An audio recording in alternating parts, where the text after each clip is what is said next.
and some other results going their way today. Would you be surprised to see this team finish in the top 4 at the end of our qualifier? I'd be surprised because of how bad they were in stage 1. Yeah. And I think the community and us too, we maybe have undervalued the improvements that they've had. Like, it's really staggering. Like, their search and destroy has been insane this split. Like, Look at top this 2. guy individually as and well. Sib, I mean, like, he has been crazy. Look at the stat difference, 0.91 to a 1.15. That's pretty good. Been putting up way more damage as well. Like, Sib has stepped it up, not only in the respawn, but also in search. Respawn, non-traded kills through the roof at 74%. He has been dangerous with the AR, but I have loved it with the Jackal in hands, especially in maps like Protocol. Let's take a look at when does Sib play? Well, it's against Atlanta FaZe at 6 p.m. Before that, Vancouver Surge and Minnesota Rocker fight for their spot in the top 4 potentially. And of course, somebody's got to finish at the bottom. Optic Texas takes on LAG in a fight of the bottom 3.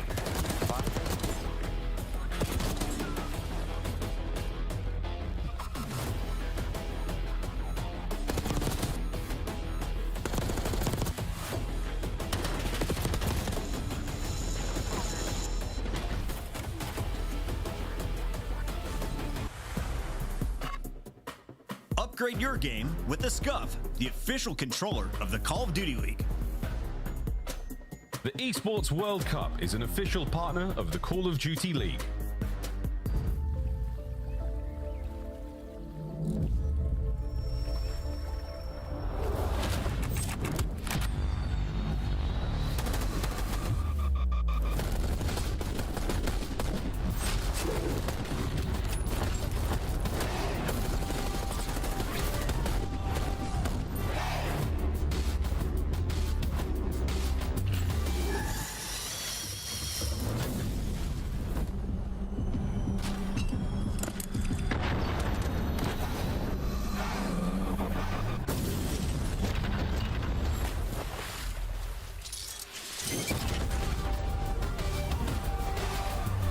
Good morning, everyone. How y'all doing today? Today is another CDL Sunday watch party. Today is going to be 3 matches. Y'all saw LG versus Optic. It'll be Minnesota versus someone, and then it'll be New York versus Atlanta. So this is going to be an interesting. Gonna be an interesting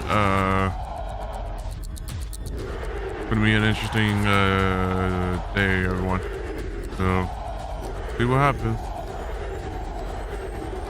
But hopefully you all enjoy the watch party, and time to see let's see if Optic can finally get a win or something. The green wall still has Optics back despite a very lackluster performance throughout Major 2 qualifiers.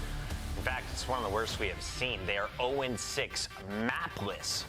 The only team now to be mapless in our qualifier left. I mean, I have to tip it. You know, the green wall, if anything, will always be there and show up for the guys. And this is a tough time for them mentally because, I mean, you can't be feeling great loading into these series against teams that you know that you can play better than, and you know you are world champions and aren't able to show it. So for Optic Texas, pressure is still very much on, and they've got one more series to try and get some momentum heading into Major 2. Yeah, man. You know, I've watched some clips, and I saw Shotzi say, like, in scrims, actually gone quite well. So, like, you play against Atlanta or, like, losing by 1 map. Play against LA Thieves, it's like 4-3, splitting the hard points at times. So, it's clearly something's happening in these matches, and they're just, like, all start solo challenging. Things start to go wrong. You combo that with some of the individuals just not performing as well, and it's going to be tough. I mean, honestly, I've been so hesitant to say it because he's one of the greatest of all time, but Kenny has been underperforming. 0.3 is unacceptable for a match. Yeah, that last match was, like, that was the worst one. That was the worst one. We do want to call out today. You heard it on Scum Stream. They have moved locations, and when they do, there's been a history of success. Let's take a look back. Major 4 last year. End of MW3, a 1-7 record online at the headquarters. What happens online at Champs? 4-0, Slammage, World Championship Alley. They go back to that same venue for Major 2.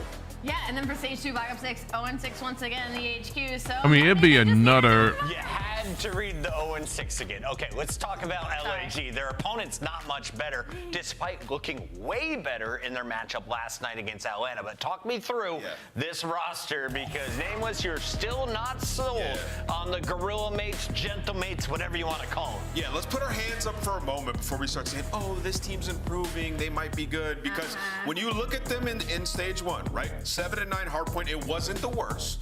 They were decent at HP. They had a spree where they won like 5 in a row, and their search was the reason they probably made all these changes. They was one of the worst in the league. They were 4-9 in it, right? You make these changes, now you're 3 and 9 in hardpoint, 3 and 7 in search and destroy. So regardless of what happens, you're close but no cigar, winning some close HPs. You're still losing games, you're losing matches, and the record is not improving regardless, right? So with LAG, it has been a struggle. I feel like that it's just an imminent roster change. Devil's advocate on this side, I don't want a roster change for the Gorilla Mates. Me personally, I like what they have to build with, and respectfully, they've had to go against some tough teams. They played very close in the Respawn versus Atlanta FaZe. I would argue that they should have closed out that map #1 protocol that was 10 points. Before that, they have their dub versus the Vegas South Falcons, and then they go up against a surging Cloud9, a top 4 Carolina Royal Ravens. They did get 3-0. And 3-0 again. It's those 3-0s that when you go into the actual numbers, the matches are like within 20 points in Respawn. Yeah. They're round 10s, they're round 11s. Dubs, bro. They're really close. Maps and modes, there's 5 of them, but I bet we only see 3. Yeah, I mean, obviously Optic haven't won a map, right? So Hussey Red, Hussey side of Proto. LAG, like they've been in a couple of series. The control is actually where LAG have been good at throughout most splits, right? About 50-50, and they like Hacienda. So I don't like this map set. I don't like this map set, but I don't hate it at the same time. Though, man. They started off good in Hasi last see time. what happens. It was a close Hasi, and then they just started losing their brains in solo challenge. So just gotta keep the mental straight here, and they'll be all right. Scuff Pick'ems, I just said it was gonna be a 3-game series, and that's because Optic wins 3 straight. I'm going Optic Texas. Oh, wow. Okay. I'm going to go with LA Gorillas, Gorilla Mates, but if they don't win this, my opinion about them might start changing. I got Optic. They gotta get one. They're in a room. Something's gotta go through the hoop. I thought I was being brave, but I guess it's just Rosalie going with the statistical genius maneuver. Let's send it over to 2 super smart casters, one of them with a major in history. Tell me about the history of Optic. Have they ever been in this position, Mr. Shift? Oh, you're talking to me. Oh, I thought you were going to jail. Yeah, I still think Optic can be able to do this, but if LAG do manage to pull something, too much, man. I don't know. It's manage to get better teamwork, then last week when we had their matchup, and it's one of those situations that it's just like how we're literally lost for words of how this team has been this unbelievably and so surprisingly poor, and it just doesn't seem like it's getting any better. Like again, Kenny's performance earlier was, I mean, come on, we're talking single-digit total kills essentially per that was versus the Thieves, Alan. That was versus the Thieves, though. You know, they are the #1 team that we currently have in the game, but a .3 is definitely not acceptable, regardless of who you are. If you are Optic Texas, 0-6 so far in your series, 0-18 in map count. Realistically, you're looking for one to just simply go through the hoop. That's it. That's as simple as it can be. Optic just need one to go their way. They're starting off on an opening Hacienda where obviously they had a great opening showing versus LAT, but then on the second half of the game, everybody just started to do what they normally do, and that's ISO, play hero ball, and that's just not how it works out. On the opposite side, though, for LAG, I think this is going to be a really good series for them. Watching their series yesterday versus FaZe, because every single Respawn that they played versus FaZe is in this series, and they all were very, very tight. So Optic Texas, you got to come out, and you got to come out the gate swinging. I 1,000,000% agree with that take. There is still a level of also trying to determine kind of the conversation at the desk. Will this? That is not a gunfight you want to lose, and that's not a good start. Out for them. So far, so good. Opening breakoff has been pretty solid. Kenny able to re-clear out some of the space over towards open to keep at least the what is he looking at? Oh my god! And a nice little hip fire onto lands without have Optic looking towards the hard point. Yeah, Optic are definitely going to be looking towards the hard point, but neither squad are really focused on it as of now. We're more focused on finding the kills to try to flip these spawns, and perfectly at the right time, LG are able to combine 3. So now you can work for some time here at P1. You already have the rotation over towards New. They're seeming like they're just going to give it up for free, and Optic can take this 10 seconds and also a lot of space with it. Yeah, indeed the case.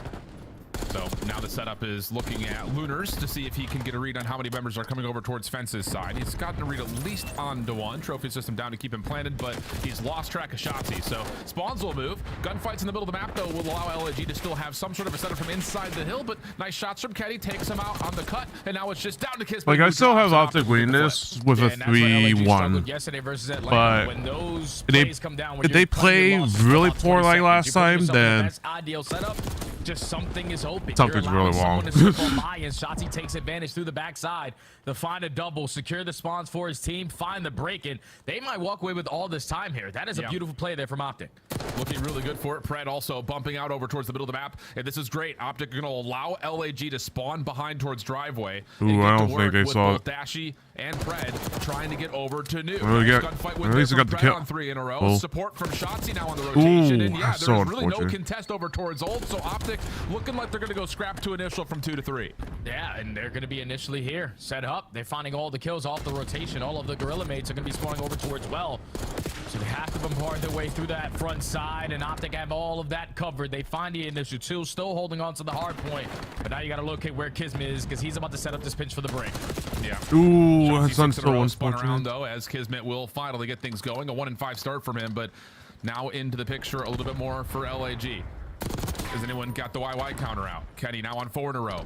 6-1 start. Again. To get into the hard point. Stop YY. But it's not all that well coordinated, and that'll be enough for LG to hold on for now. Yeah, LG still holding, but Optic are surrounding them. Now you have Pred playing the cutoffs from well side. Shoot him! Can find the rest of the players on. What are they doing? They're able to find a trace, potentially. Pred, what are you doing? Just chase the kill. And an opportunity with one player spawning towards the back. Linz is going to give it up for free. He's able to find a double. Final 15, go to LAG. Optic currently win the rotation over towards New, but this is a hill that they definitely need to work on.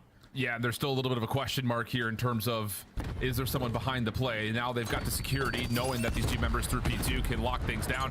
It's going to be just a full-on focus towards open hall and onto the front side of the hard point. LAG looking to break, largely just by snowballing their way through the side door. There's the first dash shot. Pred deals with it. Good damage on to more, but the eliminations are there for LAG, leaving Kenny by himself, and he cannot get back to the play in time. Break successful for the Gorilla mates. Yeah, that's one of those situations there. Like, if you're Optic, you know where the pressure's coming in. I know Dashy wants to play it safe, make sure no one's flanking through Lambo's side.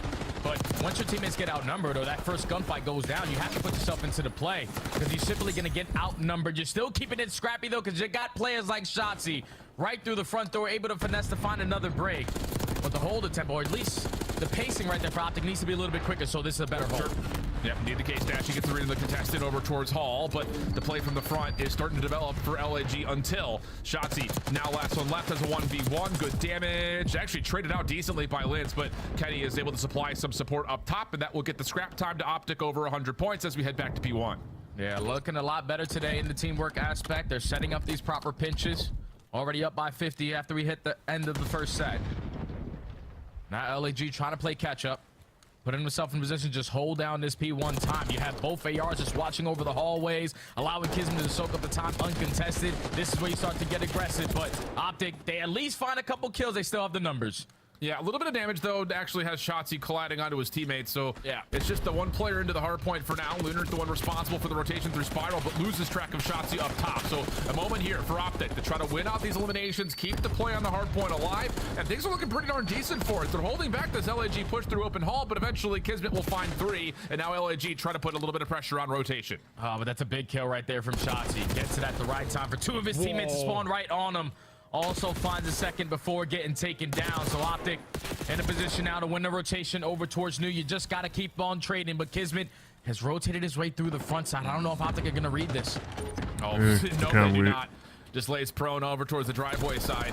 Dashy does get one. Trophy system denied by Lunars and Priest as they're holding down this cut really nicely. Stuns and nades all being littered, but the pinch is on. Can able to find one from the backside of this attempt. And now Kismet trying to come off the reinforcements for the spawn. Also going to be surprised by another Optic member from behind. So yeah, Optic going to keep that lead at about 50, but with this close spawns, they can make that way wider here.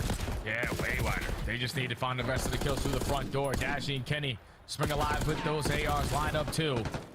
And now if you're the LAG mates, you know that we can't consistently just hit that front door. We're not going to find a break. Your last attempt here is going to be through mid lobby. Optic might not give you an opportunity. You already have players early off the rotation. Shotzzy's taking space. Every kill that happens now, LAG will spawn back at O. I will say that even though this is just LAG because they suck, at least Optic are at least have a little bit better in terms of their teamwork. Over to P3 as we hop into an Optic Texas. Listen in. I'm coming front. I'm cutting front. They're looking for me in the back. Just go, Tom. I'm top read. We can fuck. Here's a trap. One else in front, Ken. Behind me, front. How are you, Tom? He's front. I'm playing for the guy out of fence. I'll see shit plot. Good shit. Last guy lands. Good shit. I get the Tom. I got it. I'm standing up front. You heard? I have Adder. Just let me know. I'm holding Adder, Ken. You heard that? Missing Lens, bro. Yeah, missing Lens. I have a little pitch. Nothing Adder still. A little bit. Adder feels good. It's really weak outer, Priesta. Last guy Adder. He's like our leg down. There's one out here behind you. There's one secret maybe. What's enemy? Let's play this. They're all going plat, bro. All going plat. Nothing low you. He's on. He's in. How about pinch? First guy play. How about pinch? Under the plat. Watch out. Plus up. Good shit. Good shit. I'm cutting you fast, bro. Yeah, they're gonna. Hey, I can also. Nothing on. You should hold. I'm top out. Shit on. Nothing on me. I'm near. Could be top out again, boys. No. I just sent the word Top. That's up. The part. Oh boy, why? You're in a gunfight. You don't do that. Hello. You should shake. What about bottom line? Streak. Third tax, see if we can. No, one is bottom line. He's like bottom mid to right. He's bottom one. He's short. Short the time. Open and short. That's it. Respond deep. Alright, time kind of weak. There's 2 time. One could be top out. 8 time. There's no trophy, guys. Some time. I'm pitching, bro. Trying to low one. Nothing. Low one. Pick it up. Dead. Alright, so then open him. I'll take it. I'm on your boys. Outer's scared. Yeah, I'm open. Outer. There's a time. In the time, one more. I'm telling you. Open, kiss. Open only now. Open and then there's that play. Only one. Yeah, he's out. Open side time. He's going our side open. I'm going taking right. I'm taking the right route. Okay. Keep your open on it. I'm taking around for us. Top right. Nice. Good shot. Let's go. Yeah, not bad at all here for Optic. I think the Green Wall's gonna love being able to see Pred get all fiery in the comms. Yeah. It makes it feel like the old school Renegades day when he was at APAC, just absolutely destroying. And that seems to be the case here for Optic as he finds himself at 21-18. Yeah, they haven't really had a lot of moments so far throughout the stage to roar a little bit, but everyone is sitting at positive. Kenny at 17-17. The guns are working today for Optic Texas. So you find yourself up by 60, but do not let your foot off the gas because LAG with a perfect hold there at P4, withstanding the Hellstorm coming in, are still keeping this a game. And now they're only down by 50. I think get time at least. Ooh, that's unfortunate. Yeah, indeed the case. Pred making I think get rotations at least. Get the rotations. Come on. The scrap time here. Come on, boys. Are going to just come on, get the shit. Get your shit together. LAG required though to win out this next hold. Get scrap at least. You've got Lunars once again backside over towards the driveway to watch. Play for it. You've got Kismet retakes. Right here working with Lins to make sure no one hits down through Come on, spiral. boys. And now here comes the timing just doesn't work. Oh, that's a big opening kill there from Pred. And your teammates want to trade to at least potentially spawn them. That is not a gunfight you want to lose. That is unfortunate. At least there for the trade. Optic Texas through mid lobby instantly find the break. LAG breakdown again. Oh, and Lynn's not able to keep his life over towards the connector, so now it is just on Kismet. Not quite able to find full entry, but at least enough pressure here for LG spawning close to keep the hard point in their name. Little water out for Kenny, waiting for his teammates to develop the hit from the front first, or maybe not at all. Kenny's actually the first one to peek. Got the first bullet on the Lens. Follow up from Pred is clean. Now it's just on the Lunar's backside of the hill. He's being held back by Dashi. Pistol out, not going to work, and Optic can win here. Optic can win here. LAG starting to spawn all around that middle map area. You just got to take care of Lens to the backside. Optic Texas looking like they're going to secure a map win here. And it's going to come in electric fashion with Shotzzy on the pinch. It's holy shit. Happened. Optic Texas find their first map win, and even Pred looks up and says, praise be Hacienda, finding a clean win here versus LAG. Oh, shit. Finally able to see one go through the hoop. The Green Wall fans get a little bit more excited. Oh my God. Thank you, God. We have been able to get over this hump. But a hard point W is a great W, especially if you're Optic starting off in the map. Number one, they completely outclassed LAG. Like, there was multiple times where you're thinking, all right, LAG are going to cut their losses. Not once, but twice at P2 with 20 seconds to give up at P1. If you're going to give up that much time, you're putting yourself in the best setup. Their setup, though, was instantly broken on the first attempt right there from Optic Texas because Optic's teamwork was on point. We're understanding, okay, we're not going to bombard our way through lobby to find these kills. We have to take different angles. And the fact that they're able to take those angles through well and at the same time put a little pressure on the front and mid lobby, you're also finding the opening kill. It makes your job a whole lot easier because you're instantly putting yourself in the numbers advantage. We haven't seen this form of Optic Texas in quite some time, but that's a good start to at least build off of. Yeah, and I mean, just kind of reiterating onto your point, let's throw some numbers onto it. I mean, looking at this LAG squad, they are the worst team this stage at rotating around every map, essentially. Yeah. They're also the 9th ranked team when it comes to hold percentage, and their hold opportunities per map are low because of the rotation percentage being bad. And yeah, their break percentage is number 3 currently, but that's because they're breaking all the time. So it just kind of comes down to, I think you're absolutely right, the 2 different times at P2, but I think it really starts with that first rotation where Optic are able to foil the setup around the back, flip spawns, flip the hard point at 2, and then also win rotation, putting LAG in a miserable spot as we start to head over to P3. So yeah, really good idea there for Optic, just playing better on rotation and putting a lot of stress on this LAG team that still is having a really tough time locking things down with this group of 4. Yeah, they're just trying to still figure out their identity right now. Obviously, you heard Nameless touch on it. The previous stint of the Gorilla mates, they were around the middle of the pack in hard point. They struggled in search and destroy. But so far, with this iteration of the roster, they haven't really figured out a mode that has worked for them, besides probably control, and that's hoping that they can play Hacienda basically every single time. But if you're Optic, you're feeling fantastic because there's been a lot of talk about you guys just playing a lot of hero ball. Finally, we've been able to see a little bit of teamwork there in that map number 1. And with that teamwork, you're able to find breaks. You're able to set up these proper holds. The one mishap they had was at P4 when Dash was just taking his sweet time over towards Lambo. If he just fills that gap better, the scoreline is a little bit more different. But this is what the Green Wall was asking for. This is what the entire world was asking for Optic to show some life. And they do it there in map 1. Decent gap established early, never really got all that close. In fact, it just got a little bit wider as we continue to go on. Red card search and destroy, though, coming up next. And again, the numbers across the board for both these 2 teams throughout this stage has not necessarily been great. Of course, the team change on one side and who knows what's going on the other with Optic. But you go to a red card here. It's a map that you have a lot of reps on if you're Optic, and in particular, a lot of reps before they swapped out Pred for Hoog. Yeah. So maybe there is a little bit of, let's just go back to a ballpark, a ball game that we know. Let's see if we can get ourselves set up and start this series off 2-0. Where on the other side, I do like the idea of how this LAG team plays on a map like red card because they do flex into 3 subs, 3 ARs often, so they can really manipulate tempo a lot on this map.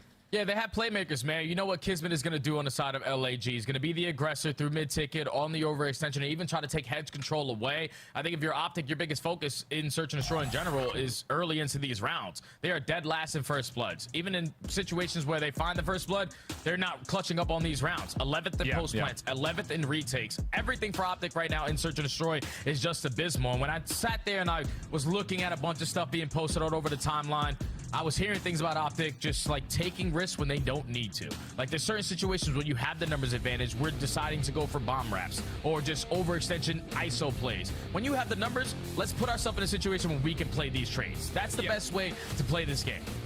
Yep, indeed the case. If you missed that there in the bottom left, new CDL scuff skins. Wow, some of the teams cooked with them too, man. They look real good. God. So if you need to go back, rewind, scan that QR code, get over there. And, well, if you're an Optic fan, you might want to do that right now while we look at the losing streak. The search and destroy has been going down. And I think the thing that's been, again, obviously the map losses has been significant, but it's also just been the fact that they haven't come close to winning a search and destroy since we got off the minor. So lots of work to be done as we jump on in. Red card search and destroy LAG. Oh, a little bit of a feisty play with tempo through ticket and over to B immediately. I think they know that Pred is the one defender here. We pop the door, try to throw a stun, see if we can get info on the defense, but Pred sends immediately the same stuff back to sender. Yeah, Pred just gonna back on out. Now they're trying to find an opening kill with the tax, able to connect onto Lens, but no one falls. It's not LAG in towards the site. Priest has info on Zashatzi. Yeah, you got to take that one-on-one first blood to LAG. Yeah, Lens, he doesn't have to take an extra step forward here. You can just hold these doorways. Optic, lots of shots. Kenny actually a very solid win, but cannot get away after the damage from Lunar's had been tallied and traded. Lens now backside staircase, just trying to play angles, but nice play. Clean up the rest of those defense. Good stuff from Optic. Oh, great stuff from Holy Optic there. The shit. man disadvantage. It was all on Kenny, though. Setting the tone early on, applying that early pressure for that first kill. Even though he gets traded out, right there in a 2v3, if you're LAG, you're thinking, all right, we have the man advantage. They use all their stuns. There's no way in hell they're going to try to retake this before we get this bomb down. But Pred strikes at the right time, wins his first gunfight, makes it a 2v2. Bomb planner tries to rotate his way on out. But once you take this positioning away, you're able to set up the team shots between Dashy and Pred. Yeah. So a beautiful retake there from Optic Texas as they secure the first. And I think on the other side for LAG, we've got a really good kind of third-party perspective of that play. Lynn's just way too wide in that swing, considering there's a high-low setup on that cross that should have given him the info that he was trying to get. First blood for Lunars, though. Tallied on to Kenny, who initially was the bomb carrier. That's now collected by Pred. And they have to try to isolate onto Lynn's. Shotzzy trying to chase, stuns, nades, a little bit of support behind. But still, the red dot chase is on, and eventually Shotzzy's able to find the kill. Oh, Shotzzy, big kill there. Makes it a 3v3. And now you're forcing LAG to start to back up from their positions. Priesthood knows that he could potentially be spotted over from stage, but you have to make sure we're accounting for Shotzzy. Do not allow him to get lost. Pred's still going to be the bomb carrier, but Kismet's sitting right beside him. Yeah, he sure is. Ooh, the timing just doesn't work. Now changes the entire complexion of this round, especially with Lunars finding one, almost able to take down Shotzzy as well. With 30 seconds left, and Shotzzy pretty much held over towards the top side at glass. This is going to be a very tough comeback, and he's likely going to have to do this by way of finding both kills. There's really not a chance he gets this bomb and runs for a plant. Yeah, there's just no way he should be able to clutch this round, but Shotzzy can do Shotzzy things. Makes it a 1v1, 15 seconds. Thankfully, Priesta, with the repositioning, able to play the buddy system there with Kismet and not allow Shotzzy to get on out. Still with 15 seconds, though, to recover that bomb in that position and even think about the objective. It's going to be very difficult to do. Most likely had to play for the kill, but LAG set the tone there on their defense. They take away Hedge. They find that first blood. They force Shotzzy to try to be aggressive through mid-ticket, even though he does find some success there. All that pressure over towards Hedge, you put down, you make Optic back down in their position, and that allows eventually Kismet to take that space away through B Street to work that pinch. Great play. Yeah, it's definitely one of those things too, where if you're Optic and you do get that kill on Lynn's at mid, and you start where you started to get Shotzzy pushed up to, it looked like they were already in a spot to likely re-clear Hedges, but the bomb just never comes to be a part of that play. Shotzzy timing here is exquisite. This is the same break off for the two players through mid for LAG. Doesn't have the same support from behind, though, and I will say LAG is very lucky to still be in a 4v4, even maybe more lucky. They find a 1v1 into Kenny mid-map. It does get traded as the bomb carrier drops. Yeah, that's the bomb carrier. That's the biggest thing. Now you have to commit your way over towards B. And Optic have hit the rotation to be set up for it. Pred gonna try to make a hero play, sets up on the pinch, finds one, and at least able to almost get out, but 2v2. Yeah, Shotzzy, information gain, finds the kill and sneaks away from Lunars, who was nearby, just didn't have an angle. Bomb should be very collectible here, but Lunars is, of course, worried about Shotzzy just running circles around you, and why wouldn't you be? Well, there's some good information. A couple of warning shots from Lunars. Playtime. And I'm not going to lie to you, if this continues just to be a shoulders game, yeah, Lunars just kind of put himself out of the realm of possibility of clutching that, not being able to get back to the bomb in time. And shit. Doesn't even get that far as Optic secures the kill. Yeah, he can do this. Was the tone setter that round. Even when Kenny got picked off, he was able to find that kill onto Kismet, make it a 3v3, force LAG to commit their way over towards that B site. And finally, some smiles from young Bruce. It's been quite some time since they've been able to have a little bit of fun, but things are starting to go their way. Even in man disadvantages, they're getting picked off early on. They're clutching up the man down. And that's back-to-back defenses there for Optic. 2 3v4 wins as well. LAG going to spread the floor here on this defense. Furthest player forward will be Kismet working over towards this mid cut the bomb on the backside ticket. I wouldn't play this as a 4-man. And we're inch forming our way up. If you're Shotzzy, finally now with a couple of the shots over the top towards Lynn's, they're going to try to push the issue. Lynn's in trouble, backs away, gives himself a chance at this as he doesn't get affected by any stuns either. Rotating over his Lunars. Can he get an angle at this back door to try to hold off this play from Optic, though? Lynn's gets tagged, somehow slips right by the Optic offense, and now he's got a chance again to try to reset this, but Shotzzy with the Jackal, too good up close. Kismet can only find one trade, and we'll go 3v2. He just kept on backing down the players from LAG. Lynn's with so many repositions, just simply trying to play his life. Gets picked off, and the Kismet finds one, but instantly traded. Now to 3v2, making it 2v2. Pred gets a little bit too aggressive on the backside of B, but he's potentially trying to set up this rotation because Dashy has all the space. Yeah, he can just hold this if he wants to. A look over to Priesta, wants to make sure he's got the clean shots, and that will work. But the problem is the bomb carrier again falls. It's just so separated from Optic's offense. Lunars, a couple of shots towards Dashy. Should know that he's got the time to play for the high ground, and yep, we'll do that perfectly. Dashy predicted it well, but not able to shoot back in time, and Lunars will clutch up the round for LAG. Yeah, big round there from Lunars to make it into a one-on-one. Knows that Dashy doesn't have the time on his side. I just have to put myself in a position to potentially contest it. But Dashy was playing from the kill, and Lunars with the repositioning too strong. So all-out defense is there, but if you're Optic man advantage, we got to take our time there. There's no reason why Pred should be attacking over towards Eskies, giving up his life for free, making it a 2v2. Because in a man advantage, you just holding towards that site. We can get the bomb down at B instead of thinking about that rotation over towards A. Yeah. But LAG, they capitalize on that moment. Tie game. Lunar's going to carry a 3 streak into round number 5. This will be the first time we're going to see LAG's offense try to develop something different than this quick B hit through mid. Optic have adjusted their defense to try to put some test into that play if that were to come through. It's Shotzi and Pred at mid ticket, but this does mean that there is a lack of defensive pressure over towards Hedges, and Linz will actually throw a couple of shots at mid and move this Optic defense around a touch more. Yeah, but this is one of those rounds where we're just simply playing for a pick. What trying the to slow fuck down are they the game, doing? take a little bit of space away, and Kismet is able to strike first. So now we got to back on up, recover the bomb. You know, potentially the rotation for Optic Texas is going to be over towards the A site, but Lunars is able to spot one player, not going to commit on the gunfight. And now Kenny's lost. Yeah. The shots. Yeah, I don't, okay. Okay. Shotzi still trying to reposition though, caught by Linz. I don't get that and play, Dashy's but now whatever. Been seen at mid-map. Bomb collected by Priesta, should get to work on a free A plant. Dashy knows he's got to deal with at least this player a little bit deeper, but has lost track of Linz. And now has to try to play off the bomb.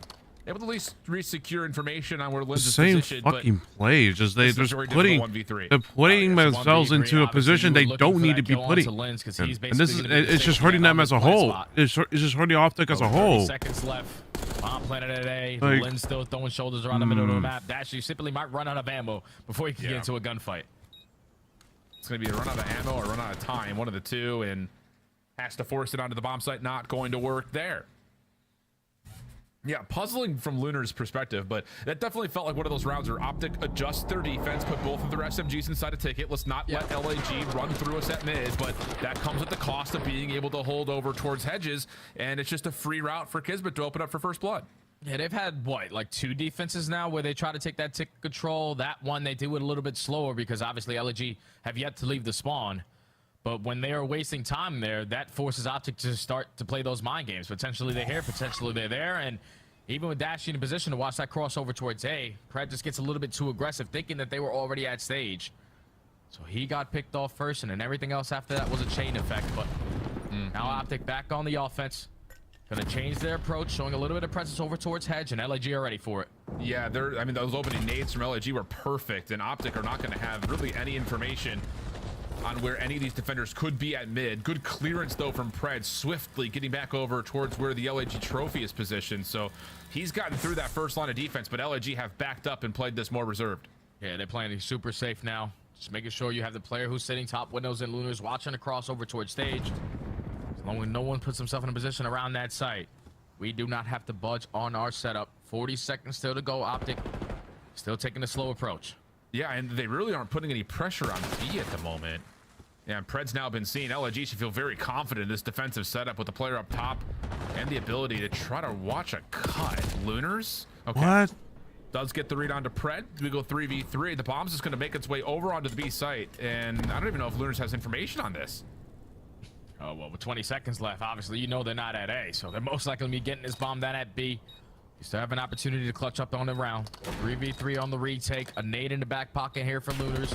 Then you got these down. Those are not going to be effective. Yeah, and you don't have the ability of retaking this off the pinch. You just have no information on where Shotzi's gotten lost to, so you have to flood from the front, and that works perfect from Kismet. Oh, the response over to Shotzi also beautiful. What the fuck, man? Find it off What are they screen on doing? the Dashy backside of the site.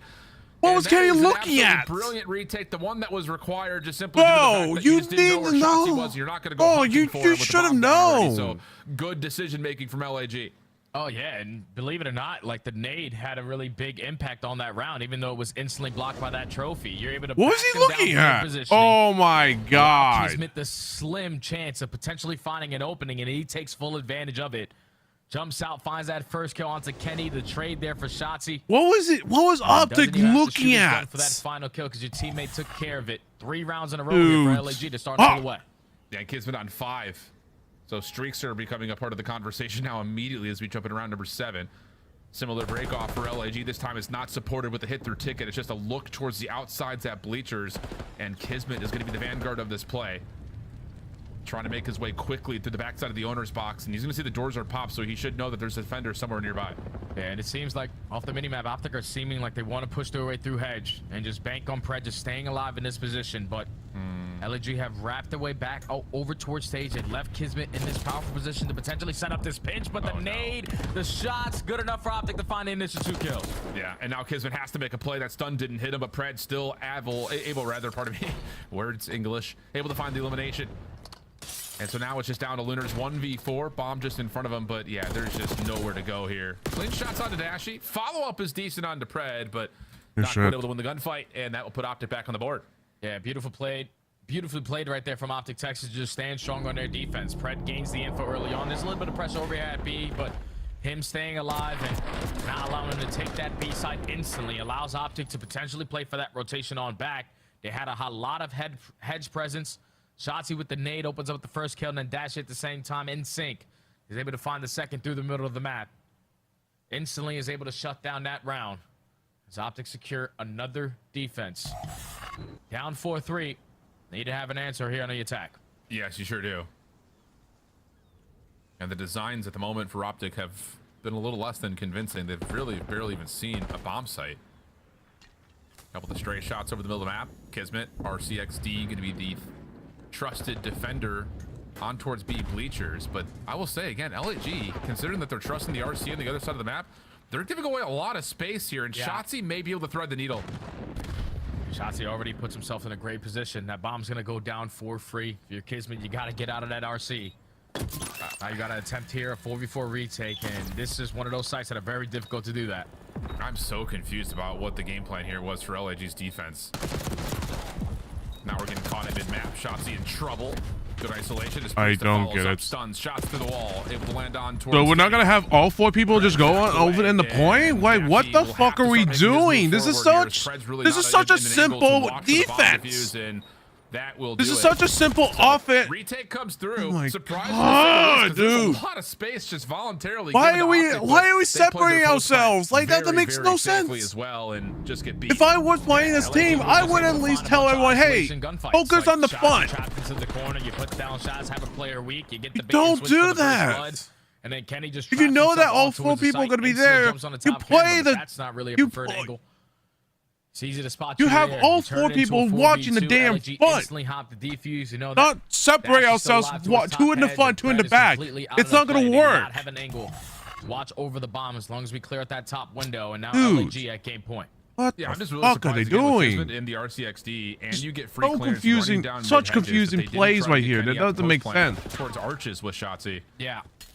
But neither here nor there. 5-3 the tally. Shotzi, good first blood. Almost able to turn that into a second, but denied. Pred looking for the rotation through ticket. May have predicted it perfectly, but Lins goes prone, gets a little bit of regen. He'll stay alive, and now Dashy's in a little bit of trouble, and he'll have to back down in this 3v3. Yeah, this is a lot of information gained, though, on the side of LAG, though. You already spot 2 players shooting through that mid ticket, so we can take a little bit of space here at A. Bomb rotating its way on the proper side, and Kenny, the opposing side, is working on this deep pinch, but you got to hurry up. Yeah. Dashy moving quickly. Pred gonna be caught backside hot dog. And then Dashy's got nowhere to go. It's gonna be 1v3 for Kenny. And I love this from LAG. Just gonna try to rewrap this all the way around the back and make life extra difficult if they get this plant at B.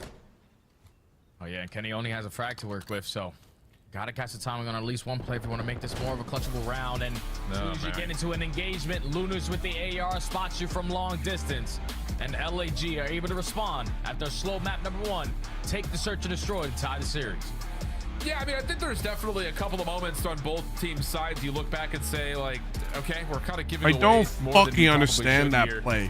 Obviously, the one that lives like, kind of most recently in the head is that a pinch may sometimes work, but it doesn't work all the time. Kenny's the one planning, and he just and look, runs back fucking over what, like, I understand what Kenny, like, obviously I knew what Kenny was trying to do, but he was playing way too slow for that. He plays way too slow. Giving away a lot of space as well.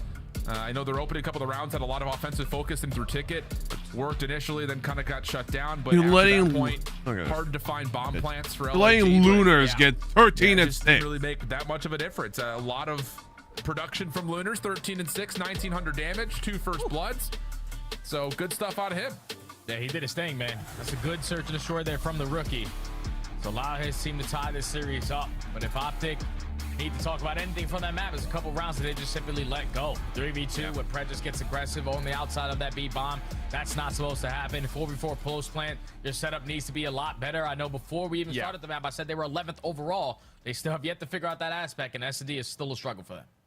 A little bit, but hey, LAG, smooth bounce back after a very tough opening Hacienda. We'll be into the control, but before we do, we're gonna go to the desk, give us their thoughts. Search and destroy isn't figured out yet. 3-0's not in the cards. It's only a matter of time. But we're guaranteed a game for Optic fans. So let's take a look at what went down so far, Allie, because I was quite smug. You were quite smug. Until the end of the search and destroy. I think we were all pretty quite smug after that map number 1. But no, this map number 2 for me was huge for LAG and their search and destroy. It's been slowly but surely getting better, and the retakes from LAG throughout the entirety of this map were just unreal. And from the side of like round 6, like the aggro defense towards A from LAG, it was kind of like a blind counter. There's 3 members of Rock Texas pushed up in stage, and we were there for like at least half of the round, and Optic were praying for a mistake. They were praying for a pick, but they weren't able to get one. And LAG, just great retakes out of them. There was a moment where they could have sold, but Kismet bails them out with that crazy 2. Yeah, I mean,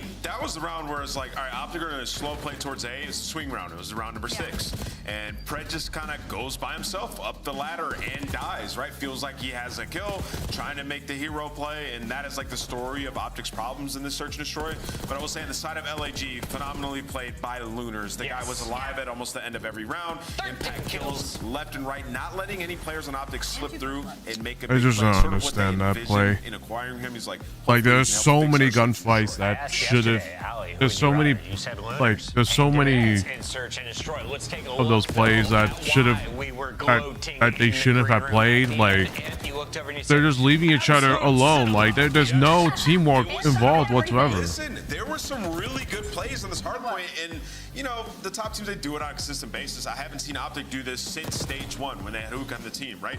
And it was actually Pred who made some really big plays. It was the rotation over towards P3 on that first rotation. Pred gets pushed all the way up through secret and just waits. He just takes his time, and they go in for a pinch, and they end up getting a ton of time on that hill. So Optic today, man, waiting on each other in the respawn so far, taking their time, executing the breaks well, and prioritizing the spawns. They looked really good in that first hard point. This hard point was night and day for me. From what we've previously seen from Optic Texas, it actually felt like they were communicating and kind of on the same page. And also, their rotations were incredible. They were disgusting at that holdover on P2 Lambo. We saw a little bit from it in the previous matches, but obviously it didn't pay out. Today, beautiful hard point from the side of Optic Texas. Hey, Allie, guess how Scump reacted after that win? I'm assuming he was very happy. Let's see. Let's see. Looking like they're going to secure a map win here. There we go, boys. Let's go. Nice. Let's go, man. Finally happened. We're on the board. There's one. Win, and even Pred. Holy B Hacienda. Let's go, man. There's one. Come on. Something to cheer about. There we go. Able to see. Yeah. Very comfortable on the couch watching the game 1. The shades come off. Are those tears of joy? No, he's trolling. He's like, imagine if I was crying. He was not impressed just yet. And I'm with him, man. Got to win a series. Optic is looking forward to a win here, and of course, all of our top squads are excited for EWC. The Esports World Cup will feature another $1.8 million prize pool. The event's going down July 24th to the 27th. Hang out with us and check out an amazing event. We had a great time last year. I saw this, and another fucking. One of my favorite events events I've ever attended. It Another was fucking felt like I was at a single limb. festival for esports. I still don't like that, but I still don't like that single limb bullshit. Like, I understand it. I understand that in group stage you do have double E limb, but it's like 11 other teams will be invited. I understand double E limbs, but at the same time, it just doesn't. To me, it just doesn't. Bye, Jay. Get out of here. It doesn't sit well with me that it's single limb. But I mean, if a situation happens from like a situation like mine or two where they just get caught, where FaZe just get eliminated, it may actually work out on our hands. But that's you head over towards EU. That is 50, how about this Team Notorious squad, Jay? They are back. That is so 50-50 though. Season 1 and 2. Yeah, because you just gotta hope that for their grand finals, they took care of them with ease, man. I don't know what you just gotta hope that they're a dark horse team can take out without FaZe. question the best player on the side of the EU. And realistically, if I'm any of these CDL teams and you need an SMG raw talented slayer, I'm giving this guy. But it's just been super flexible too. It's just one of those. It's just very hard to like kind of. You get pulled into the league. You're feeling. But right now, it's just very hard for the London Royal Ravens, and it's just like, damn it. So it's one of those. It's just very hard get an opportunity to get back to the because like right now, there's no teams really forward towards what other than FaZe in Allen, Texas, and take out FaZe. I mean, the only team that can really take out is there really hasn't been a lot of wiggle Surge, but Surge, they're gonna figure out Surge's shit, and they're gonna be like, you know, and they're not gonna make the same mistakes like what they did in the Surge on that Surge match. They had to substitute in players and make some moves to deal with Lunars and Neptune getting pulled up. But I'm telling you, man, Amit Rafi's got to be smiling from year to year. We said it on the broadcast then. I gotta say it again. Get this guy a commissioner spot, GM spot somewhere in the league. This guy knows how to win. That guy has an eye for talent, man. Shout out to Omid Brooklyn on going back-to-back as an organization. You obviously know a couple players from the previous set of Omid Brooklyn are already in towards the CDL. They're just trying to add a couple more to the tally. But enough about challengers. Back into the CDL squads. Optic, Texas, LAG currently tied at 1. And you saw that stat before hopping in. Optic are currently on a 9-game losing in control. They're going to be against LAG on their best control map. So this is going to be tough. Yeah, LG, and I know Namos brought this up in the pre-show, but their control has actually been really solid. A couple of their losses have been a little bit on the worst side since the split has changed and the roster has changed, but for the most part, they have been pretty decent when it comes to control overall. Kenny able to pop up for 3 in the feed. That gets my duo a little bit fiery, a little bit electric, and LG are now kind of stuck in the same blender that it feels like everyone's getting stuck in with this aggressive spawn trap. Oh yeah, this is good for Optic. Happy as hell that they decided to get rid of Vault. It's been Vault all throughout this entire stage, and you're 0-6 on it. So let's throw a Hacienda into the mix. You need your SMGs to just get lost in their base, and they're already having a phenomenal start to this opening defense. Not a single segment earned for LAG. Barely any time to lead the spawn, but finally Kismet able to put the game clock at a pause at B. Yeah, problem is the rest of the LAG team was trying to make their way through P4 as a way to maybe put some pressure on A, but Pred cuts that off, and now Keddy is in position to watch over the top of really both zones if he chooses to. Lunars has to make a play. He's found himself over towards Patty, number 5 in purple. He's going to have to decide, though, how do I want to go about this? He can't find any Optic members. His teammates are about to be spawn trapped again, and he also is dealt with by Pred over towards Patio. This is going to be a very convincing Optic defense. Oh, yeah, only 10 seconds left. LAG, last hoorah attempt over towards the speed point. You're trying to work your way through connector. Priesta has been able to slip by, but he should instantly get taken care of. Optic Texas ready and rolling in this round number 1 on defense. Do not allow a single segment to go away. Yeah, really clean. Starts off with the break off as it often does on Hacienda. It's a really polished one. You immediately, again, like we've seen over the course of the last couple of weeks, just spread the map. Send someone through open, send someone through spiral, send someone through fences, and there's just nowhere else for the offense to spawn besides right in your waiting crosshairs. So really good stuff from Optic to understand and get themselves in the position to do just that. Definitely helps too when Kenny's lining up 3 instantaneously, and already Shotzi in their spawn causing mayhem. Now Optic Texas have no worries on this offense because there's no segments that they need to try to make up for. Let's just get a couple on our end, but it's not going to be easy because LAG love themselves defense on this map. Yeah. See how things unfold. Shotzi trying to find some Openings through Fireplace, not going to happen. Dashy follows up, though, at least with trades, but he's the last one standing now and has to try to keep his life. Lunar seen over towards open hallway. Just kind of flops himself onto the ground. Follow also shut down as Kismet gets deleted. And now Optic just need to find Priesta off their spawn if they can. It'll be a really quick rotation over to either of these two zones, but Priesta has stayed alive and will really hold back this Optic offense. Oh, yeah, and that's another 3 dead Dashy. Farthest player pushed up does get taken care of, so now LG have an opportunity to put them in a spawn trap of their own. Every base is currently being covered. You have the overextension. Or is Kismet going to allow this one player to slip on by? It's a perfect positioning there from Shotzzy. At least a 3 dead and Optic already out of their base. Yep. All right. See if they can find a way to stay on towards this B zone. So far, so good. They're even going to get Shotzzy in towards 10 as a way to hopefully spread out this defense just a touch. But Kismet, big win around the back. Follow up also going to come through as there will be a little bit of clearance over towards the 10 side of the map. Lunar is still waiting. Stun going to come through. Pred able to follow up. That should get them back on the B zone here. Yeah, we need to get on the point. Where we had a bunch of kills go down. We're just allowing only one player to sit on it, but Dashy makes up for it with 3 in the feed. First segment already locked. Now Dashy can start to play some spawn kills. I texted my guy Brandon this morning. I said, today's your day, kid. Today's the day that we see one go through the hoop, and he is having a phenomenal start to this control. Yeah, I'll say. Pred right behind the play, following up. Should be good for at least 1, and no, he'll do better. He'll find 2. So minute 12 on the clock, 16 playing 13. Pred can continue to just be a nuisance. Topside office. Follow up from Kismet trying to get there. That's the pistol win, but the shutdown still comes through. And Optic actually still playing for kills, not trying to get on the zone as of yet. Oh, yeah, because they were just relying on what Pred can get done. Thankfully, he was able to stall out a lot of time. LAG put a lot of focus on eliminating him from top office, and that allows Optic Texas now to already be out of their spawn. Unfortunately, you got to win a couple trades. The farthest player pushed out now is going to be Pred. He's going to put himself in position again to play for spawners. Finds that kill onto Priesta. He's just opening up a lane for his teammates to get out. Yep. 12v7, down to 44 seconds on the clock. First ticket A locked. And Pred's going to be right behind the play, but still losing a couple of members. Key win from Shotzzy keeps the offense coming out of spawn pretty swiftly in a 9v5, 35 seconds. And, ooh, Shotzi's being chased, but I don't think he realizes, and actually LAG have kind of lost track with him a little bit. And there's no more respawns, not for LAG, so this one has to be perfect. You're banking on now Kismet, who's the farthest player pushed on out, the only player working on the pinch with 20 seconds to go. If he can find a couple, giving up that position, so the second segment might be locked. Kismet eventually strikes, and he's still going to be in the play. That's 3 dead. Yeah. Oh, no. 4 are down. How do you let that? What? Second tick, close, but not gone yet. Priesta shutting down the P2 side of the map. Also worried about, again, the clock becoming maybe the biggest opponent here for Optic.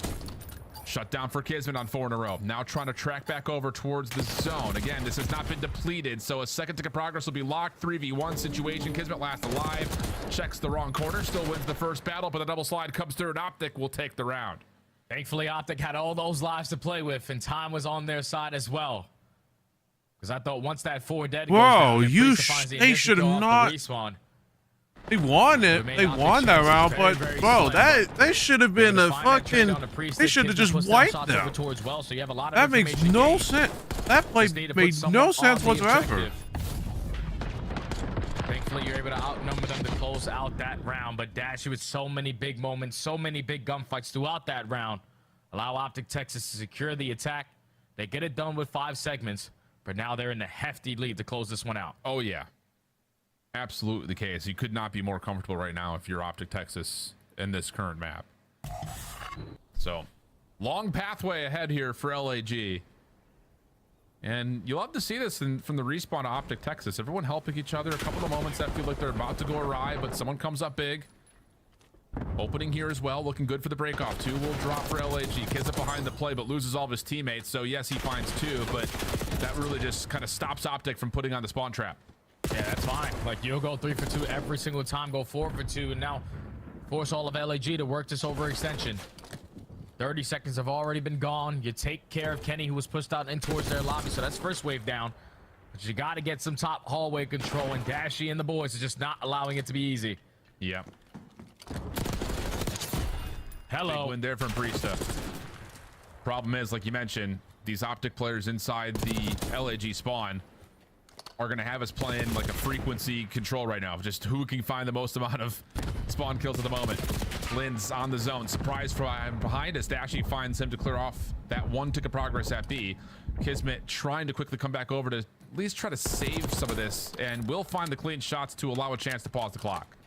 Yeah, now you're just hoping that your teammates can get past Shotzzy because he's just been into your spawn. You're able to take care of him with no one dropping. Time being paused at 28 seconds. Now you have a double stack at B. First segment should be locked. You just got to be prepared for this pinch because Optic are trying to set it up. Well, here we go. Kenny able to find the opener. Challenges around from the back as Kenny will get another. Lunar still hanging from this and almost able to find the lineup. Not quite to happen. Optic will clear the zone. And now we're on the last chance, the last legs here for LAG. And his Kismet shut down. Now it's just down to desperately trying to work your way onto the A point here for LAG. And it's just not going to happen.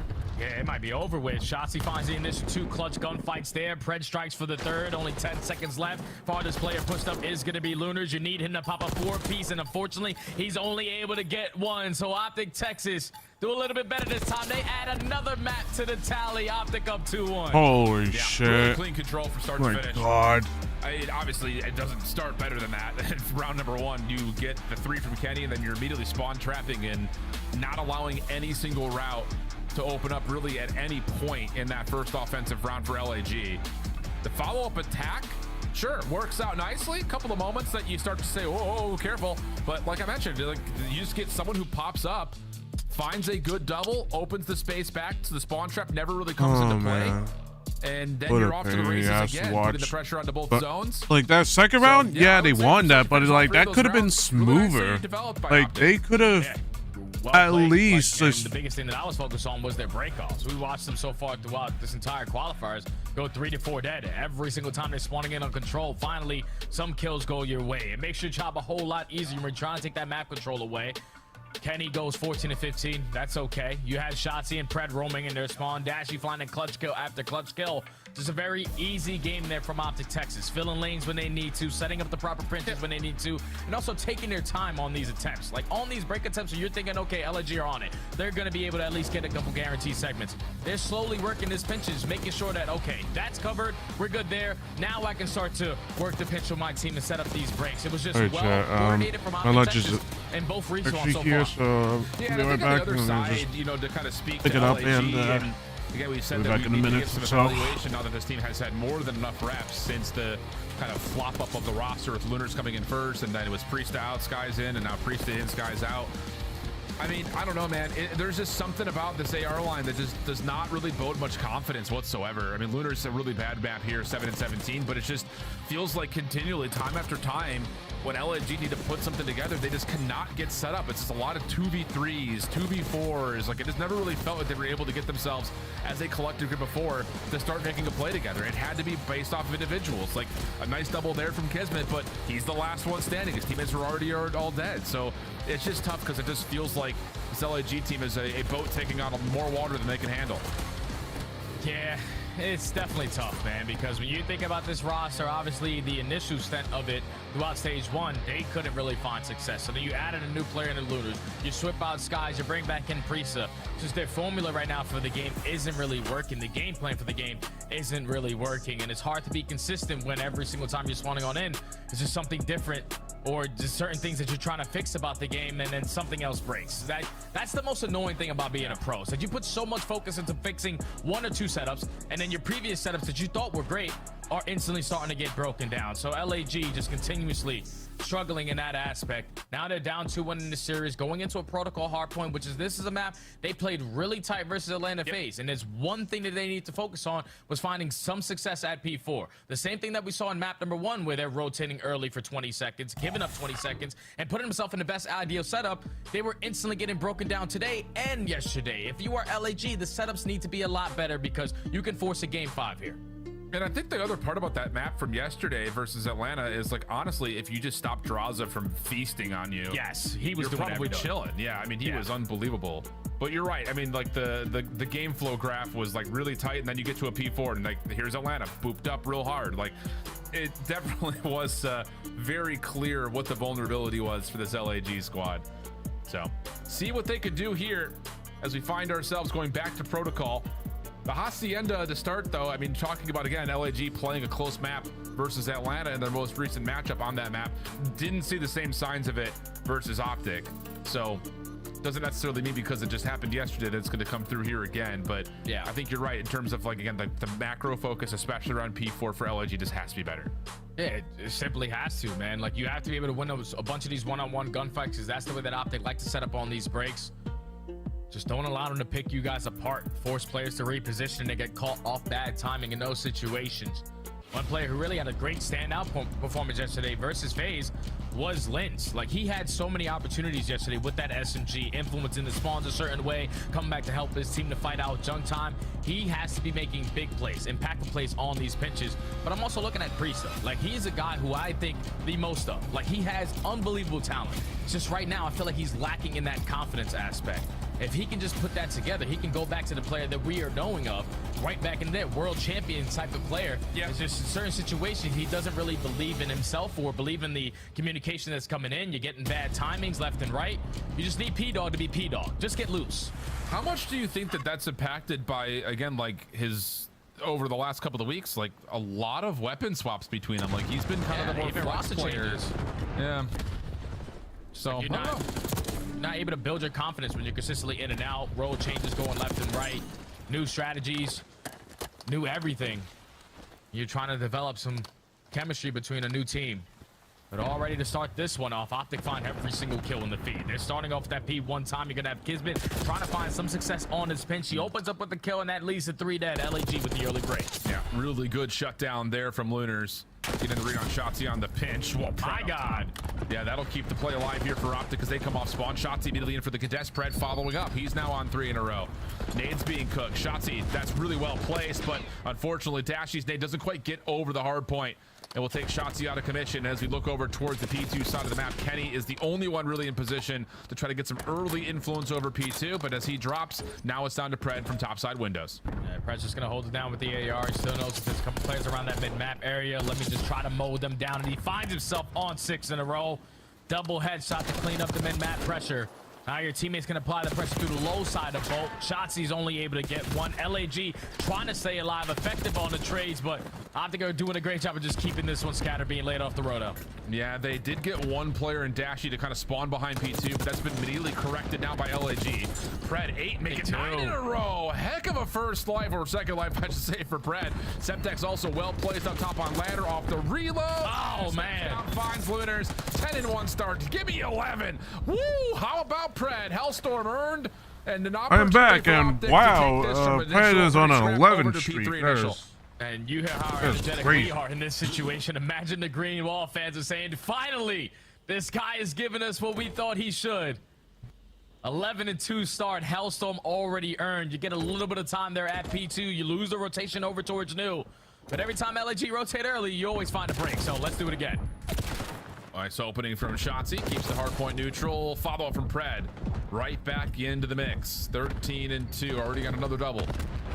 Reads over towards the backside at lockers are good. Now to the front. Dude. Oh, mercy me. And you can take a look at the player cam. Pred's got some words to say as Optic will be in 30 seconds till the fight. He's doing it all right now. Just catching all of his timings, winning all of his one-on-ones, finding pinches, kills as well. Optic can currently do no wrong with Pred leading the way. As they were able to flip these spawns now, potentially walk away with this final 20, but instantly thinking about that rotation over towards New. LAG, thankfully, you're able to watch your back. You're finding an initial kill, but Kenny's here. Yeah, he's got the SMG out. Good damage coming out. Forces a team kill from Lunars, who will be the last LAG member alive over towards P4. But Kismet shuts down the play onto Spiral.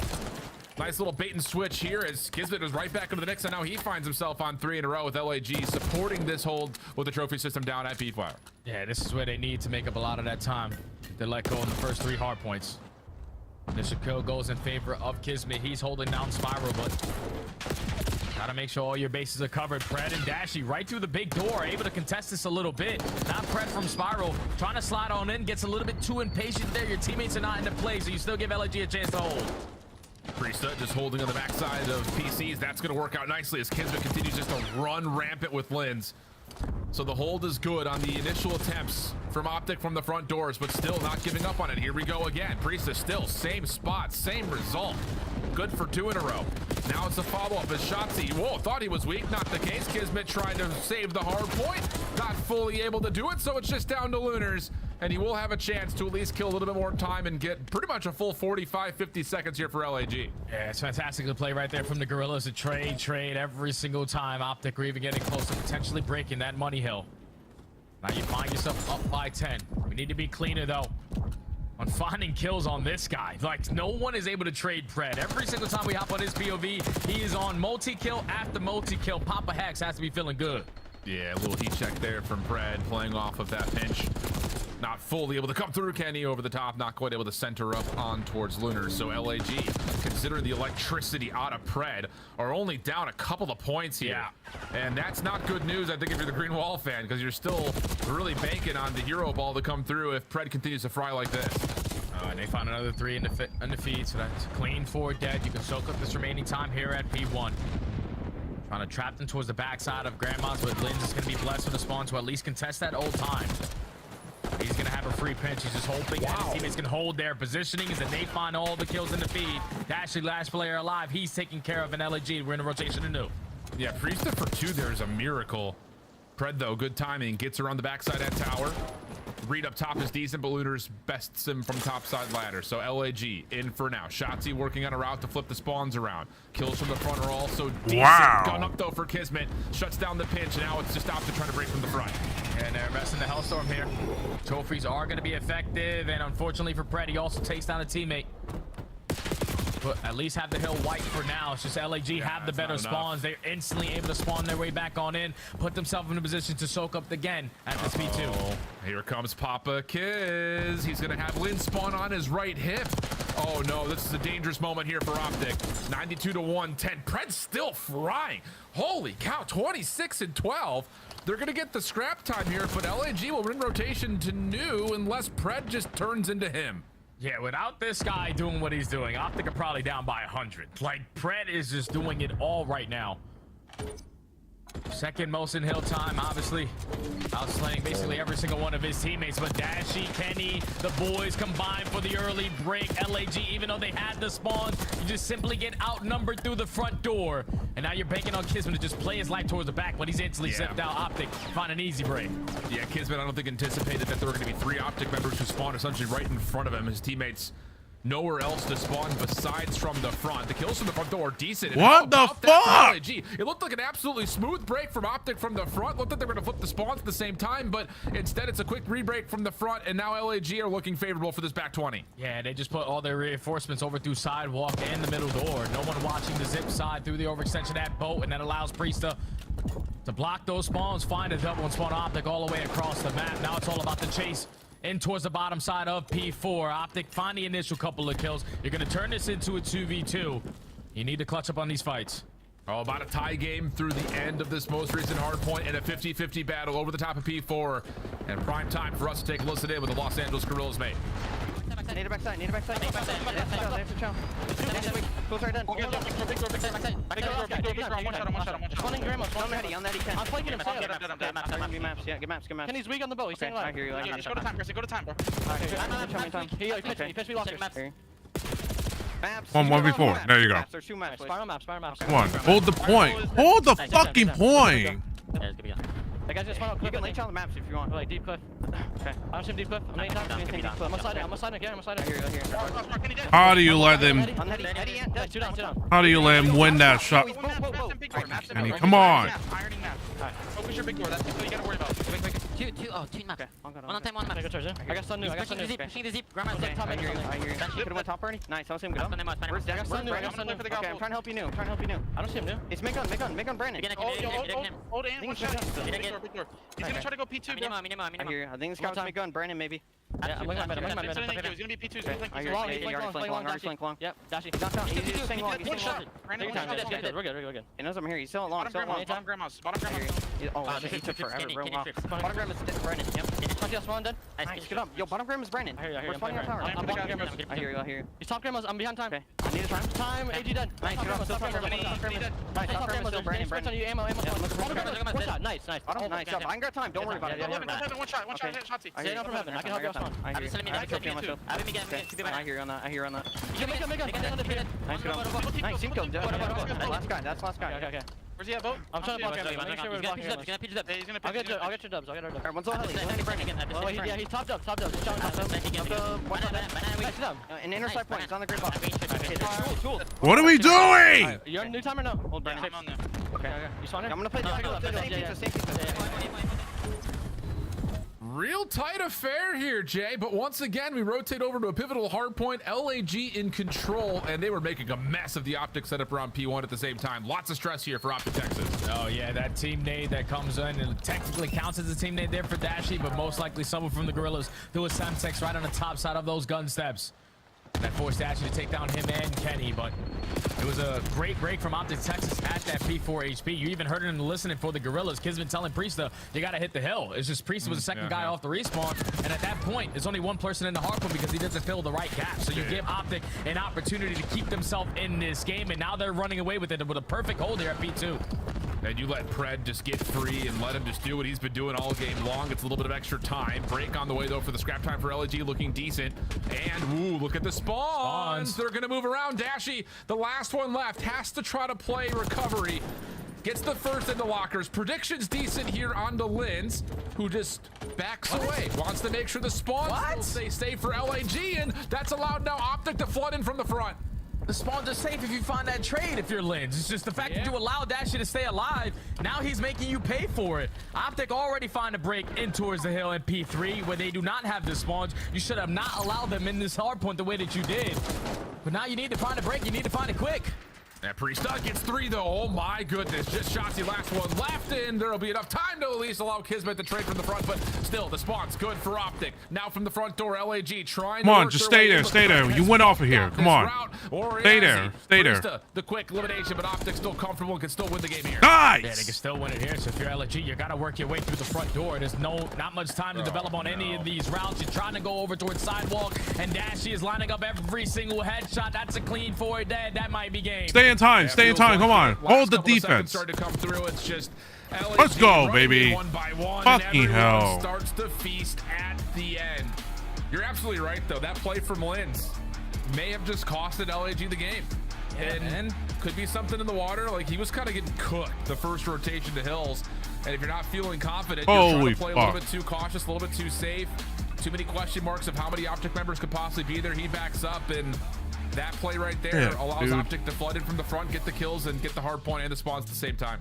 Yeah, a lot of misplays right there from the Gorillas. They should have been able to force the game number 5. If you think about that P4 where Priesta doesn't fill the right gap, you get outnumbered for the break there. Then rotation, like Lynch, you gotta play for that trade. Like backing up to secure the spawns is cool and all, but if you get that kill, you secure the spawns as well, because every single play from Optic Texas all the way across the map. It's just when you allow Dashy to stay alive, eventually turn that life into 2 kills, his teammates now have the numbers in those engagements. Just better played from Optic Texas. Obviously, Pred has an unbelievable performance there to give them that early spark. But Optic finally see one go through the hoop, Alan. Who knows what can happen at the major, man? Who knows? It's one of those things, too. I think if you were to pick any individual player on this Optic team that you want to see a spark from before the major, I would pick Pred. I know that Kenny's been a lot of the focus because of the numbers, but if you could get your charismatic, energetic leader, so to speak, in Pred to start popping up, I have to imagine that boosts a lot of confidence across the board, and he has a mammoth game in map number 4. So it's all respawn wins for Optic. A couple of fumbles in the search and destroy. That's fine. It's going to happen, especially with them just trying to get their feet underneath them again. That's a hell of a way to do it before they get into their home major here, Kazun. Oh, yeah, good respawn W's. Obviously need to work on the search and destroy, but I think you got a little bit of time to do that. Let's just bring back in the Destas here their thoughts. Thank you very much, gentlemen. Great cast, and we got 4 games out of Optic today, and also a dub. Congratulations to the Green Wall. And you and I saw this. We knew Optic was a top 10 had team. to. Yeah, 100%. They had to win today, right? You got to give the fans something to root for. When we get to Allen, Texas, as you said, they move up to 10th now in the standings. But, I mean, just more so like in the way that they did it, right? Pred had an unbelievable 40 bombs. Closing map here, like just taking over and doing it like in the spawn, being the guy on the front line, like making huge plays, being a nuisance. just played so well by Optic throughout.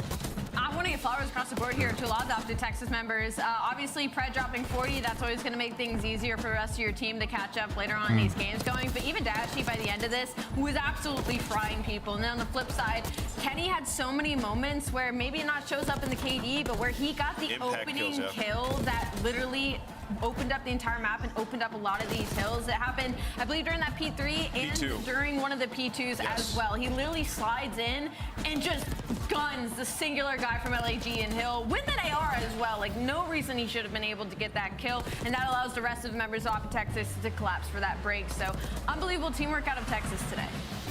Yeah, he did a great job. Kenny had a couple big kills, like you said. One up top inside of P3, wins a huge gunfight on the guy in the heady stairs. But really, like, the story of this map was just Pred, man. I mean, we got to talk about the guy a little more. Like, really, he came back to this team. Guys weren't even winning maps, losing every single series 3-0. And people starting to say, like, oh, man, has Pred lost it? Well, I think he showed it. Individually, he still has it. If they can put it together as a team and find that chemistry, this team can make some waves. He now joins us live in the winner's circle. Pred, congratulations. Your first W in the CDL for the 2025 season. How did it feel to get a qualifier win?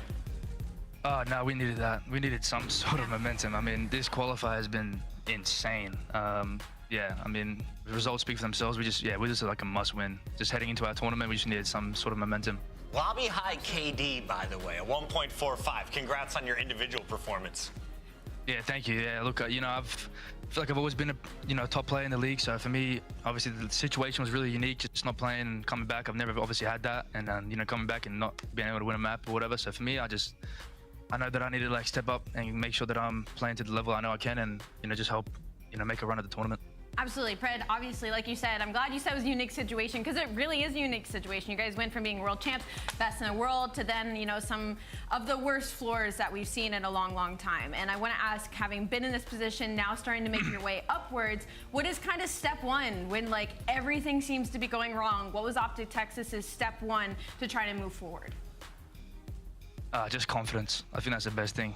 We want to be as confident as even if we decide to do the wrong play, as long as we're all confident in what we're doing and like just what we're doing on the map, I feel like it can work just because of our talent and stuff. So I just think the biggest thing that I believe in is like confidence. You got to be confident that you can win. And call me crazy, I still think we can do good. Yeah. So yeah, I'm always going to be like confident. Pred, congrats on the win. You're insane today. How similar is this situation to last year when you guys had the stage, you just couldn't win anything, and then after that, you guys are world champions? Have you guys drawn any parallels? Talked about that at all? Honestly, this stage is probably a lot worse, because at least last time we're winning respawns, we were just losing at map 5 S&Ds.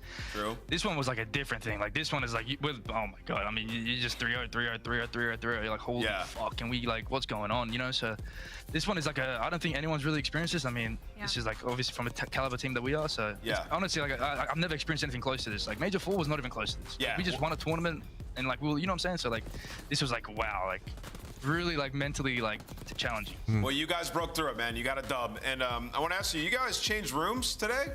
What was going on with that? Bro. Can you give us a little more insight to like why? Yeah, look, that room just had no fucking like no windows. This one has like a bit of sunlight coming in. Okay. You know what I'm saying? It feels more open. I don't know, just a different vibe, bro. You know what they say in environmental change. New environment, and you got a dub. Hey, I like it. Environmental change, exactly. Playing in the sun. Well, you get to do it next week in front of your fans. Unfortunately, you'll be starting in the winner's bracket. The good news is, though, that means you play on day number 1. What do you think about coming into the event? Look, man, there's a different type of energy when you step forward in front of our fans. So I'm excited to just be in front of the green wall, and I hope they can still cheer for us, man. We still believe that we can do well, and when we have them by our side, it always makes it a lot more easier. We got that ring ceremony on Thursday, I should say. So we'll see you then. Excellent matches are ahead. I believe in you, Pred. Appreciate it. Thank you, guys. Optic gets the dub, and Pred drops 11 in a row to kick off game number 4. Before that, though, they win hardpoint number 1. Let's take a look back at our scuff play of the game. Optic on a terrible slide. Finally, that slide came to an end. Yeah, they played this Hacienda incredibly well. I will not be shocked if we see them play this throughout the entirety of the major next week. They had some really insane P2 holds and setups, and I also just really enjoyed the way Pred played the map. It was a lot of top hallway control, and it was just really fluid and really well structured from the side of Optic Texas. Is the Pred 40 bomb takeover gonna be the same as Sims? huge, what is it, 1v3 against? It's gonna be what sends them. What sends them to the upward. Is this gonna be the same? No. Where they just start steamrolling? No. You don't think so? Steamrolling? They might just figure it out. They're just gonna beat LA Thieves, beat Atlanta. Sometimes these things happen, man. Spark plug. Up now, baby. Spark plug. Standings. We got them. You want to see them? We'll show them to you. Ooh, Major 10. 2 is one Number week 10, away. chat. We kick off on Thursday. Optic now 10 points is ahead of 2 teams. Unfortunately, they're still starting in that elimination bracket. When we come back, though, it is 2 teams fighting with their top 8 seeds. The question is, how high on the rankings can they climb? Vancouver faces off against the great Estriel. Listen, chat. Sunshine wouldn't be so good without the rain. Remember that. On the other side of the screen.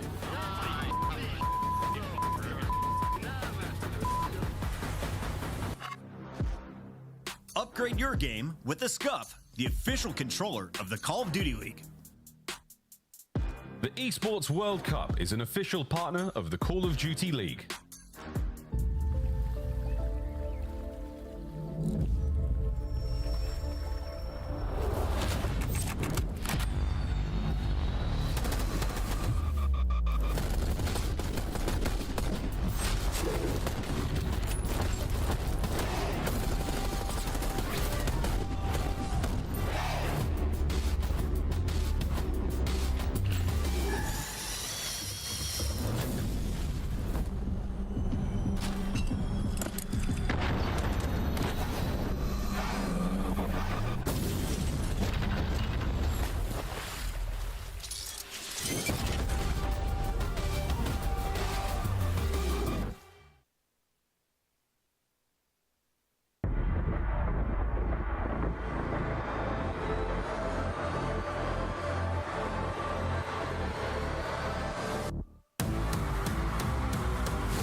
That might be it, folks. That is all she wrote.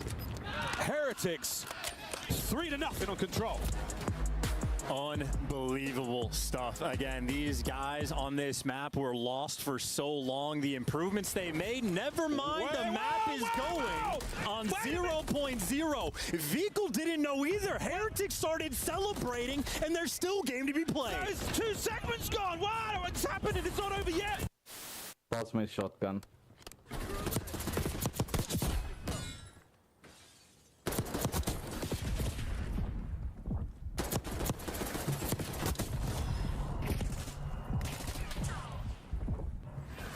But this is related to CDL rank plays, chat, but what the hell are these people doing? What a good play. What a good play. My Vancouver Surge team pack is available now. Each pack includes home and away operators, as well as this weapon charm. What the hell were those players doing? They were just running in there like bots. Suit up at the in-game shop.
Minnesota Rock are locked into the top 8.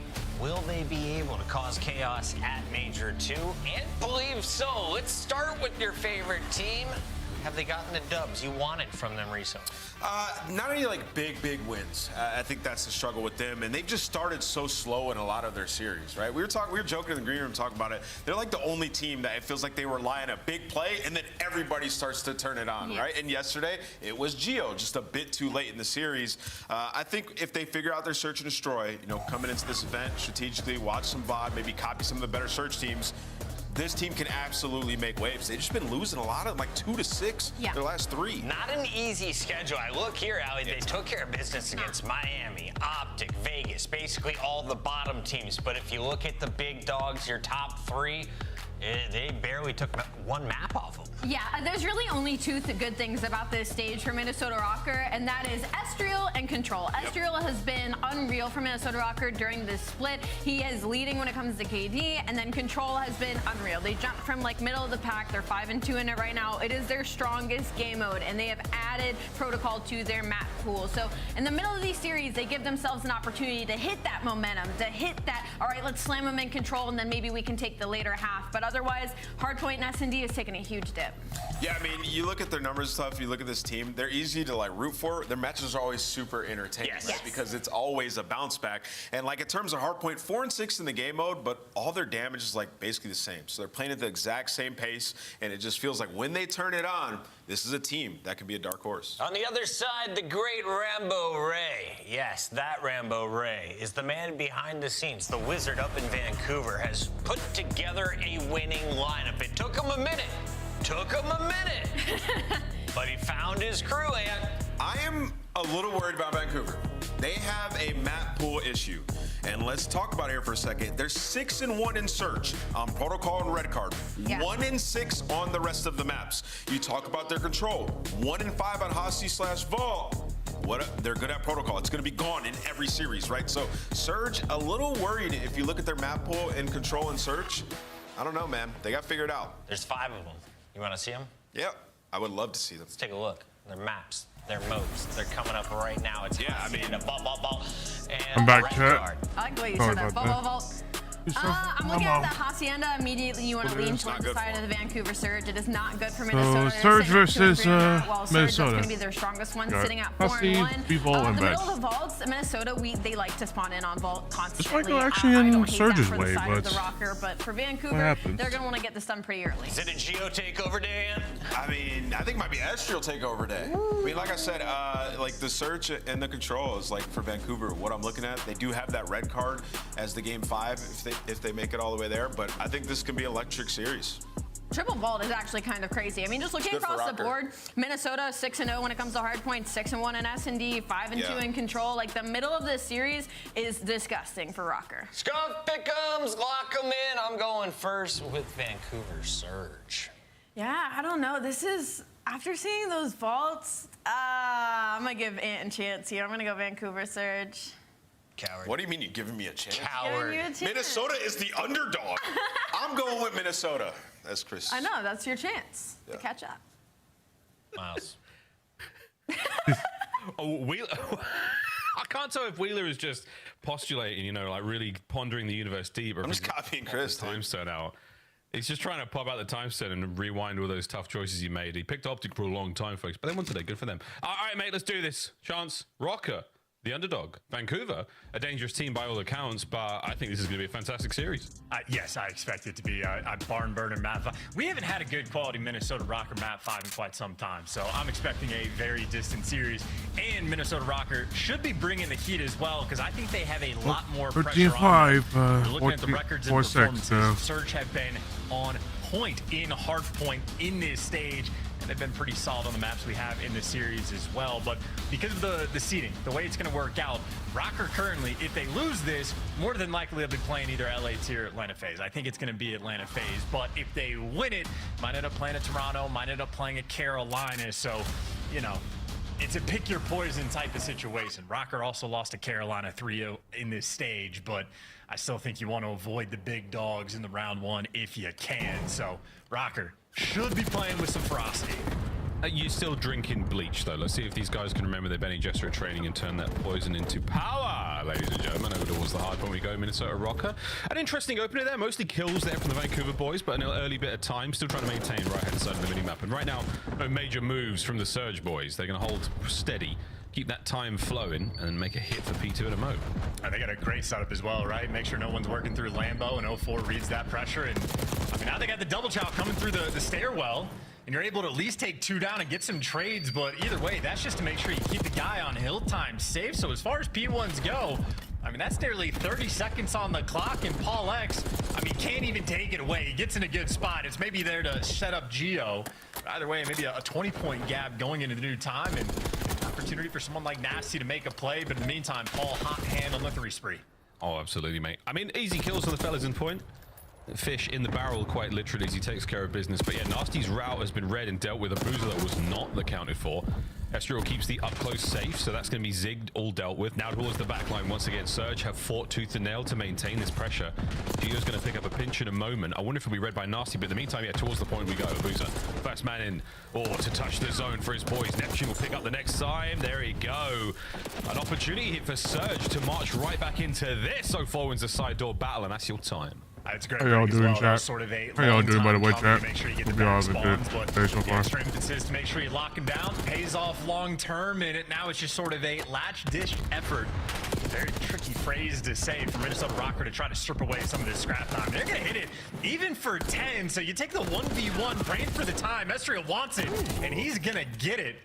And at least make sure 04 has to wrap back. So you see Rocker will be fully set up towards new, but Abuza shooting his gun. He has won some key rotational gunfights. Yeah, tried and true from P1 to 2, now 2 to 3. Is still a lead there from Vancouver Surge, around 30 odd. Boozer! Oh, there we go. Boozer! Baby. Okay, the first one was impressive. The second one was downright disgusting, and that is your hard point. Vancouver Surge, what a takeover. And I'm telling you, Boozer sort of posted up. He was also the guy that took down Geo for the P2 spawns initially. So big gunfights being won by one player. Neptune seemingly just winning the rest. But there's the kill feed. Rocker able to pick up the first 2 kills. 04 on the hunt. Lines him up, knocks him down. Almost too easy for him. God Boozer damn. on point. It's 3 in the feed there. That is another wipe, and now spawns a flip once again. Vancouver Surge all over this like a horrible rash. My goodness. Looking towards new as well. Rocker in position to get something here. Neptune's going to cause some problems through the middle of the map, but your numbers are all over the new point, and that's exactly where you want them to be. Pick a corner, any corner. Try not to team fire. And good luck getting this time. You need it. I don't know, Abuza, no, he didn't actually get the cruise missile just yet. He tried to milk the old scrap time to see if he could lock it down, but he's going to be a little bit short. And now you try to get that cruise missile for the break, and you lose everything. Geo gives you the 2 entries. Vancouver Surge not quite there. And now Rocker, an opportunity to get back in this game. Yeah, I love this. So the Rocker, they push the front line way far forward. It's a huge amount of damage there from those players. Again, keeping them contained. You've still got a good idea of their whereabouts, but now they're on the time. Estriel from spawn right back into it. The overcommitment, it doesn't pay off. They pay the price. And Vancouver Surge march right back into time. No hero plays. Rocker down. And uncharacteristically, a slow start from Nero as well. I mean, this is P4, and he's only got 5 kills to this point. So a little bit tough moment here for Rocker. You just want to sort of get that gas flowing. And Nero, well, I mean, he's the solo man on this mission. He just wants the kills. Gets one before he falls, but ultimately good scrap there from Surge, who first set of rotations, I mean, I think every single hill they effectively either tied up or came out on top of, and they're gonna have a 60-point lead. And Nero feels like the sort of player as well. He's got the blood rage, the old red mist, where he just has to find the kills, and once he gets a couple, he cannot stop. The thirst cannot be satiated, but the hard point can absolutely satiate the thirst of Vancouver Surge right now as they are drinking in this time. 132 and climbing. Baby. Oh my good God. 04. Good snap. Stop it. Yeah, red mist on the red menace there in that moment. That is unideal, but at least for Paul, his teammates bail him out for the moment. They at least root Surge out of the time. Admittedly still, though, the hill overall has been better for Surge. Geo picks up 2 in the feed, but I don't know if it's necessarily kills are going to get you a ton of time. He ends up giving you 3 in a row, and Geo's playing keep away. He's not going to get this time. Neither are Rocker, but maybe he's stripped away 10 extra seconds. But in the meantime, number 7, Nero, spawning out across the map. Surge going to have numbers potentially on this break, but Paul, well, he gives the entries. Now you're set up maybe for a full 60. Well, good news. We're going to go to listen with Vancouver Surge and see how this P2 break goes down. He's on time. He's on time. 2 on time. Ball, I think 1 second. On the back, I think twice on GO2. At left, dead. We can take him. I see not before. I'll go to play on time. Zig, one shot, Zig. Zig, watch your back. Now match out Zig, alright? Yeah, go. Nice. One more Zig. Could be Zig. On the back, dead. Zig. I'm 1 HP. Left side hill. Nice. On the back, dead. I'm on the back. I'm leading. Keep on Zig. Yo, I got Zig now. You go. Give me some. Okay. Give me a sec. I'm gonna do one pump. Already close, right? They're gonna go well. I'm gonna need. I'll make one just in case. Yeah, leave me. They're gonna be close. Close, okay, I'm looking at it. I'm taking this. I'm pitching him. Play it. Nice. All I have is What's new? One's fine. Connector renew. Got a friend. I'm in those guys, so he's between you. He's so weak. Give me a sec, I'm gonna go connect that. Yeah, give me a sec, I'm gonna go connect that. Give me a sec. Connector. In a dead. Nice. You're top close. I'm front of me, yeah. Yo, protect. Get that. I'll go 6 for piece off. We can pre-find me. Stay down. I'll get time. Yeah, I'll go for you, Ina. I'll watch you, Oda. Shining our fence. Oda. Okay. One more, Nero. Yeah, probably flat then. I started winning this with a 3-1, so it's gonna be interesting. Yeah. 2. Airshot's 1 shot. I got one. Nice. Yo, listen, I'm gonna rotate Lambo, okay? Actually, I'm gonna take top mid. Play slow. Yeah. Come to with me. You guys go mid. I'm gonna use fix. Yeah, just give me a sec. I'm gonna use my fix. What a listening chance. Vancouver Surge, like clockwork, now over towards the new hill. Streak acquired and perfectly used. And I just want to point out to all my future rank play teammates, you get the cruise missile by being the super soaker in the hill. Play the hill time and get the streaks. Of course, you'd prefer to actually get kills in the setup with them. Not really a great job of patrolling hallways there in that moment. So Rocker, I mean, look, you're down by 100, but at least you got the P4 time. You got it. You're in. Astro gets crossed up. Wow, you did have it for a second. Geo now in a world of hurt, but wait, he holds it all together. Big old hit now. Not a lot of time to make this play happen. You have to make the break, fellas. This is going to be game. Vancouver Surge in a prime position to get this one. Abuza now playing for the win. Geo, you're going to check this corner. You're not, but no problem. Nero's there for it. Nasty last man. Can Nasty survive? Nasty nearly does it, boys and girls. The break was there, and you needed it so bad. Rotation of P1. Good luck. Still going to be a win for Vancouver. What was it? The 16-4 or something absurd. Whatever their hardpoint record has been for this stage, Vancouver Surge has been playing like menaces. I think Abuza, for this map alone, lost that gunfight, so maybe I'm caster cursing him just a bit, but he's played an effectively like perfect hardpoint game. Great hill time, great comms, getting the cruise missile. Seems like he's doing everything. I think Surge just sort of found their flow. Oh, absolutely. Well, 2 minutes 29 seconds there for Abuza as far as the time goes, and well, you're doing what you can to hold them away. Rocker, lovely job. Over to Neptune. He's going to find at least 1 or 2 out of this. And again, the gun skill of this man, he's definitely going to be keen for a few more. Dodges the frag. Can't dodge the teamwork of Rocker. And a 5 spree from Ezreal now as the time still goes their way. Looking at P2. And so are Vancouver. I always forget Rocker. First half, they started a little bit slow, but the bigger the lead deficit, the better they actually get. So now that they're down by 100, they're going to start to play the game a little bit better. Problem is, though, I mean, it's 12 seconds away that they're going to need. I mean, 10 seconds to scrap in this moment is massive. They're going to get a player off the point, I think, at the very least, or is it a 2-man stack? And you're also playing for new time as well. So Vancouver Surge, eyes on the prize. 04 can take care of Geo, maybe, but he doesn't account for Nero's 2-piece. And oh, come on. Are we seeing it?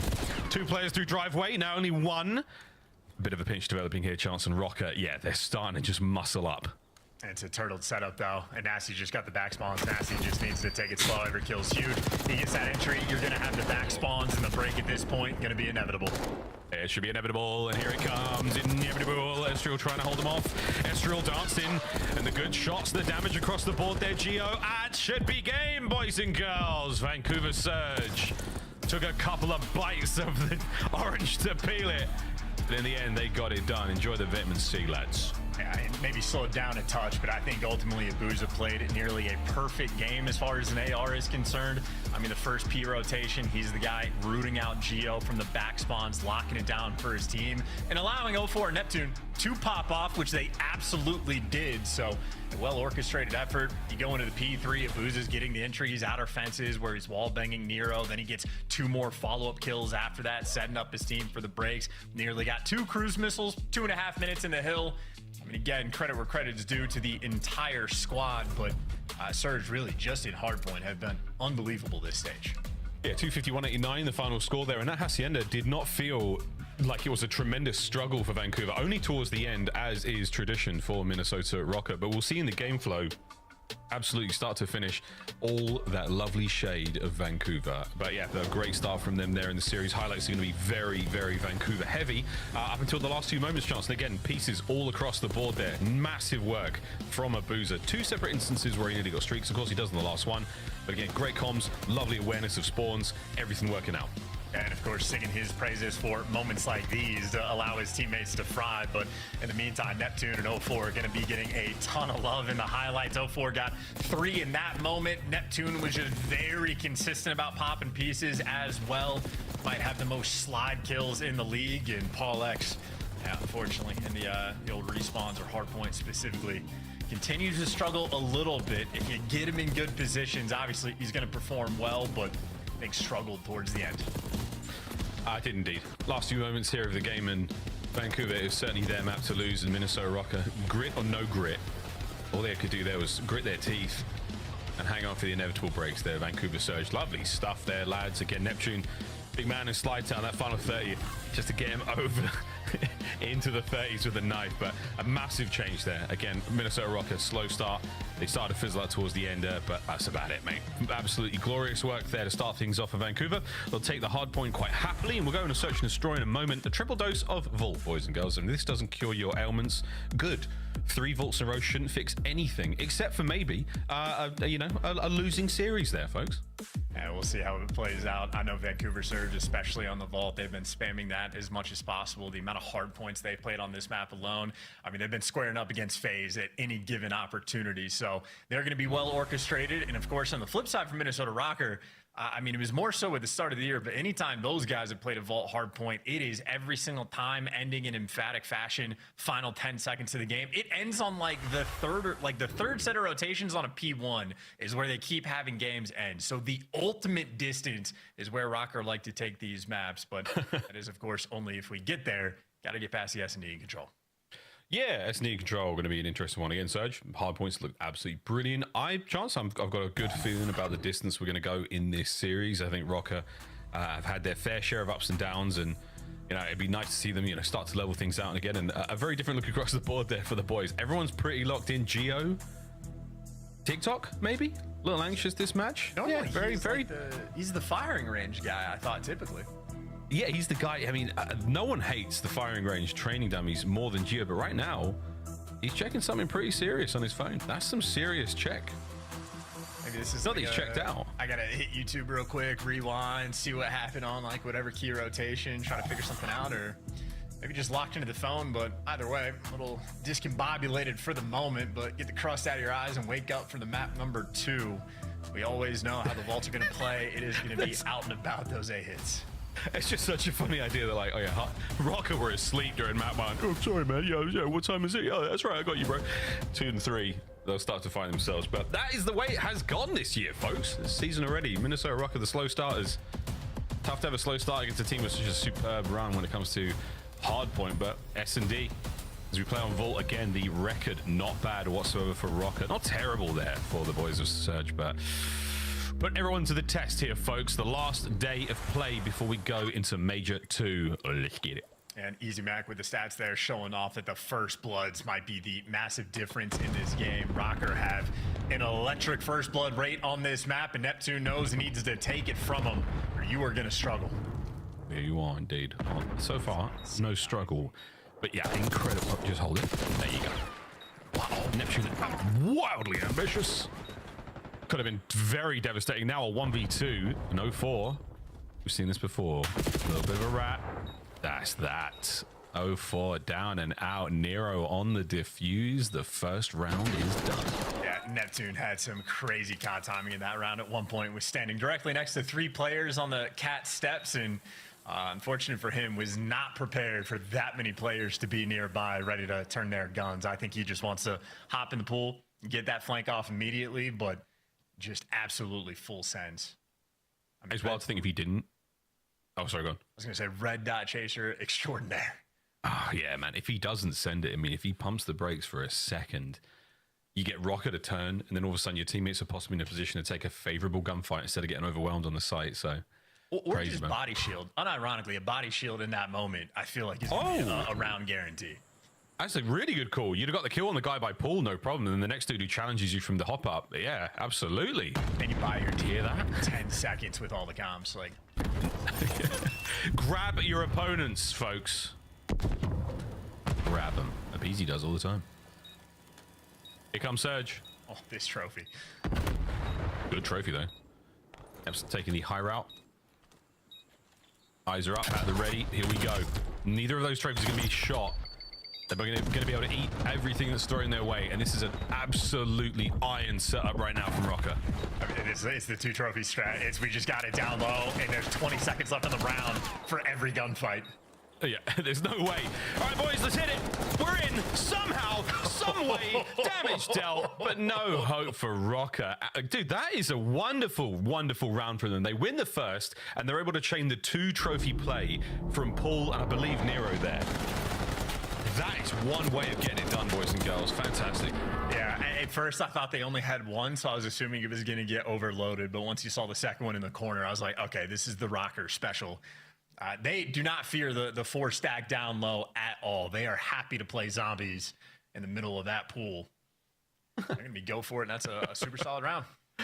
Yeah, really, really nice. Opportunity now for Vancouver to ruffle the feathers, because Rocker, those first 2 were so clean. You're out of tricks, though, lads. No trophies this time around. Or maybe a couple. You never know. It's a time-based thing. Okay. Was that an RC car? Was that a... No, I think it was an accidental frag. Might have bounced off of someone and hit that car next to those players. So it slowed the hit. It's eliminated Geo. Okay. This is not what I thought you were going to do with the round, Serge. Damn. Good nade. Nasty with the damage. And the Jackal. And he's been absolutely overwhelmed. 0-4. Only 1 to his name on the defuse, and Minnesota Rocker. What? Okay, never look at your phone in between maps again. You're gonna die, Geo. We don't need you for this round. No, that's not good from Surge. They tried to do the anything you can do, I can do better. They tried to hit the 4 down low strat, and instead Minnesota Rocker just pick them apart. So that's not ideal, losing a 4v3 rather with bomb down. And if that's going to set the tone for the rest of this map, Rocker might just walk away with this one for free. Very much free at the moment. Surge have not shown us anything good. Their trades are not effective whatsoever on the A-bomb site, and the lack of synergy there in a play space that basically demands it. Nero's got a Hellstorm. I mean, go on, son. Tried and true. Nice opener from 0-4. No need for the trophy system. Hey, we're getting involved here, folks. Watch out for the nades. The splash damage might have just taken care of that one. And we're in. We found the opening. And go, Surge, go! That is the round. Signs of life. The lifeguard by the pool. And not nearly enough trophies, I feel like, in that moment. Estriel just got, I mean, explosion after explosion rolling through, setting up the free kills. But 0-4 kicked things off. Clean first blood on Nero. Zaps him, and he's there to finish off the round as well. 0-4 making his presence known. I wonder, though, might be something we have to go back over, that the Semtex that exploded, the sticky that exploded close to that trophy actually destroyed it. So it wasn't necessarily a case of the trophy getting overwhelmed entirely, but that lethal removing it from play. I don't know. That's a wild one. What are the odds of that happening? Either way, folks, 3-1. Vancouver finally, wow, takes something, but they're about to run into a whole lot of trouble. Nice dodges as a group. Oh. They're just trying to take a page out of Rocker's book. Notice they have 1 less trophy in the situation. And its placement is sort of in the middle of the doorway as well, so if they hit pull, they can shoot it out. Neptune on the back door. A little bit anxious now. Second trophy from Nasty, maybe not. Gut check there, and it might pay off. We'll find out. You're down a man, Vancouver. Oh, you love to see it. Not enough on the shots, though. Paul guns him. And advantage Rocker on the attempt. Yeah, well, Estru was the one taking the main fight. Paul just got that last bullet off to the side. In the meantime, trades rolling through, and they come out on top. So Paul picks up a freebie trade there on Neptune. And, I mean, that's how my Jackal shot looks like, right? It is not easy to do. Anytime a pro player just hits the perfect 6 bullets down range, it blows my mind every time. That's how a sub gunfight should look. That's the way it goes. Rocker. Impeccable work here on Vol. The heist continues. And Nasty left with nothing there. 6-1 for Paul. I mean, this is a well-oiled machine. This is a tried and true strategy. They know exactly how they want to approach this. I would be, remiss to say, I think they know exactly how they want to retake that B-bomb site. First man goes this way. Second man goes the other way. I think they really do know that now. And I feel like you have to know that at pro level in order to effectively retake such a tight space without friendly fire. 4-1, Rocker. Here we go again. And the adjustment being made, it's not a 4-stack down low. Gio's playing for the pinch over towards Pool. So late in the round, Gio's going to try to kill these players on Pool. Nero just wants to slow him down. Yeah, he's doing his best.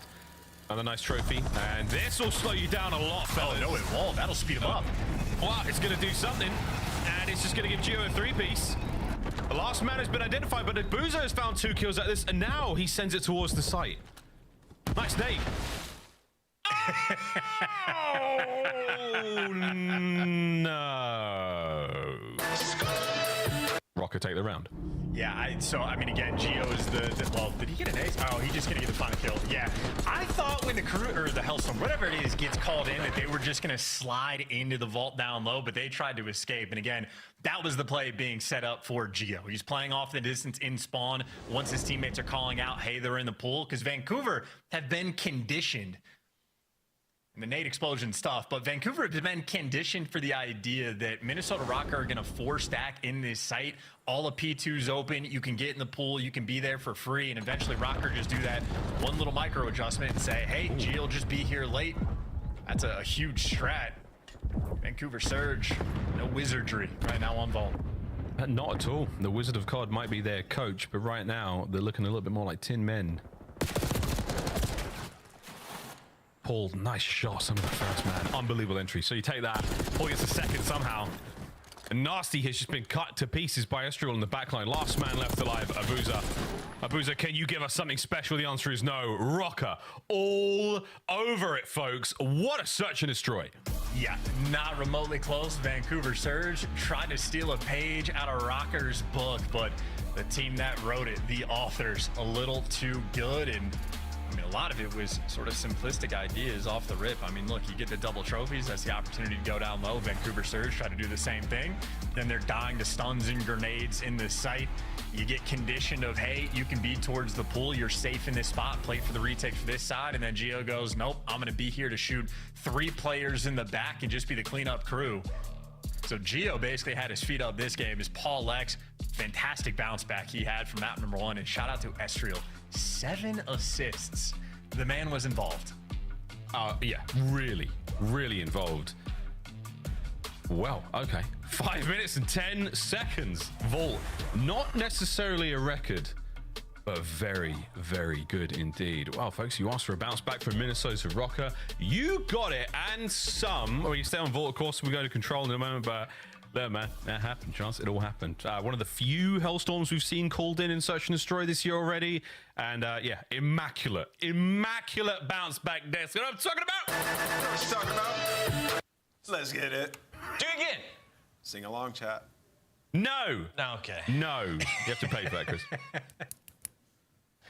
Cool. The storm is a brewing. I feel a game 5 coming. Oh yeah, I told you guys we were gonna have a really long day today, especially with this matchup. I mean, why are we playing Minnesota Rocker on Vault Search and Destroy? It does not fit Vancouver Surge's play style at all. It feels like they kind of gave it to him. Roll that beautiful bean footage. I'm gonna be honest, kind of feels like they gave it to him. I told you guys, Vancouver's map pool has issues in search and destroy specifically, and they have to get better at these maps. They're guaranteed a winner's bracket spot, so for them, I like that they're playing this map repeatedly. Obviously, we saw their last time they played it versus Toronto. It's a back and forth offensive battle. They make that decision to go B, and they lose the map, so they take another stab at it here. I just don't think they were ready for how good Rocket are. Like, Rocket are one of the best teams at actually winning defenses on this map. I think Nero and Paul X owe them an apology. Why is that? They were bullies in the first 4 rounds. They kind of were. Nero goes 6-0 to open the game. Booza takes himself out. He's like, I don't even want to be in this map anymore. Yeah, smart move by Vancouver, just fast forwarding to the control. Save your energy. This is going to be a grueler as we have 2 more vaults coming.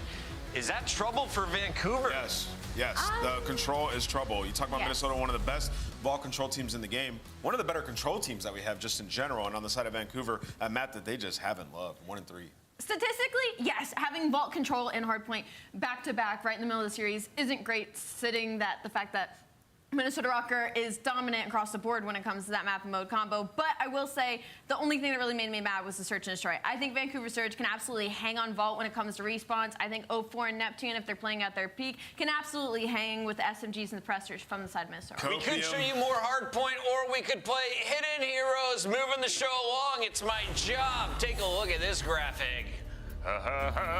It's Hidden Hero time. I've picked out 4 players. It's the best of the rest. They're not in the top 3, but they're somewhere in the middle of the pack. 22 years old, 20, 22, and 23. Allie, which would you like to choose first? Wow, this is hard. This is from this series, right? No. The best of the rest. Best of the rest, Al. 4 MVPs from 4 middle-of-the-pack teams. I'm going to go first. Thank you, Ann. I'm going to go bottom left, and I'm going to go Joe Deceives. 20-year-old Joe Deceives. Ding, nice. ding, ding, ding, ding. Allie, you're on the clock. Oh, God, don't put me on the clock. You're on the clock. MVPs from the middle-of-the-pack 5, teams? 4, God, 3, God, I don't 2, know. God. 1. Pick a corner. I'm gonna pick a corner. Big Kismet, bottom right. Kismet, bottom right. It is Kismet, 23 years old. No. Bulldog, got a few more wrinkles. I'm gonna go. I'm gonna go top right, and I don't think he qualified, so I'm gonna go TJ. TJ at 22? Well, he's older. Yeah, you're right. Yeah. They're old men. I didn't even look at the age, bro. Allie. Don't ask me Redeem again. yourself. Chris, I think you should do it. In the top left corner. Let me narrow it down for you. We've got Toronto gone. You have Vancouver gone. You have Cloud9 gone. Coming in with a 1.16, 22 years old, a top 8 finish at Champs last year. Top 8 finish at Champs last year. Guys, we're testing a memory that I don't have. I'm literally a goldfish. Can I at least have a team? Do you know the team? He says from Toronto. Who else? Cloud9. No, like we've already done those 3, so we have. It's a different team. It's from Rocker. Okay. It's from Minnesota Rocker last year. You can do it. You can do it. You're not doing it. I'm not doing it. You guys might have to do it. It's got to be Estriel. I'm gonna steal Anthony. Ding, ding, ding. I'm not good at this. I did pretty good. I'm not good at this at all. I'm sweating, chat. I'm literally sweating. I like putting you guys on the hot seat. This is why I have a notebook, because my memory, I'm like Dory. That's why Google exists, kids. Let's go over to our casters. They exist for a reason as well. Just keep swimming, Ali. Just keep swimming. I can't. I actually thought I got Sib bottom right, but I thought top left could have been Real. I don't know how old Real is, but good game, team. Good game. Back to another good game. Back to Vault, back to Control, and back to Rocker and Surge. Chance, how are we tingling for this one? Is it common sense, or is it Peter sense, or is it Spidey sense? It's Estriel sense with nice unruly hair. No, I got lost on the sense thing, but what I can sense in this series is the fact that Vancouver Surge's hardpoint record has been so good throughout this stage that I think it's much more important for Minnesota to actually go and win this map. And obviously the record, a little bit better overall, 5-2 compared to 5-6. Now, a lot of that is from the minor from Vancouver Surge, having some extra series and playing against some better competition. So I think this map will still be a battle, but nonetheless for Rocker, I'm thinking it's not a must win, because like the team is always good when they're down, and they're a good vault hardpoint team as well. But certainly I think there's a lot more pressure on Rocker for this map. Yeah, again, the sort of the pressure of Rocker A squad that's definitely got a very, very high ceiling as a squad. Not quite meeting at the moment. Let's see how they go, though. Into vault control we go. You know the rules, friends. 30 lives either side. 2 zones. Dive on in. Estral trying to do just that. A bit of time and bought here, but not a lot of space. As Surge have not vacated the A zone. They're just chilling there. And Estral can't do a whole lot. He jumps the fence, he dies, he waits here, he probably dies in a moment. Nasty just guns him. So Vancouver, no options whatsoever but to die. Dude, they're not moving. Number 1, 04 and Abuza are posted. Nasty's running for free, and Neptune's the only one that has the go button. So I think this pace right now, maybe messing with the minds of Rocker just a little bit. And Abuza was posted up to make sure he could not die from the catwalk. And that's just a clean setup rolling through. So yeah, Surge put in the overtime. A+ on the homework. And not even just that. I mean, the homework is one thing. Whoa, damn, the gunny, ladies and gentlemen, nearly getting away with his life 04, but the teamwork as well. We've trusted every single play so far. We're burning the clock. We're burning the life count. And Vancouver Surge, wow, dude, this is just endless. Not a single hope here for Rocker. Their round is done. Did they even touch the zone? I don't know if they did. I'm so sorry again. I had to do something else, and then I had to go to the bathroom. This is the type of Holy round shit. that I think the COD community has. Hope I am here, and I saw a bit of the S&D, and Black Ops 6, the way it plays. Yikes, it's again. A head smash, just go for the trades. You don't have to think, just go after talent. You don't need to make smart plays. You can slow the game down, and if you're effective at it, it looks like that, where you have a 23-11 life lead. And Rocker, I mean, they're just desperate to even get that first tick.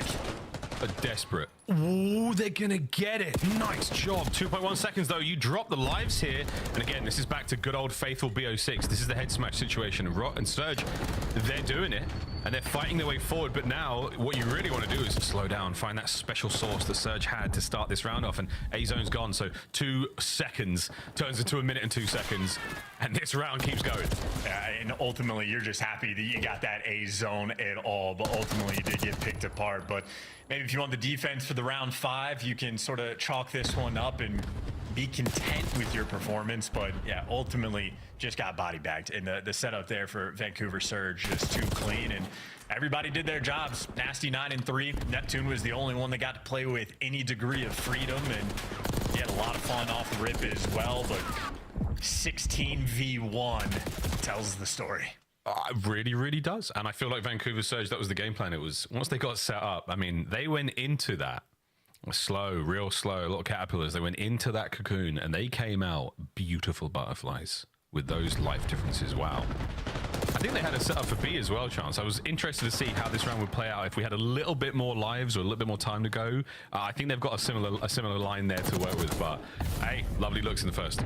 Yeah, and just great trust as well. Like no one tweaked, so to speak. No one overcommitted. No one made a bad play on the setup. And we even got to see it from like Estriel's point of view when he was in the catwalk of like, he's spinning in circles. He's checking over towards time. He's not really seeing anybody. No kills are coming his way. And he really didn't really know what play he could make in that situation, especially just because the guy's on time. It was a no-show from the catwalk. So he would have just had to have jumped into death or flanked into someone sitting on the line heady.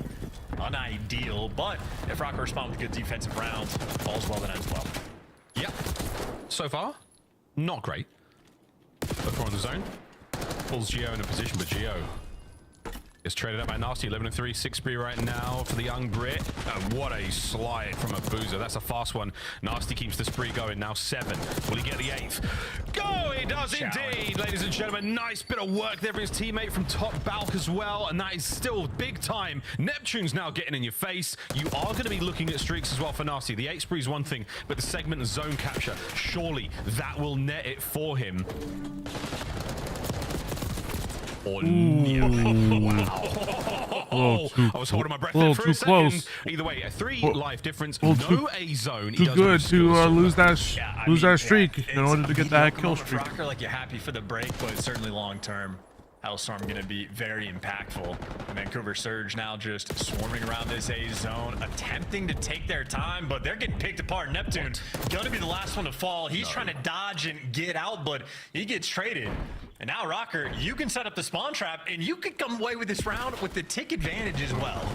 You could do do it, Minnesota. You can do it. Doing, but it's I mean, you've got to contend with Nasty using his Jackal like an AR. It's my hands for some reason. Bullet, so another issue. 0-4 now on the big wide. Flank goes wide, and he.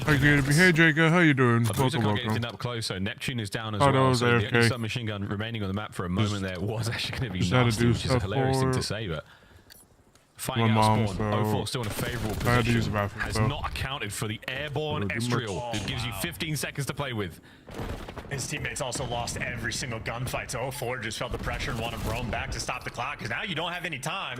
So how about that? Vancouver Surge have the most dominant, like, opening minute and a half of round number 1, and they played basically 50-50 in this round as well. And they're down on segments. So, yeah, maybe Rocker does not have a care in the world that they were down 16 kills after round number 1. And, yeah, I'd be smiling, too, sort of stealing that one away, and a very small advantage now in this map. But Nasty, of course, does have that Hellstorm. Hellstorm certainly helps. I mean, that can be almost a guarantee at B if you're very fortunate with the timing on it. But a fantastic first 2 rounds. I mean, really different. Really different. There's no getting around it. We've seen some special stuff. And Rocker, what have you got now for us? I mean, that first attacking round was so rough. What kind of adjustment are you going to make here? Also need to remember to pay attention in the highlights just to see how Rocker were able to break that hill, because Vancouver Surge, Nasty lived on top of Dave's zone. They had a 3-stack going and got so close, but the hero play was successful. Maybe I have the brain rot. Let's head smash. Oh, Nero, the hero.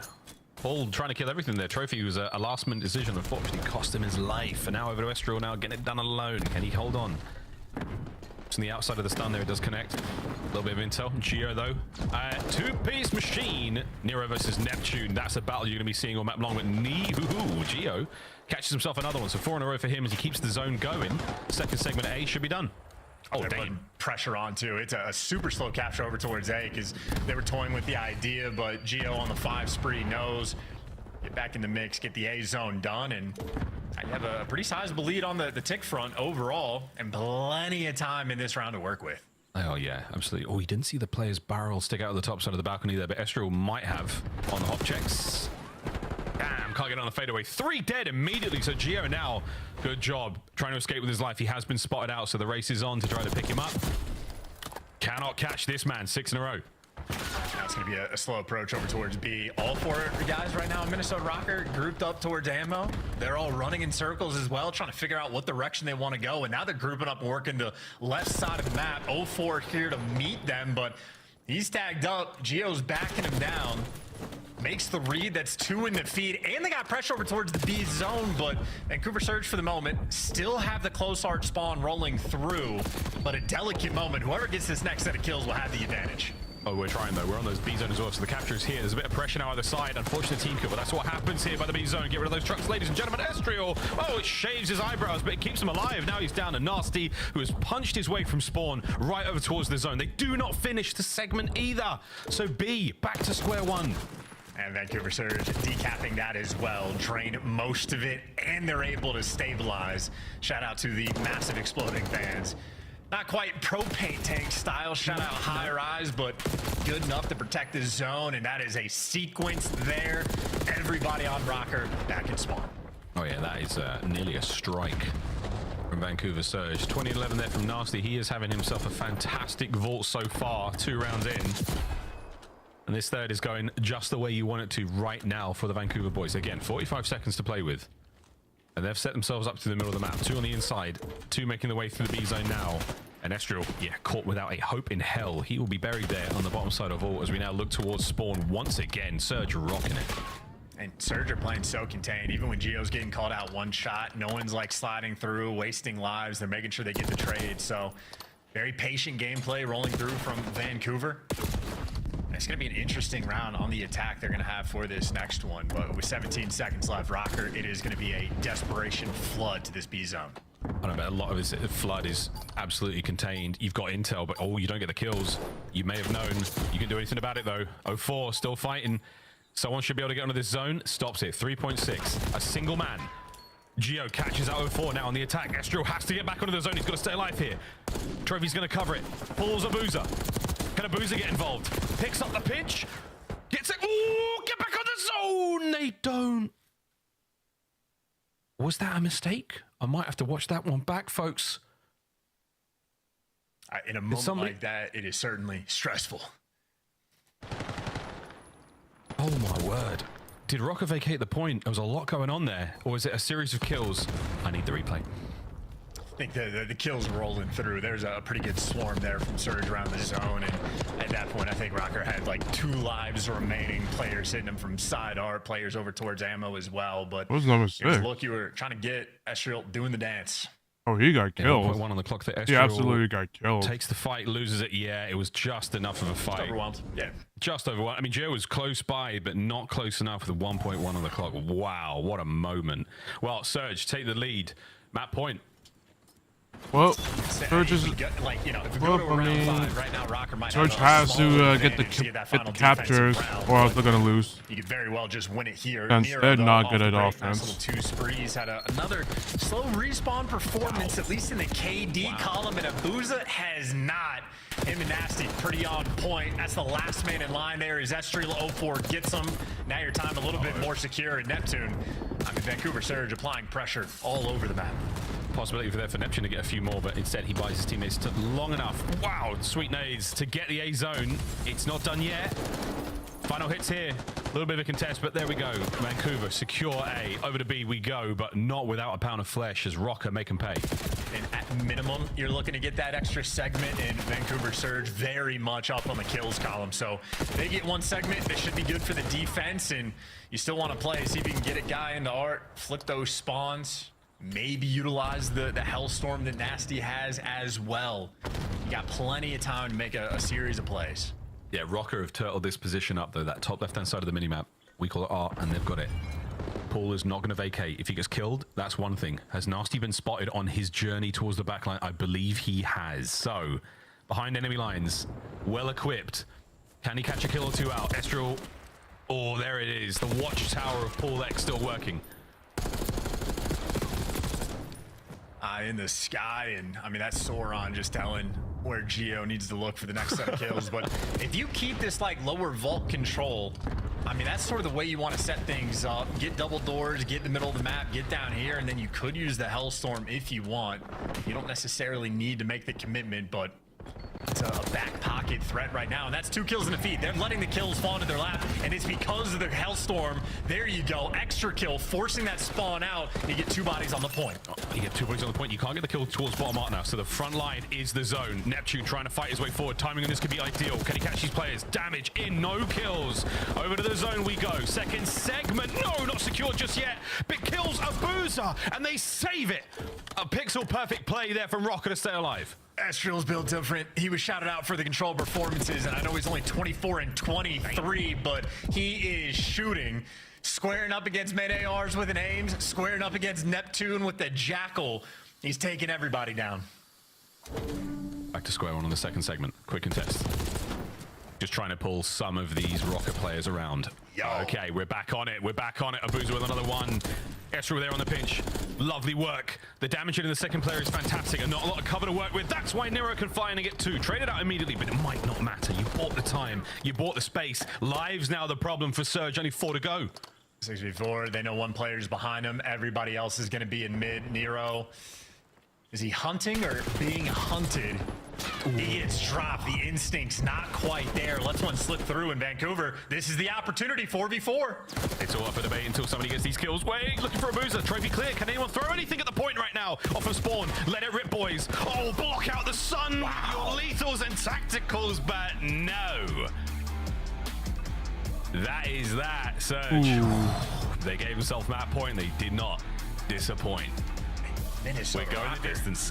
Yeah, and they're just left in a daze as well. Estriel, I feel like, just sort of, he gave you everything. Like, you're in the trap. The Hellstorm coming in from Vancouver Surge was perfect. Like, their game plan and approach on this map, I think, is as good as it gets.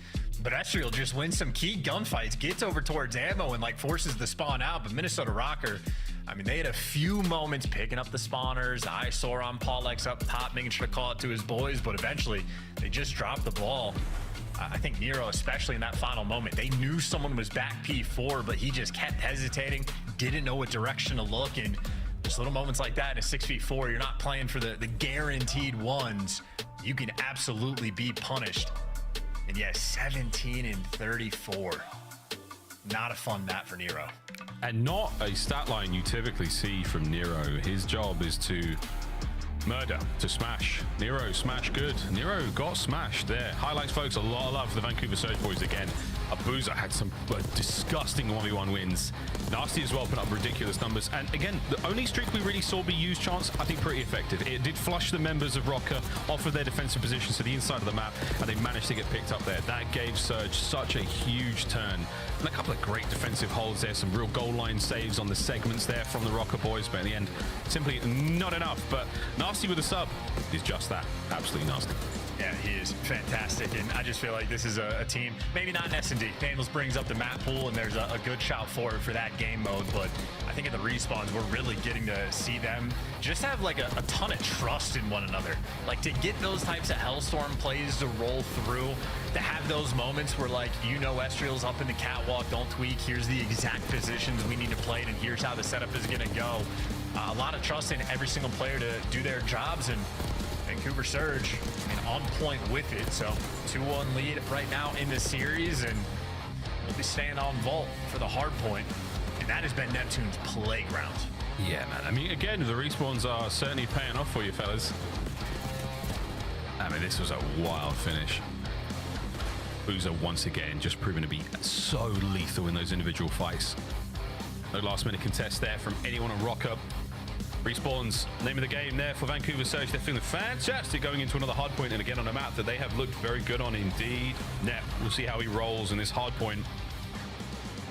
Vault 6-1 though, Chance. I mean, that is a glaring moment for me. If you can somehow do it, Rocker, this is the late stage of the series. This is where you want to be. If you can somehow steal it, that red card S&D is looking good.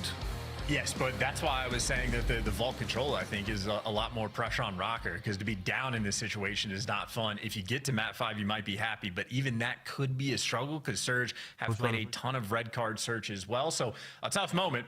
And again, the situation in terms of the standings, both of these teams will be in the winner's bracket, so there's safety there. There's no issues going into the major, but the seeding is going to be a big thing. The record for Vancouver Surge, they're going to be in the middle of the pack no matter what. A win here, they could jump up maybe and fight for that sort of top 4 range, but Minnesota, more pressure on. If you end up losing this series, I think they're more than likely going to be playing against Atlanta FaZe. I don't want to do that. I don't think many of the teams want to have to do that, but you know, you want to be the best, you got to beat the best, but nonetheless, not a fun winners round 1 matchup. But if Minnesota Rocker make the comeback, beat Vancouver Surge in this moment, they jump up a place or 2 in the standings, depending on how the C9 game goes. But then they could end up playing a Carolina or a Toronto, which is also not fun, but maybe just a little bit better. Yeah, again, we said at the start as we were loading in Hacienda, pick your poison. Not a tasty beverage whatsoever for the Rocker lads. But again, if they can get to choose, if they can leave it up to their fate as opposed to the results of other games, that would be ideal for them. Here we go. Let's go Rocker into this vault. You're going to need it to force the game 5. Minnesota Rocker got to be feeling themselves, and 24 and 16. Abuza, the first hard point was a delight for those boys. I'm sure they're licking their lips going on a vault right now because they're chapped. That's why, guys, they're in the desert and it's very dry. I feel that, man. I absolutely do. Bought a humidifier. Great purchase. Nice. I think it's really come in handy, and I don't know what you're gonna have to buy to get a win in this series for Minnesota Rocker, because Abuza very much on point in the map number 1. Like, he had quality gunfight wins.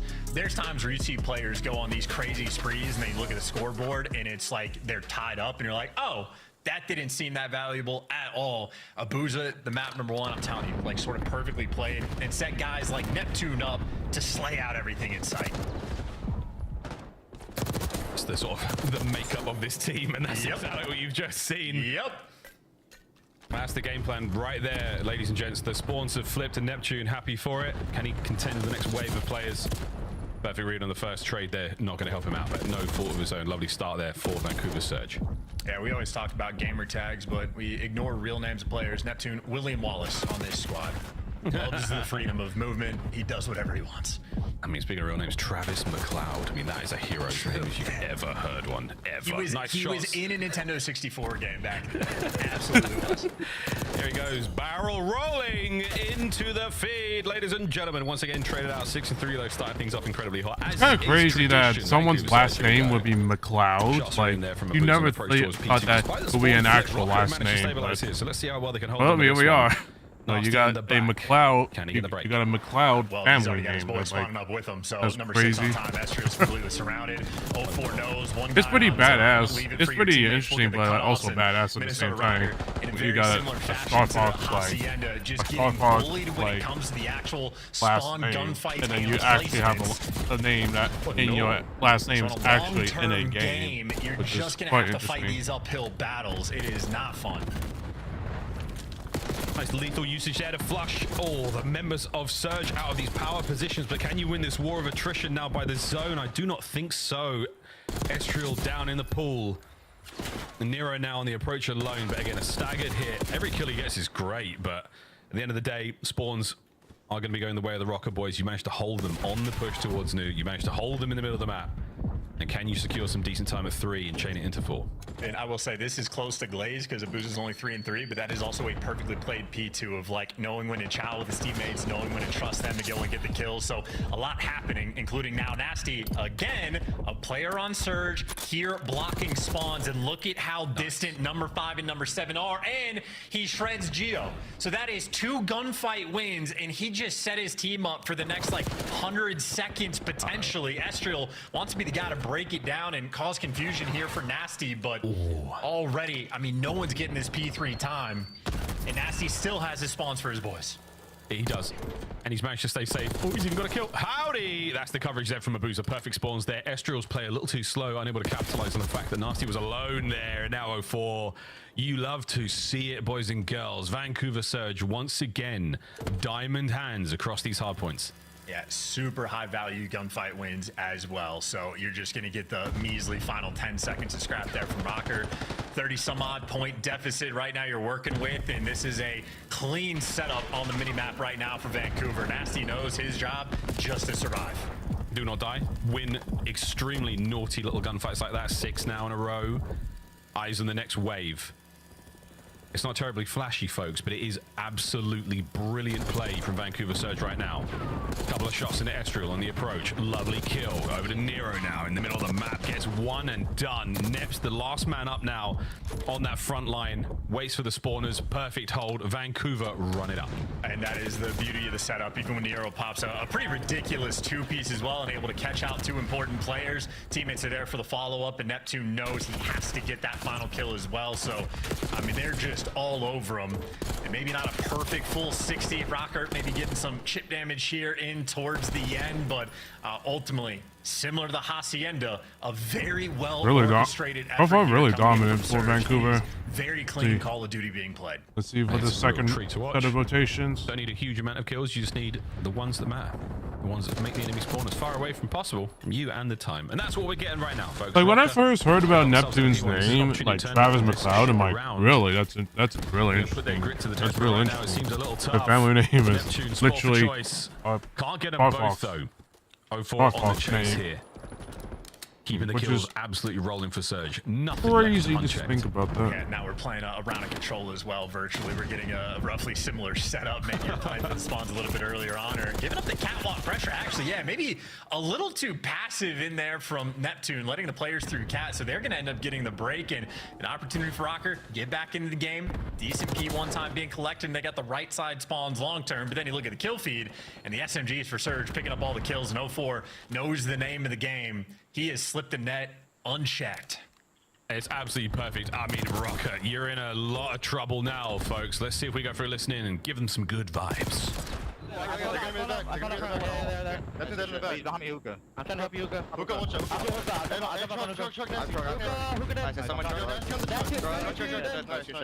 I'm set up Lego. I'm looking at big door. Every big door. I set up Lego. I'm looking at big door. I got two back here. Two back to three. All three in the back. You put them in the bag. Nice. I have your close shot. They're still spawning in the back. I'm saving it off. I'm repping hallway. I'm repping hallway. One of my push Watch on the back of me. They're dead. One in the back of me, I think. Hey, One in the back. I hit him. Nasty. Nasty. I have real back in the back. I have real back door. Trying in the back right now. I see him move there. I'll pass. On you, hole. I'll pitch him. He's still hallway. Still hallway. I'm right. He might middle that. Missing one front. He's absolutely nice. That's last kid. Nice. Boozer and Nasty too. Out of I'm in through. I hit him like 3 times. Yeah. One your mid. I come mid. They go hallway. Nothing hard. They go hallway. Staying on time. Mid. You didn't hit her. Staying on time. You might outer palm right or no? No. Yeah, watch out, Nasty. One's middle too. Hallway still on me 04.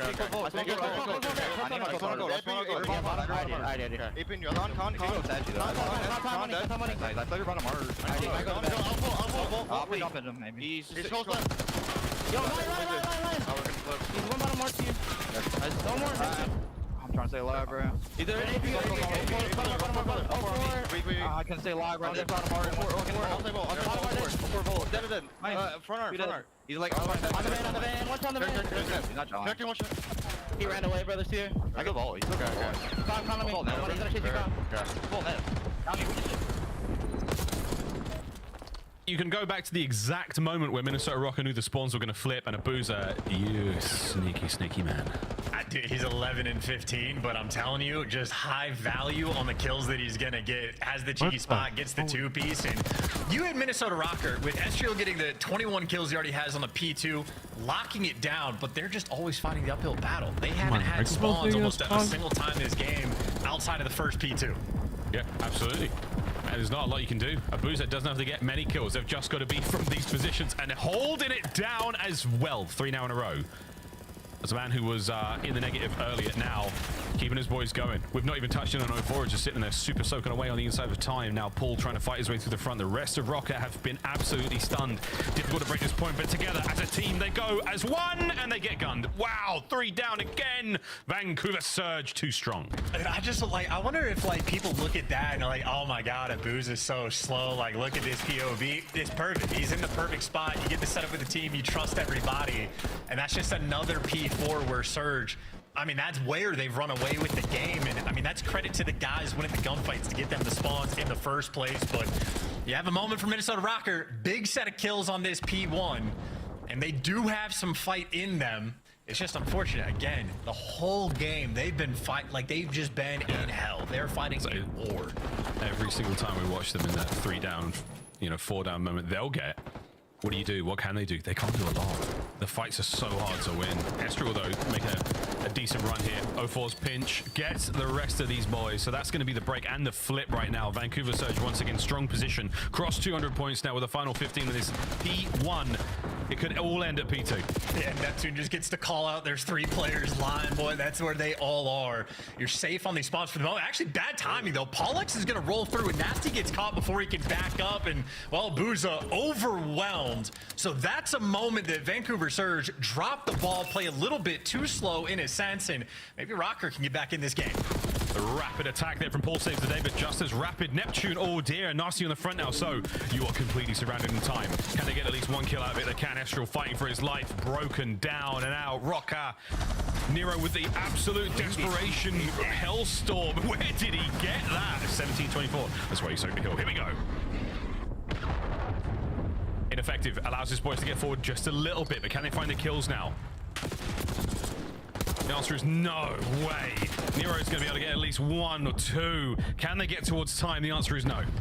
And I just love how that was a moment where, maybe Rocker can get back in the game. In 3 seconds later, Neptune is in the back spawn blocking it to make sure his team will just eventually get the break, even if they're not winning those initial gunfights. So I just know the minimap right now for Vancouver in this series has been gorgeous. Rambo has to be happy with his performance. And if we're thinking long-term, for 17 seconds, Vancouver... Minnesota is really trying to fight back, but they're getting slaughtered. They are getting slaughtered every time they're trying to make sure they have the spawns. Should we even go to a people? I mean, is the big should we? That's a big win from Estriel. Again, 04 and Nasty right back in it, Arc maintained. This position is still worth its weight in literal gold here on Vol. Nero does not check it. 0-4 playing the powerful position. Final 10 seconds here again. Looking to win it on P3. They can get it done, Estriel. What a 3 that is. Cleans up the point. But again, the long term, it is this position that matters the most. I mean, trophies out, 4 stack. And let's look at the routes off spawn as well. You got Neptune just funneling in, making sure he's locking down P4. Everybody else sort of squaring up and just picking up the errant kills. And nobody's throwing away their lives. 0-4 has to get overwhelmed before he falls. And he's baiting out kills here for his teammates. I mean, Rocker, you got to cross no man's land to get to this time. You got interlocking fields there as well from the top hard point and top of art, but they've both been plucked. Nasty now alone. He's under a huge amount of pressure. To the front we now go. 0-4 on the inside of time. Paul's on a flank. He might be able to hit the side door and pick up 2 here. Arguably, it's not a 2. It's Neptune with the turn and burn for the series. And that is that Vancouver Surge. It ain't flashy, but my God, it's good. Yeah, that is, I mean, phenomenal gameplay. So far, today has been the perfect predictions I've ever gotten. So on that, see what their vibes are. I've gotten ever. Faces of Minnesota Rocker, and they just look stunned. Like, what do we just have to play? I mean, they did not have spawns a single time for P4. They had it a single time on P2, and even when they had it, it got stripped away from them immediately.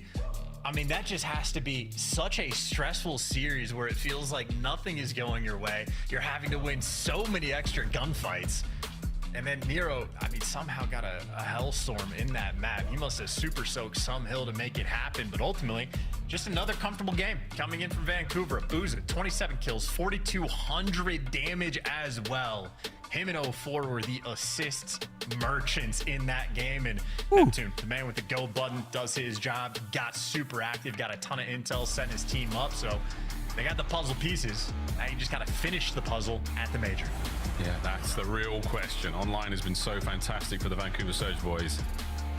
An unbelievable turnaround for the entire team with the addition of Neptune, but can you do it where it matters the most at the major? We'll find out next week.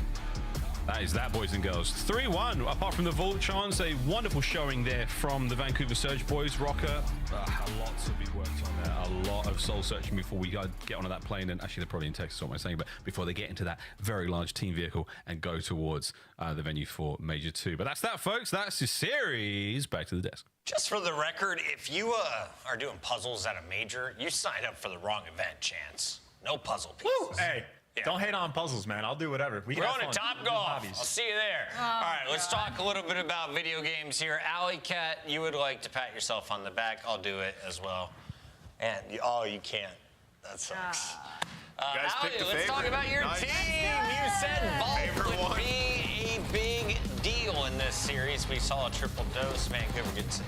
Yeah, I really respect the side of Vancouver Surge allowing Vault control into this series because a lot of teams are very scared to play Minnesota Rocker on Vault control, so they force a protocol, which really isn't much better versus this team. So Vancouver, they go for the head-to-head. I said it while we were in that match 2 kind of middle of this series break and was like, look, the Vault respawns are going to be good for the side of Vancouver Surge as long as 0-4 and Neptune have a good time, and they certainly did throughout both of those. And we go in the listen-in, and they're down big. Rocker ties things up at the end of that listen-in. What happened in the second half? I mean, when you talk about like this hardpoint in particular, Chris, it's just P4s. I mean, Surge is excellent there. Booza, honestly, played like an absolute creddy, but makes a huge play, man. He just gets lost. He's sitting at the truck there by BS&D and just finds 2, and Minnesota Rockers had no idea. The one time, I feel like they were in position to have a P4. And then the ARs on the side of Vancouver just played so well, man. Honed down their positions up top of the building, just killing them when they're trying to cross. An extremely frustrating game if you're Rocker, because we all know that's the money hill. You put effort in trying to get those spawns. Just couldn't track that man down on your screen right now. Estriel continues to perform for fantasy, but unfortunately Minnesota for sure. But you know who was? Like, I definitely knew Surge had the better hand because of the better respawns. This guy's super inconsistent across the board. Because of the respawns, really but inconsistent this stage has been Estriel. Whether it's been Paulex, whether it's been Nero, or even Geo at times this stage, some of them just dropping the ball. Final question: is Minnesota going backwards because I felt like they were always a real threat on Vault, or is Vancouver just applying that much pressure to teams? I have to actually give the flowers to Vancouver here. They're actually 8th overall in the split in breaking, and I feel like that map 1, and even in the map 4, when Minnesota did have a singular hold towards that P2, they got broken like this. You can tell the work's been put in for the Vancouver Surge. They're breaking well, and they're attacking well in control. That is our scuff play of the game. Let's take a look at the Surge with the swing game victory, Al. I mean, it was just dominance. I mean, just the control of the map. You can tell the route. I mean, 04 goes on a literal mission on this backside. And once he gets this first kill, that causes the rest of Minnesota Rocker to be like, okay, now we have to worry about this guy in the back. But it's the teamwork from Vancouver Surge, timing these pushes and timing these pinches to create kind of like just the sense of chaos. Yeah, and just kind of playing tight, right? Recognizing where people are going to be coming from. You know if it gets kind of quiet. It's 04's flanking when he finds that kill. When he gets quiet for a couple seconds, you know somebody's pinching all the way around ammo, or they're going to be mid-map. So you just pick up on that. It's good communication and a map they desperately need. Their vault was not great coming into it. Highlight of the whole match for me was Abuza's reaction. He's playing with passion this season, Ant. Yeah, he is, man. I mean,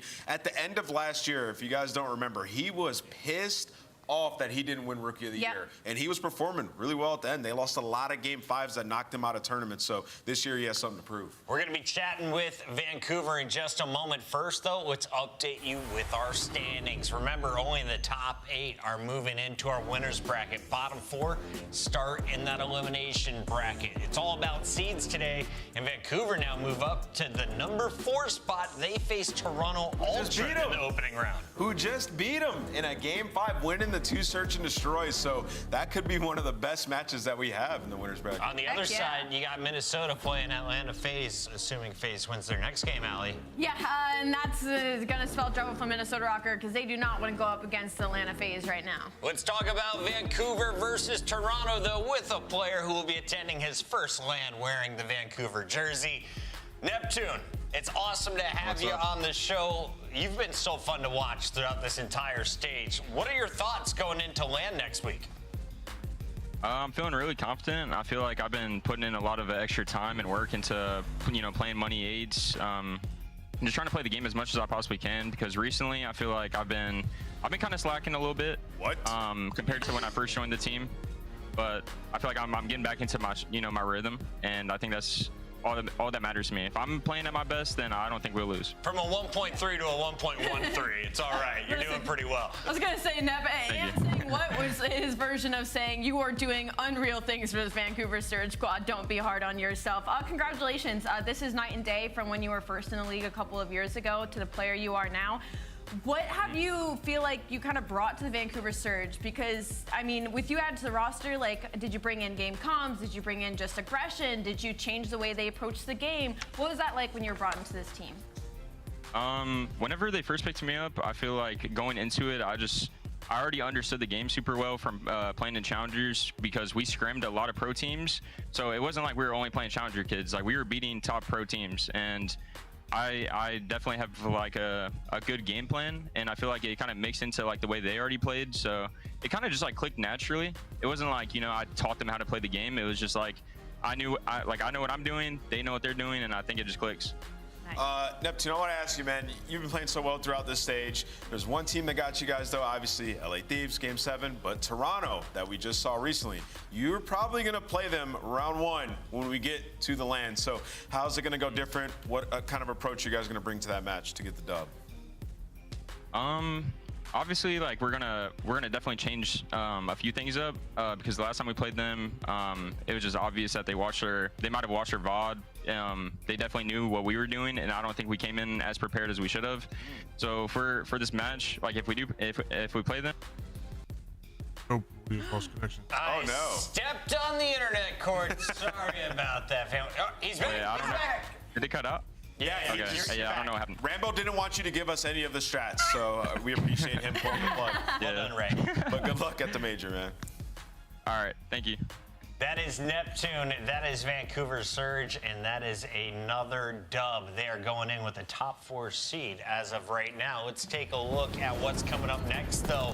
We've got a team back on the rise after winning Minor 1 and Major 1. People seem to have forgot about FaZe. They look to take on a struggling Cloud9.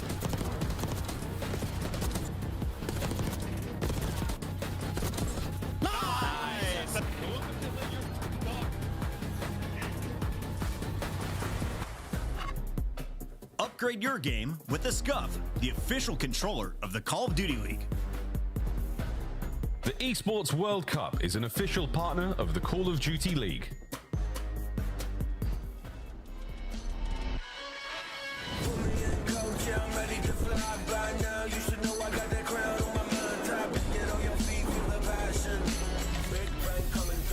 Like a cannon. Blast like a cannon. Big bang coming through. Blast like a cannon.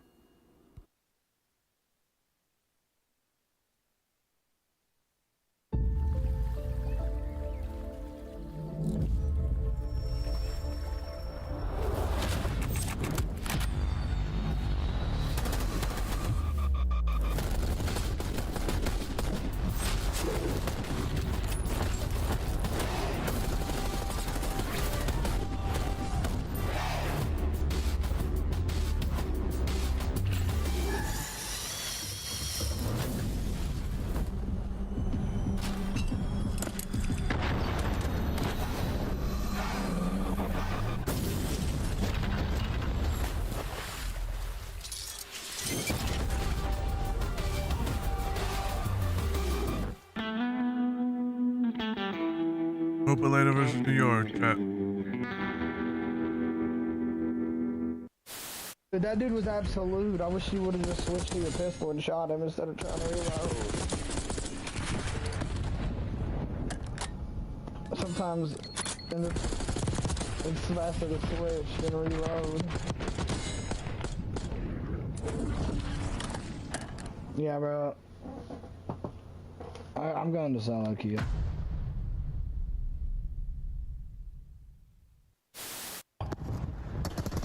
Second tick is done. Abizi is cheesing. Abizi is cheesing. That is filth. Series isn't over yet. FaZe now a chance to smile. Come on, guys. Hold the line. Oh, God, they're still second. They're on the other side. There's no respawns remaining. Oh, no. It's all falling apart. Yeah, there's still time left. Oh, if they get the minute extension, it's done. Oh. Oh. Oh. It's done. Well, you said it was the law. It is the law. No, this is literally, it's literally the law of control, though. It is, man. It doesn't matter how. On me, Bader. It's like both sides. Watch out, he might be ironing you. I think he's looking for you. He is. Why are you with this?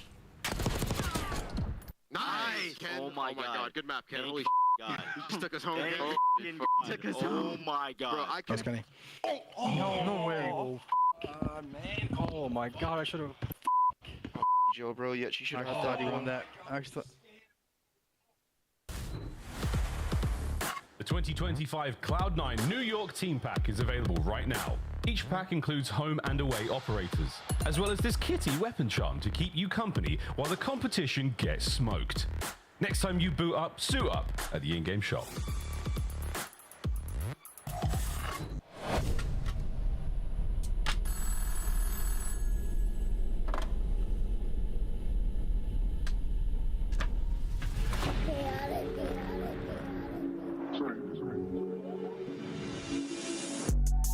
Nah, for real.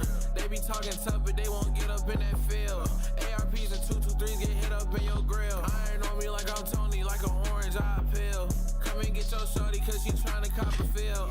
She no look chaotic, keep it hot before the deal. And you steady talking out your neck, it's never real. So I say not for real. So I say not for real. Not for real. Yeah.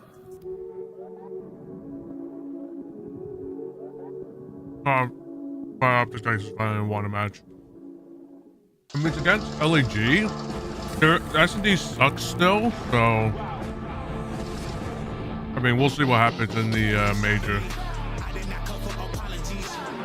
Because there's only so much they can, like they like obviously Optic has a lot to prove right now, but like right now they're just not playing well. They're still playing okay. They're just not playing well though.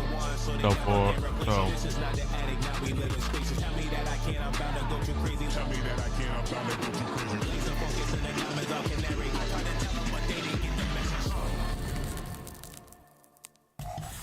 Atlanta FaZe FaZe looking to prove they are the best team in the game once again. LA Thieves have been challenging them for the throne, but other teams like Cloud9 are starting to get cocky. Today, Atlanta needs to put their foot down because their last match yesterday wasn't the cleanest dub. It wasn't the cleanest dub. I think this is a very interesting matchup from both sides. From the side of Atlanta FaZe, their respawn has been unreal this stage. That is without a doubt. They are top 2 in control and in hard point across the board. They're 7-0 in map ones. Number 1 leading the league. So the beginning of this series is going to be everything versus Cloud9, who is also top 3.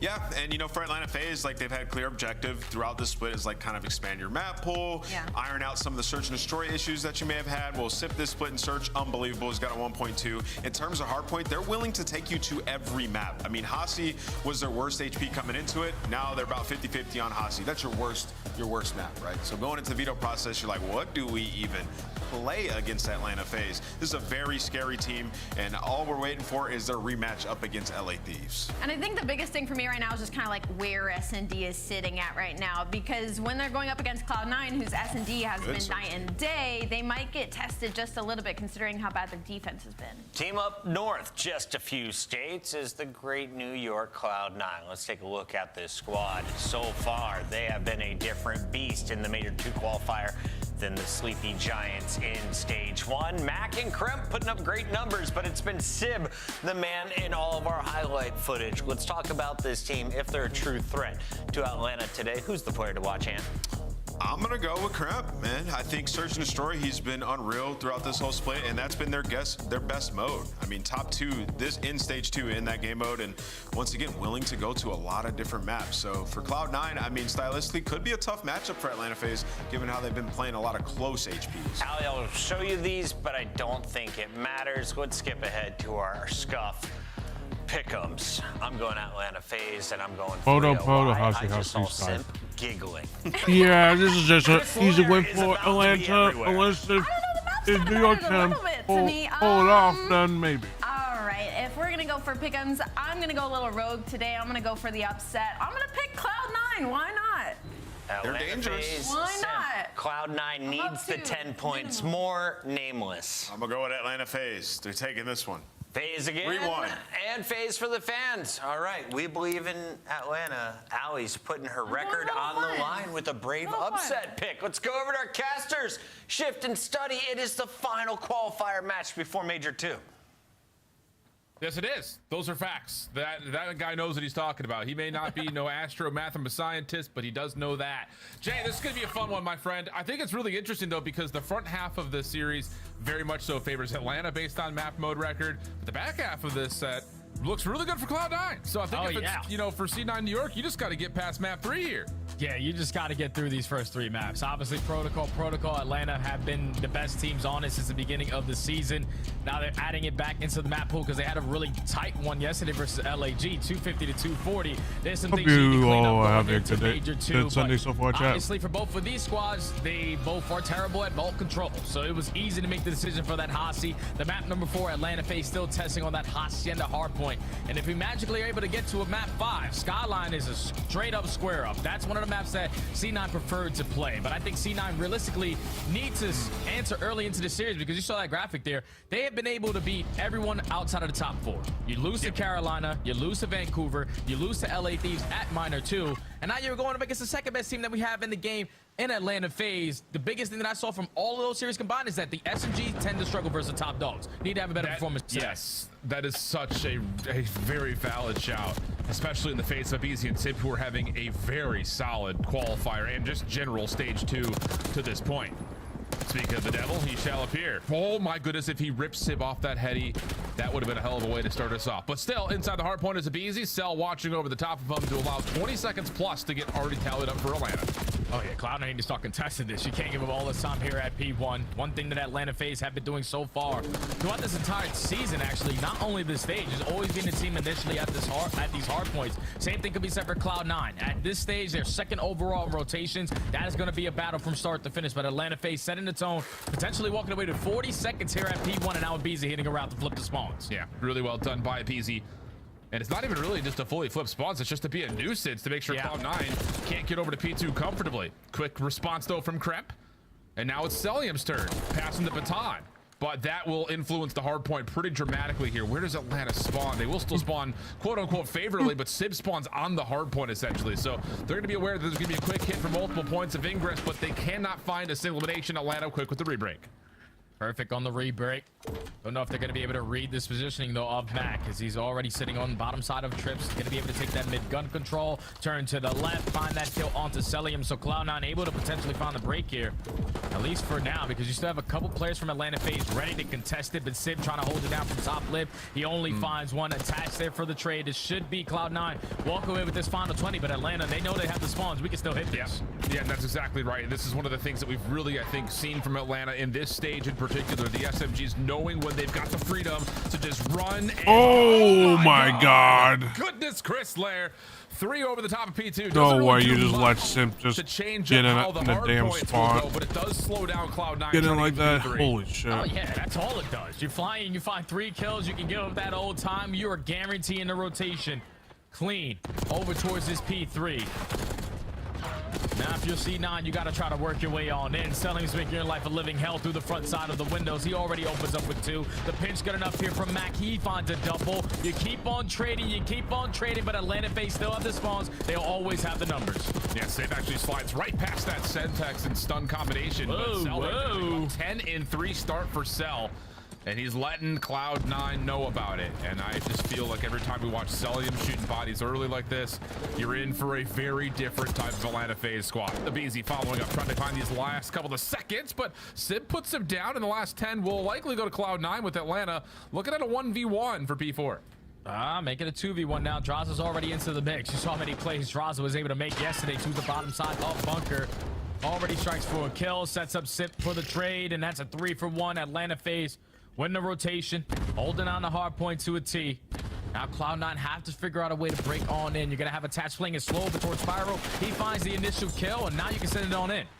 Yeah, and Jay, to your point, just take a look at the scoreboard for Cloud9 right now. Combined 9 and 24 for Kremp and Mac. Yeah. So I want to talk about, again, that SMG presence and this not being there versus the top teams. It has not been there yet. Although with 30 seconds to fight, this will be a prime time for Kremp and Mac to start to wake up. Yeah, it's a perfect situation to be in, especially when you're in the bunker hardcore. You know the SMGs are tending to have a field day. When those gunfights start to go on down, but Simp lines up a double through elevator. Simp, the last player here. Yep, I'll be able to close that one out as well. He's one shot. So Cloud9 able to stabilize here at the Money Hill. Walk away with at least 30 to 35 seconds, keeping themselves into this game, but the SMGs need to get activated on the second half. Really good, just kind of small moment to point towards Sib, getting the SMG off the ground and now turning it into a fire. Baby. 7 in a row for Sib working on the Hellstorm, but FaZe, the team, currently up, and we'll take a listen to see how Atlanta are coming as they try to make their way over to P1. I ain't time. I'm taking top ammo. He's nice, good shit. I have time. I'm only top ammo. What is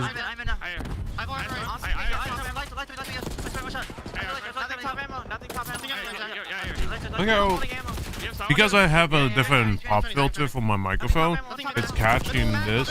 It's catching my microphone. It's catching my microphone. For some reason, I don't know why.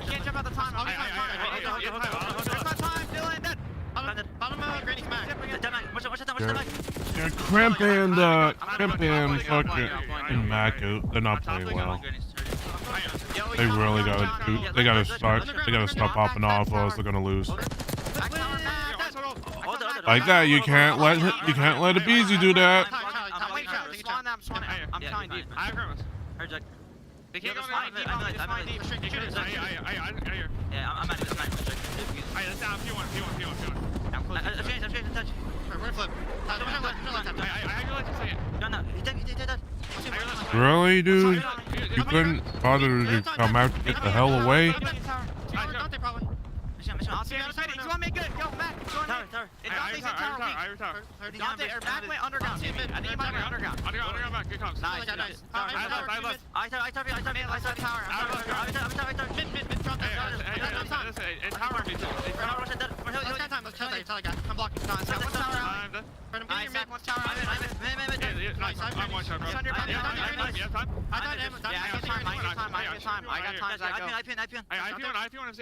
got time. Can you go right now? They be on the ground. I spiral. Look in the ground. On me, back. Yeah. One back left. Yep. Is it talk room? Yo, I got it. Talk room. Back, spiral, nice. Alright, main front, FC, attack. That's the lower right. Top right, top. I I'm gonna go right. Top. I'm gonna stairs, Dylan, speak on the stairs. I'll kill step. Yeah, one shot. Front left door. Front door. Dante, right side. Nice. I can't talk. Nice. I'm going to. Man, talk about just everyone helping everyone right there, Jay. I mean, you can hear the comms of I've got old, you go new. I'm that new, don't worry about it. Like, because everyone is so on the same page. And even that final moment right there to kind of clean up this scrap time, Atlanta looking really strong here on the protocol hard point. Yeah, that's such beautiful communication right there out of a world championship roster. Like, it's as simple as that. We're making sure we're accounting for everyone, the spots that are open. We're also making sure, okay, we don't currently have it, but we'll back up to make sure we secure that angle. Blocking the spawns. You even heard Simp. You guys can be aggressive, challenge that old hill. I'm gonna block it, make sure you have the rotation over towards new. It's just Atlanta FaZe can do no wrong besides lose this rotation over towards the money hill in P4. This is how Cloud9 get themselves back into the game. Yeah, do no wrong until some wrong happens, but still an opportunity to try to develop something over the middle of the map, and a BZ Cell start to kick things up. C9 still comfortable inside the hard point for now. Simp trying to play from one side though. Here comes a BZ from the other. The pinch is perfect. The Tiny Terrors will break, and that'll be enough for Atlanta to likely get past the 200-point threshold. And if you're Cloud9, you can't afford to give up all this time here. You got to try to contest it. Kremp at least finds one, but instantly traded. So Atlanta's still going to be able to hold on. Cloud9 seeming that they're just going to cut their losses. Start to think about towards new. Attack tries to give it one more last push. He gets shut down. The rest of the boys are actually going to go for one more attempt. Yeah. And this might come back to bite you if you don't get any of the kills, because now you got Simp on 5 in a row. You already have a lot of presence through that top mid side, and you're going to be outnumbered off the road to new. Yeah, I mean, it is kind of 6 of one, half a dozen of another. You don't want to sit here and allow another 10-15 seconds just to go freely over to Atlanta. But of course, it does mean that you're going to have to be a hero miracle worker over the top of P1 without the numbers, especially as you get completely shredded on that last final hit at 4. So 231-35. This game was, well, I would say close until it wasn't, but it really wasn't ever that close. I mean, Atlanta just came out of the gate swinging. Oh yeah, they've basically won every single rotation besides that one on the bottom side of P4 that we just saw. It's been perfect. 30-20 for Sid, but the problem is you got SMGs on Cloud9 that ain't doing shit. Only need one more second, and that is going to do it. Atlanta FaZe take map 1. Yeah, man, I mean, this analysis is going to be real simple. It is real sad. Atlanta Zubs fried, Cloud9's didn't. And I think there's a lot of, you know, the why, how, when, where that all happens. And it kind of starts and ends with the conversation away from the SMGs of Draws and Cell are just not allowing Cloud9 a chance to rotate. Like, at no point did it ever really feel like Cloud9 were comfortable. Maybe on that opening P2 where Atlanta are more playing around the middle of the map, but that's what they want to do. They want to play you around the middle of the map, force you to spawn behind the hill, and then just completely suffocate you. And it really, outside of one individual moment from Sib, not much positive to take away from Cloud9 in map 1. Yeah, just a tough map 1, man. Just the SMGs really couldn't find kills, both sitting at 6 non-traded, combined 30 seconds. Like, yeah, that's just not how you're going to be able to beat Atlanta. You know you need to be able to bring it into slang. You know you need to be able to bring it into fundamental aspect. But if you're getting outclassed in both of those categories, that is what the score line is going to look at, like, at the very end. Atlanta FaZe, though, like, just to step back and talk about this roster a little bit more, it's like, when this 4 was set up last year, they always relied on being the team to break into the hard point and find a lot of time off of holding that hard point after the break attempt. This year so far, they have been, without question, the best rotating team in HP. They have the fundamentals in play. They're realizing, okay, if we're the team there early, we got the gun skill, we got the power positions, we should stand a pretty good chance of walking away with a majority of these HPs. And that's been a lot of their focus so far in this title, just being the team early, and every time they do that, they walk away victorious. Yeah, I mean, Jay, that's a strong point. I mean, across the majority of our hardpoint maps, they rank in the top 3 in rotation percentage. Yeah. But the one map that's outside that conversation is Protocol, 11th in overall rotation percentage throughout this stage on the map. So it's kind of, you know, nice to see when Cloud9 do play well. It is largely because of their ability to rotate, but here on a map like Protocol, they have struggled in being able to do that, and that was definitely the storyline in this map. I think especially when Simp is pulling drama-based 3 pieces, Cell shooting bodies by P3. It just feels like this Atlanta team is primed and ready to come out of the gates hot. Oh yeah, and when they do that, you gotta believe that they're gonna be able to bounce. I mean, to have the response as well in Search and Destroy, because they have been unbelievable in that mode as well. You're also looking at the second best control team in the game. This is what makes them one of the top dogs. You have to be on point when you're playing against the best. Unfortunately for C9, they start off the series slow. You can always rely on the SMGs, more specifically Krem, to always bounce back in Search and Destroy because he's been their guy. Just to kind of, again, point to it, looking at the game flow, from 100 points through 5 hills, they only get another 35. Sheesh. Beat down. Okay, Protocol Search and Destroy, though, coming up next. And the storyline generally when we see a Protocol is Atlanta's going to feel pretty happy to see it in the map set series. That includes the Search and Destroy. They've been pretty solid there. Cloud9 on the other front, though, Search and Destroy has been, I would say, improved since Major 1 in that stage. That has been, I think, a lot of the reason this team has found success, beating some of the teams that find themselves kind of in that top 6 conversation. Maybe not the top 4, but the teams just below that. They've handled business in the Search and Destroy, but they have missed out in a couple of map 5s versus some of the top dogs in the last couple of weeks. So you'd have to think Cloud9 are really coming into the series thinking we just need to really focus it on this Search and Destroy play that we have. Oh yeah, you need this Search and Destroy, and it's going to be tough though because they have a total of 14 wins on the season in S&D. One of those wins are on a map that's no longer into the map pool, but then 9 of those wins are only on 2 maps. You find a lot of success on Skyline. You find a lot of success on Hasi. Everything else is about 50-50 or even lower.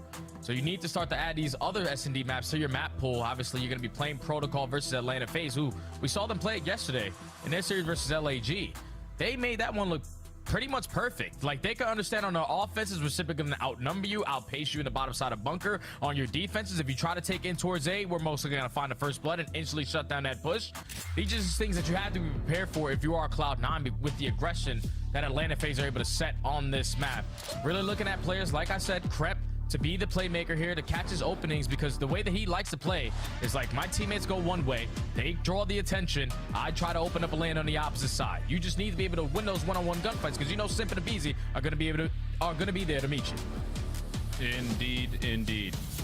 Here's a look back over how the Search and Destroys have gone again in that Boston series. Definitely a trial of maps for Atlanta, but everywhere else they have been dominant. It's just, I feel like they're just kind of quietly coming into this major. Puckett had brought it up in the opener. Like, it feels like sometimes people forget that Atlanta won both minor 1 and major 1, but a lot of focus to LA Thieves. And that's a team that Atlanta has largely been able to handle when they meet. So we'll see if there's any resistance here in this Cloud9 squad. Opening offense stopped and stalled from playing through elevator, and now it looks like Kremp is going to try to feel things out of mid-map. You're already 30 seconds wiped away. Atlanta FaZe with A control. So got one player sitting nice and tight in that corner. Everybody else play for this B push. You get early info that Kremp is being aggressive through sidewall. They have him one shot. You try to send it in for the kill, but the team shot's good enough to take a BZ down. Yeah, and now you've got pressure at B, and you can retract this back over towards A unless Simp, the sole defender, hangs onto it by himself. He's going to take 2. Finally, Mac able to secure the trade, but now Atlanta can rotate off the B defense over to A. And they know where the pressure's going to be at. 25 seconds, you don't really have an opportunity to think about that rotation over towards B, so the nade doesn't connect. You're able to gain some info if you are Celium, but Sib's just trying to keep his teammate alive. Draza already making his way in. Mac not going to be allowed to exit off the plant. And now it's just a guessing game. Draza versus Sib. Does Sib come to check? Does he call the bluff onto Draza? He tried to, but shots from Draza too clean, playing off the elevation. Do not allow Sib to sneak back away, and Atlanta will get the first round. And that's the same play that Draza yesterday made versus LAG. It was a 1v2 instead of a 2v2, but it's the same exact jump. I'm interested in that I didn't read that. From the elevator angle. Didn't read that because the player on bomb, Draws did the same damn thing like yesterday, so but unfortunately. And he walks right like he read it, but just didn't bother on the bottom be side firing or whatever. Yep. But how about the heroics out of Simp? That can't happen. The fact that, I mean, yeah, he is the only defender floating around the A site, and he catches 2 while Atlanta have to respond to the eliminations that kind of pulled them back to the B site. And then as soon as he gets traded, it's an easy commitment to get back into position. So Big round to start from Simp to get him back into contest, and then draws, of course, to finish things off the last two. And now we're back in for a quick hit, but we're a little bit overstacked here if you're Atlanta. Team shots, unfortunately, go right through the body of Sib. And at least there's a trade to keep it 3v3 and a BZ. Oh my, he has beat the timing of this stun. Oh, shuts him down. Follow up throw over the top of the site, draws it for one. He knows he's got to attach outside, but can't slip underneath his site, leaving Cell for the 1v2. Cell 1v2, gonna make it a 1v1, but Cramp with the repositioning way too fast. After finding that kill on a BZ. He was just in Spiral, all of a sudden he's at Elevator. That was the gunfight that basically secures the round there, because I thought a BZ had to jump on him. Even with the team kill that goes down, Cloud9 had no presence in towards A. And then in a 3v3, BZ tries to isolate onto the gunfight versus Kremp. Even with the AR, he's able to win that gunfight. Big round there from Kremp to secure it there for C9. Yeah. Okay. Response for response, but first blood engagements have been pretty solid so far for Cloud9, whether they're catching the first blood or at least being able to trade out evenly to keep them at 3v3s, things of the nature. Stuns, nades being exchanged over towards field side here. Mac, aware of that, just tossing a couple of the shoulders and says, I'm not interested, and Kremp will get to work playing through mid again. Yeah, once that trophy goes down over towards both side, Cloud9 know, okay, they're probably going to be aggressive in towards the site. So Kremp, can you find an opening? Works his way right through bottom middle. We saw this play in Challengers last week from Omid Brooklyn. Kremp strike for the first blood. They have the numbers, get the bomb down. Yeah, and good the shots. Cell trying to toss a stun attach in simultaneous form, takes down a BZ. And yeah, that's a round that it's going to really mess with the heads of Atlanta coming into their next defense. I mean, they're going to have to be very cautious about mid-map because they've seen Kremp now there in 2 straight Cloud9 offensive attacks. This time it works out absolutely perfectly for the full wraparound behind A. So figure that Atlanta will be trying to draft something up to deal with that next time they're on defense. Yeah, you just got to deal with Kremp right now because he's been a deciding factor these last 2 rounds. Pretty sure he's able to find 3 in this one. Gonna end that round on 5 or 6 in a row. But 2 times he needs to make plays. He's finding the angles. He's finding the sneaky routes to get behind enemy lines. Able to secure the offense there for Cloud9 off the back of another first blood. Atlanta now need to have a response here on their attack. Yep. Yeah, 5 in a row for Kremp. Quick hit for Atlanta, looking like it wants to go back down towards Elevator again. This time there are no members for Cloud9 here for the opening defensive effort. Instead, it's Kremp again, playing around the back, number 5 in blue. And Cell is hard scoped, watching to see if he falls into this. Sib for first blood does not change the focus of Cellium. Post plant still locking in. Here comes Kremp on the low ground. In trouble, and Cell will find the kill, and the retake installed. Retake gets stalled. It is a 2v3, so you have the numbers if you are C9. Do you have any attacks to try to work your way on in? You cross, you try to set up Sib for a double, only able to take down 1. Cellium 1v2. Yeah, first shots are good, and almost getting a look at Attach, who must have just had a little bit of enough regen to keep him alive. Stays up with 37 HP. And how about Cloud9? 3-1 up. Again, with that really questionable round coming next for Atlanta to see what they want to do defensively. That's another first blood there for C9, and that's the perfect time to get a first blood there in a 4v4 retake situation. One of the more difficult sites to do it. Sib lines up that first kill from Big Door, and in a big one-on-one through Spiral is one instantly puts them into 4v2. They know that we have the numbers. We just have to overwhelm the player in towards the site, and then Cellium is not in a position to at least contest the defuse. Clean round there from Cloud9 on the retake as they're starting to pull away. Yep. All right, see what Atlanta wants to do from their defensive side here. You just cannot allow Kremp to keep running down through mid. And this time Cell is actually, there's not much different here, if I'm being honest. The only thing that's really unique about this is that Abizi has gotten up and through at P2 from that route through field. So he's just looking to get aggressive to counteract Cloud9 if they do the same thing again. Oh, but Abizi, I thought he was going to at least try to go for that kill towards the backside of tower. That's what it looked like on the mini-map that Sip was trying to set him up for. But even when you think you catch Abizi off guard, he's still prepared for the gunfight. First blood for the First Blood King. And now C9 have to work their way into A, and they're uncontested. Yep. Well, this is just a trap play for Atlanta. You've got Simp still playing outside towards field. You can have a BZ hit back towards Elevator if they want to. So that's going to be a question mark in this post-plant defense for Cloud9. You can see Attach kind of has to watch multiple things at once here. Follow from Celium is good. Stops the extension coming through from Krem. Up the zip. Awkward gunfight that gets pushed back. It's taking a lot of time, but Atlanta are now starting to suffocate. Yeah, now it's 1v3 for Mac. Just gonna get overwhelmed by the side of Atlanta FaZe. This time they finally strike for first blood. Keep the numbers in their side, and then I thought even when it was a 4v3 and they get that bomb down at A, Kremp had an opportunity to make the play. Yep. Just gets super aggressive on the outskirts, only finds 1 kill, selling him in position to trade, and then at that point, it's too many angles to watch. Not that many players alive still for C9. Retake good enough there for Atlanta to secure the round. Yeah, first blood really changes the mental space for everything Cloud9 were trying to do. I mean, if Sib wins that 1v1 with Zabizi, and you get the planet A, you pretty much win the round, you think. Kremp doesn't have to take an aggressive route, but Abizi being on that pinch, always a question mark for the post plant. Cloud9 couldn't get comfy, tried to do something bold, didn't work out. Uh-oh, gosh, Simp is just in hell, trying to come down elevator with Celia behind him. RCXD for Cloud9 denied though, and Abizi will get into sight. Yeah, they know that they had Mike isolated in towards the site, so you send in Draza for the kill, but Sib again, just ripping players off of the computer. Heady, Kremp finds a second. Abizi now technically in a 1v3, makes it a 1v2, but that bomb being down in that position, Cloud9 had the info, they're just gonna stack it. Yeah, I like this idea though from Abizi.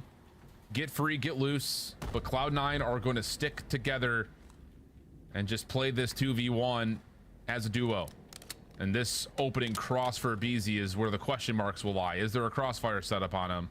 Has to be careful about trying to make his way into sight, but as he's cleared it, yeah, I think you can grab this and immediately go for the plant. That's going to be the call. Yeah, but the timing's not going to be good enough. No. Cloud9 have cleared out a lot of space, so they're able to put themselves in positions to instantly contest before the bomb gets planted. But that's now 2 rounds now where obviously Celium gets the better of Simp. They have that go-to strategy though. Like, this is their strategy on their offenses. When they're trying to bombard their way into A, Celium is the 3rd person to drop on in.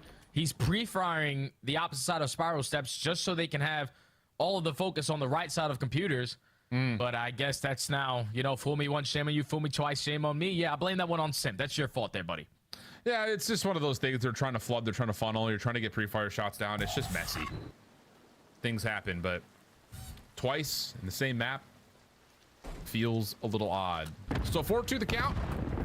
And this time, talking about again, how does Atlanta want to possibly counteract Kremp playing to the middle of the map? They're not going to get aggressive with Abizi. Instead, they're just going to stack things up and see if they can catch any information. And for the moment, it's just going to be very passive. Both teams staying 4v4. Yeah, because every single time for Cloud9 on their offenses, they're just gaining info as they drop down the spiral. I mean, towards the elevator. No one is trying to die.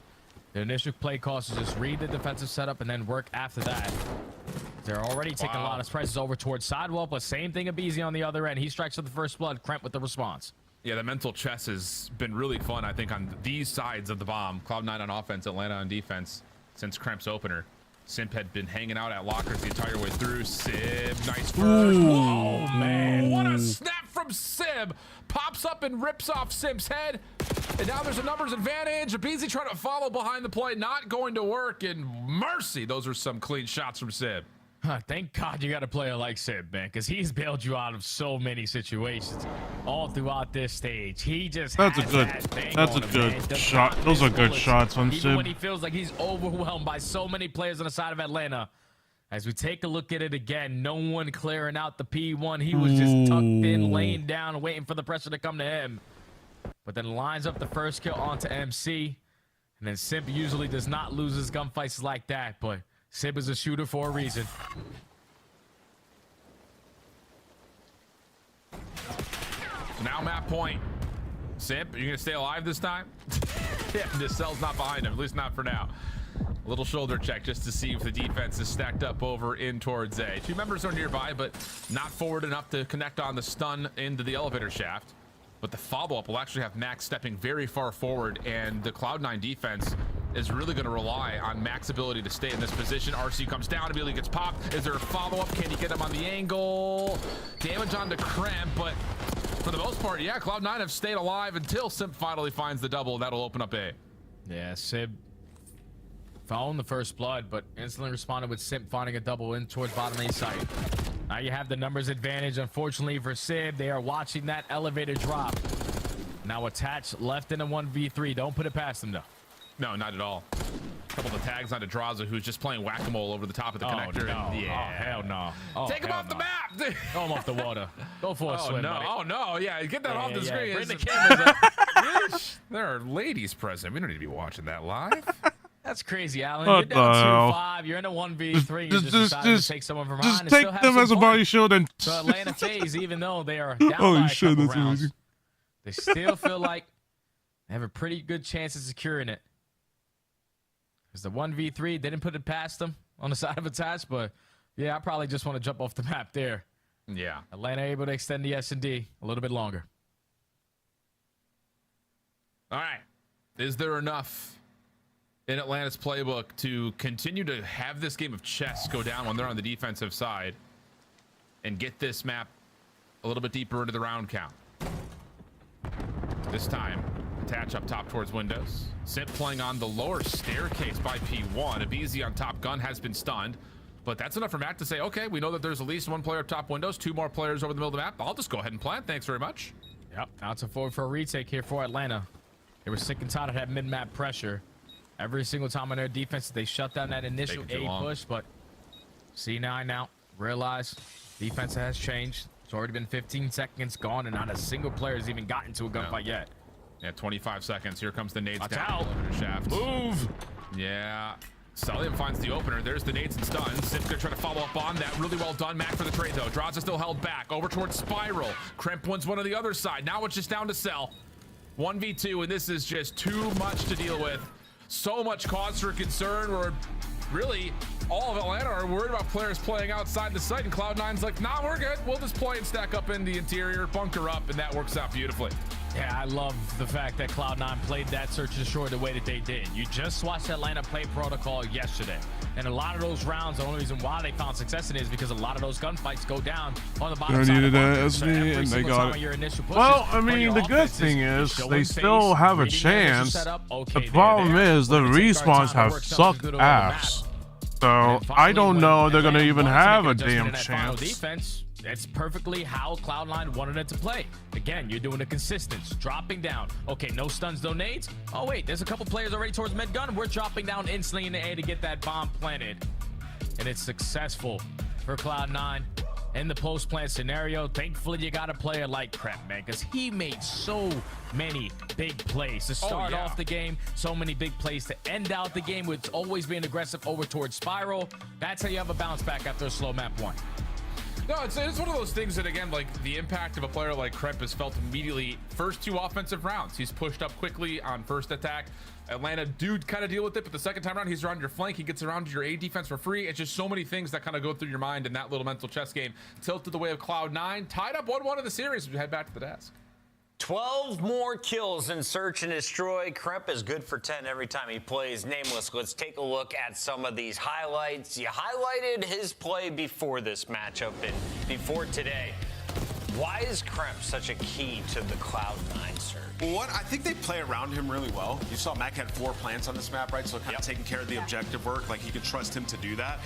And a lot of the times, like when Kremp is making plays, you got your ARs closing the distance, right? So on a lot of the retakes, you got Kremp down low and Computer is like going crazy, finding a first kill, and then you got Sib closing the distance as they're trying to hunt down Kremp. Sib is ripping people off of headies, right? So I think it's a good system that they have, it, especially on this particular map. I just love the way they play their defenses, but that aggression and skill you can't teach, and Kremp has that. Yeah, from the side of Atlanta FaZe, I don't love that they were just giving up free plants throughout the entirety of the Search and Destroy, especially over on the A side, because defense has been where they have been struggling during stage 2 in Search and Destroy. They've dropped all the way down from a top 2 retake team to middle of the pack and 7th during this split. So clearly some adjustments to be made there from the side of Atlanta FaZe, but you just got to kind of tip your hat off to Kremp. I mean, that was his staircase. They could not, when they needed a 2-piece, Kremp was popping. He's got a 1.3 in S&D this split. Unreal. He's been crazy.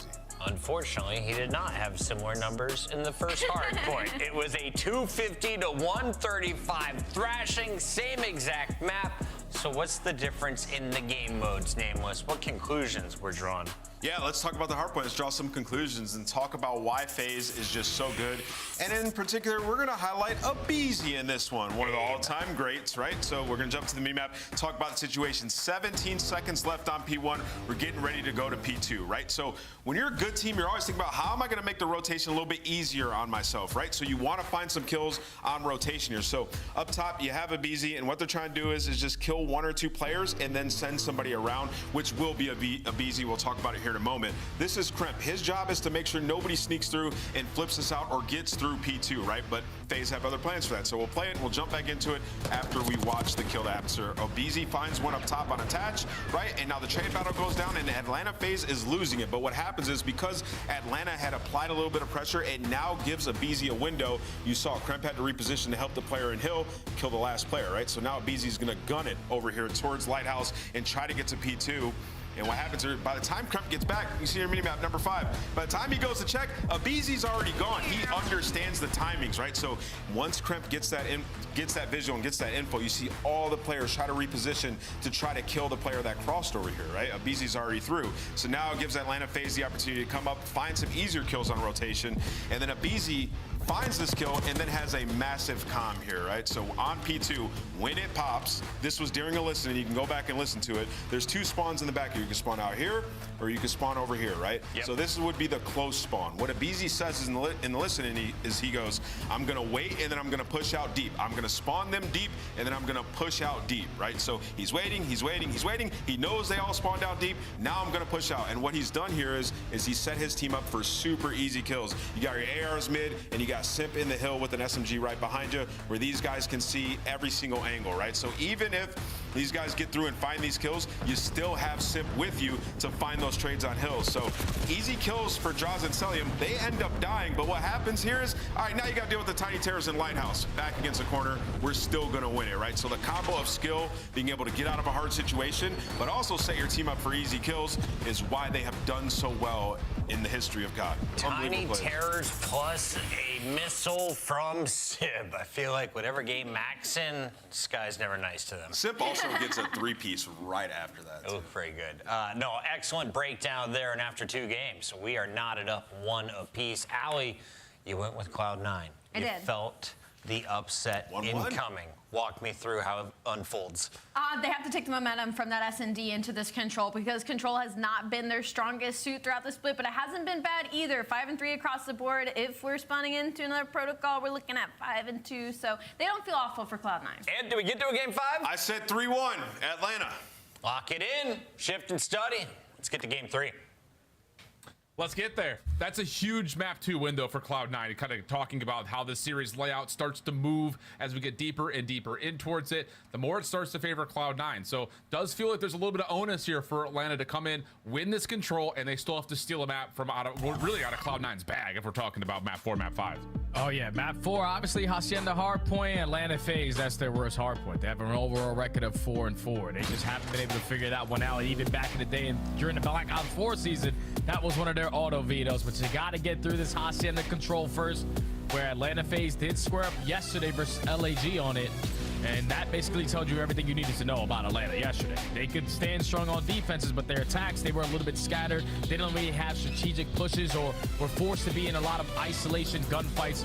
And you can't have that here, because Cloud9, they're also decent on their defenses, but a little bit better on their attacking rounds. This is going to be a good one between both teams. Yeah, it should be an absolute battle. And we've seen, again, just we talked about it in our first series, breakoffs have mattered incrementally amount to where this map had started. Oh yeah, especially if you're on the defensive side, you come away cleanly, you're already spawn trapping opponents. So good patience here for Cloud9, losing the first blood. They're also going to get Mac putting a little bit of pressure on towards A. Wow, I don't know how Attach doesn't win that gunfight, but the follow-up from Cloud9 is good. And now a chance for them to start to break out through P4 towards the middle of the map. Yeah, look at how Atlanta FaZe are already playing on their defenses. Like, they know they are not going to be working their way through well. We can just cover over or at this A point. They've seen a couple fights to continue to go their way. Celium effective on the trade, but Sid looking like he's going to lock up at least his first segment here at A.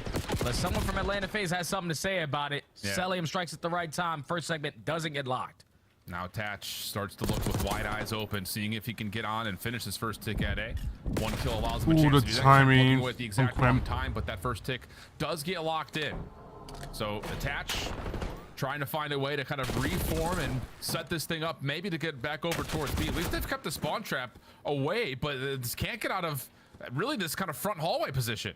Yeah, they kept the spawn trap away, but it's only 30 seconds now for you to work with. You're taking your sweet time on your approach. Now you got to hit the go button. You got to go. Attach and Sib, though, thankfully, catch every single player pushed out to the spawn. So this should allow for a couple free segments here at B, because Atlanta, they're not going to be close with those close spawns over towards both. First stick in, battle over towards window, rages on. Again. The easy follow-up, one more right in front, but there's just no way you can contest this, I think, if you're Draza. It's going to give it a try, and that's where this zone will likely be converted on. Yeah, 3 ticks going to be locked, extra 60 seconds in, and Cloud9 are going to have a 2-life advantage. Yeah, now they only need 2 seconds here at the same point. Just need a couple gunfights to go your way to make that rotation a whole lot easier. They find the initial 2. You have already a lot of top plat control and a lot of top office control. Kremp is just going to roam around. Potentially find a couple more freebies, but he gets trapped by the side of Atlanta FaZe. 13 v 15 in lives remaining. Now C9 still have a lot of mid-map control to work with. Yeah, absolutely do. They shut down Abizi off the pitch, and now it's just down to reclaiming Fireplace as Draza tries to give it a battle. Sib right there to meet him. Awkward little slide out, though. Completely fools Sib, and Draza wins the gunfight. So second tick of progress at A, not completed, and even depleted just a touch. As we reset into a 12v11, now the numbers advantage starting to build for FaZe. Oh yeah, and they're all in your face. Like, they're all in your spawn, covering every single angle. Mac, last player alive. Thankfully, you're able to get one before falling. But that's the first wave down. Atlanta FaZe have taken the live lead, up by 3. Celium knows there's still going to be pressure on him, but his job there is just keep them away as long as you possibly can to become up the respawn. Oh, nice win from Kremp. Little drop shot takes care of Simp. Mac also clearing things out. Well, I was going to say maybe through connector, but he's going to go a little bit further, and that's where he will meet the waiting guns of Celium. Simp, little 1v1 with Draza again. Still can't find the better of him as help was on the way for FaZe. And in this 6v2, that second tick of progress looks like it will elude Cloud9 in this offense unless they can find some way to sneak on upon a couple kills. Yeah, this round is probably over with, but you're just happy as hell if you're C9 to at least walk away with 4 segments here. The way that Atlanta FaZe are playing that initial defense, allowing the game clock to play a big part, not really being super aggressive on certain angles, and then you allowed C9 one opportunity to find 3 kills in their base while they already had a player pushed out of their spawn to get all 3 segments done at B. The first one initially done at A, so at least you take 4, and you thought you were potentially going to get none. Yeah.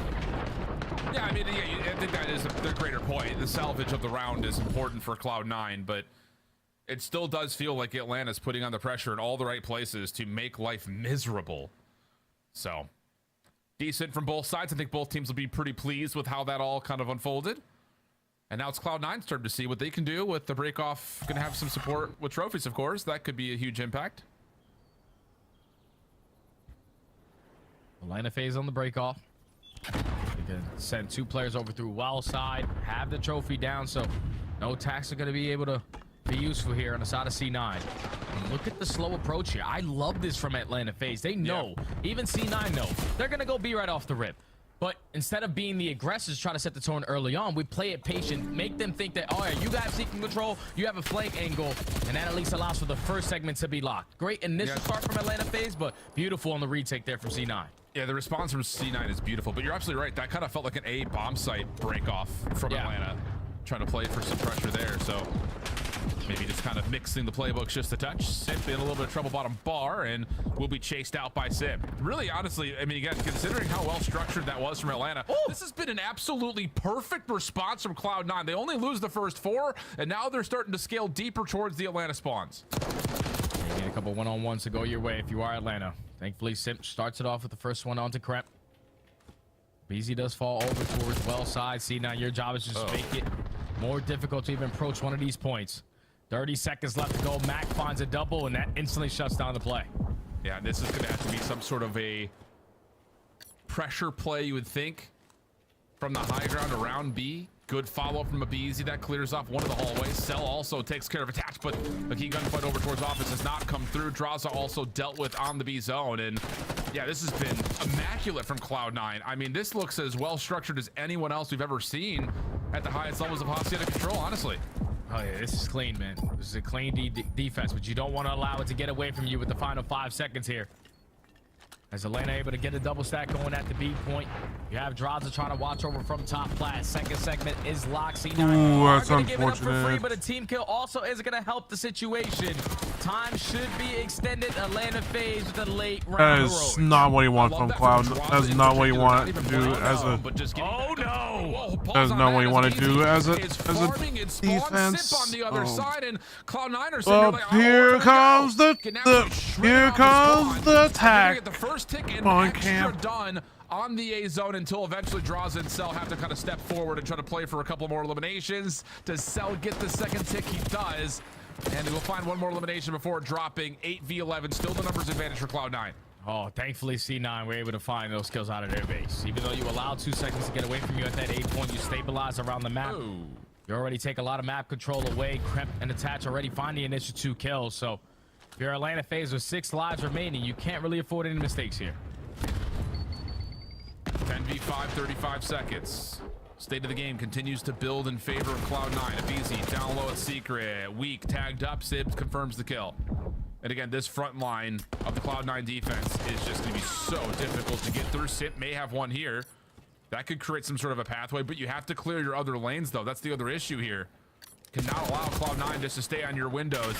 And Draza gets to work trying to flush them out. 6v3. Follow-up kill, no. Not going to happen at office. But the defense going to have to immediately respond to this play over the top of the zone. Attach good to clear it. Force Abizi to jump on in. He'll be dealt with by too many Cloud9 members, and the defense will save it. Defense stays alive again. Tied at 1. But now C9 are down by 1 segment.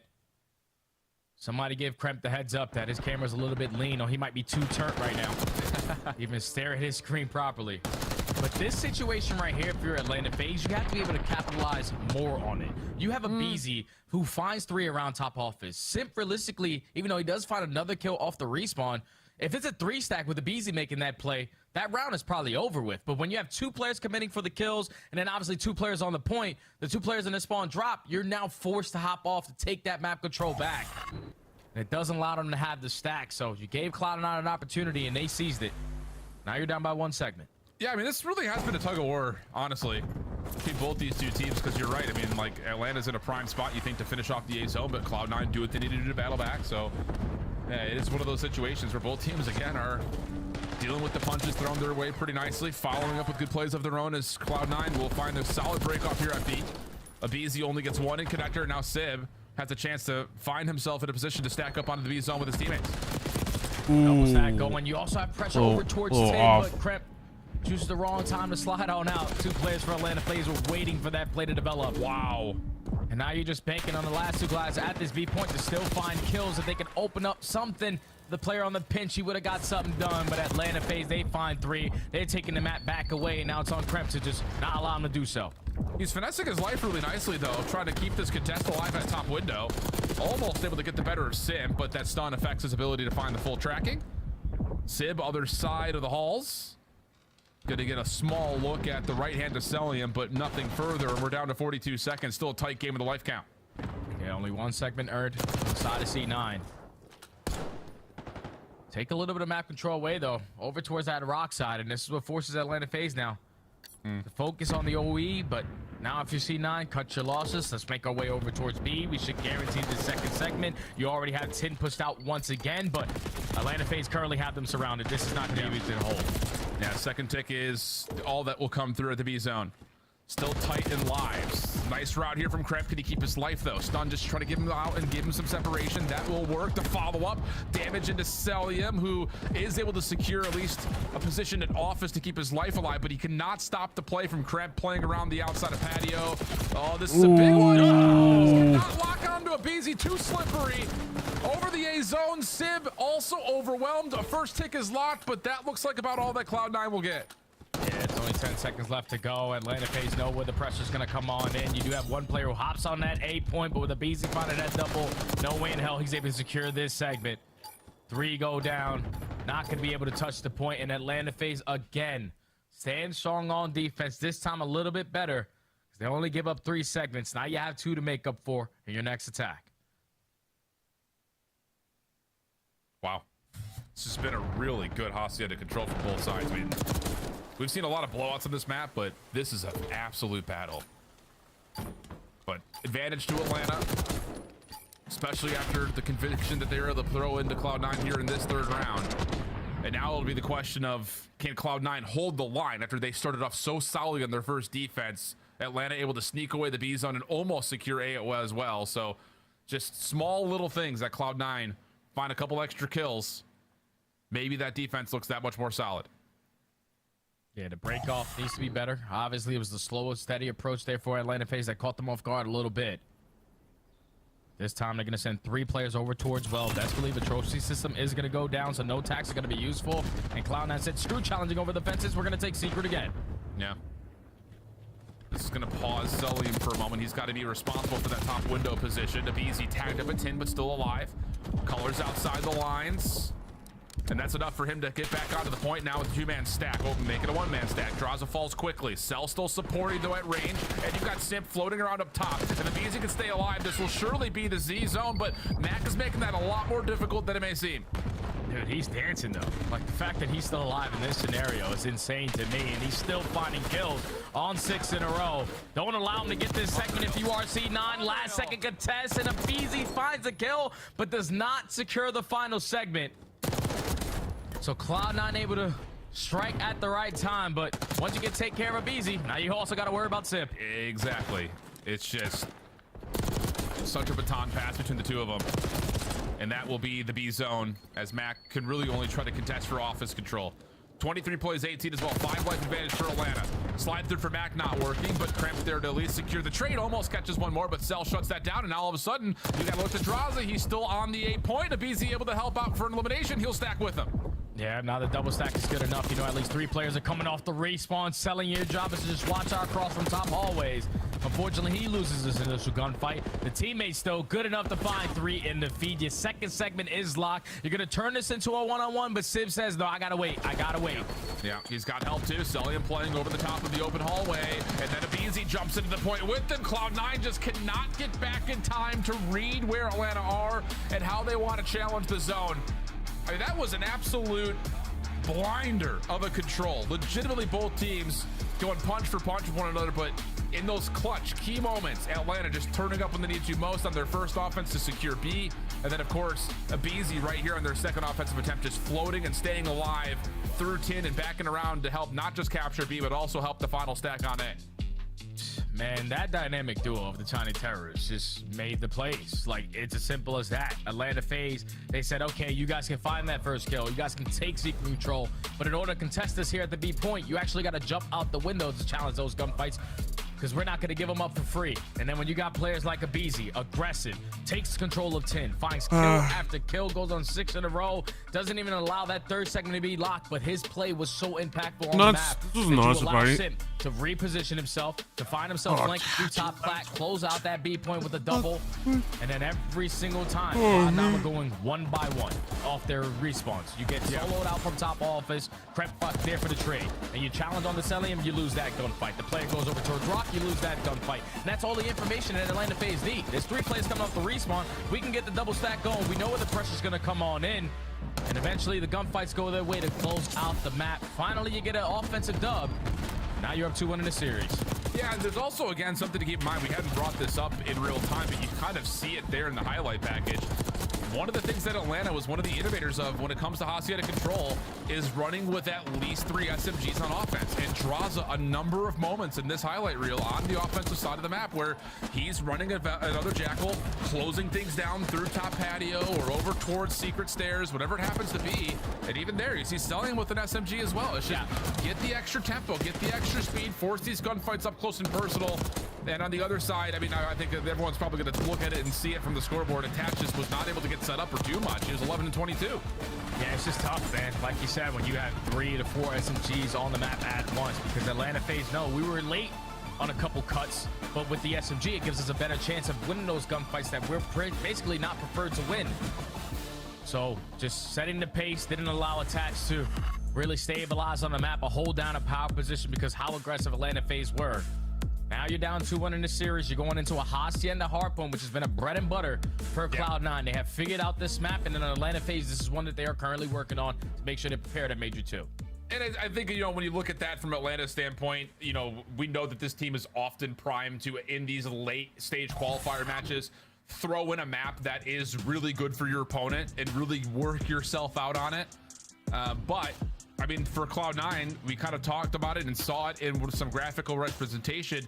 There is a chance that you could pull this series out and find yourself in a multi-team tiebreaker situation at the top at 5-2 with 3 other squads. So the ability to go from middle of the pack seed to a possibly top 4 seed is right there at the door knocking for you. And of course, the ability to say that, hey, we can still hang with this Atlanta team, because the last time they played them was at the end of Major 1 qualifiers, where Atlanta was trying maps and Cloud9 just wasn't quite able to get it done in 5. So it feels like kind of a similar situation here.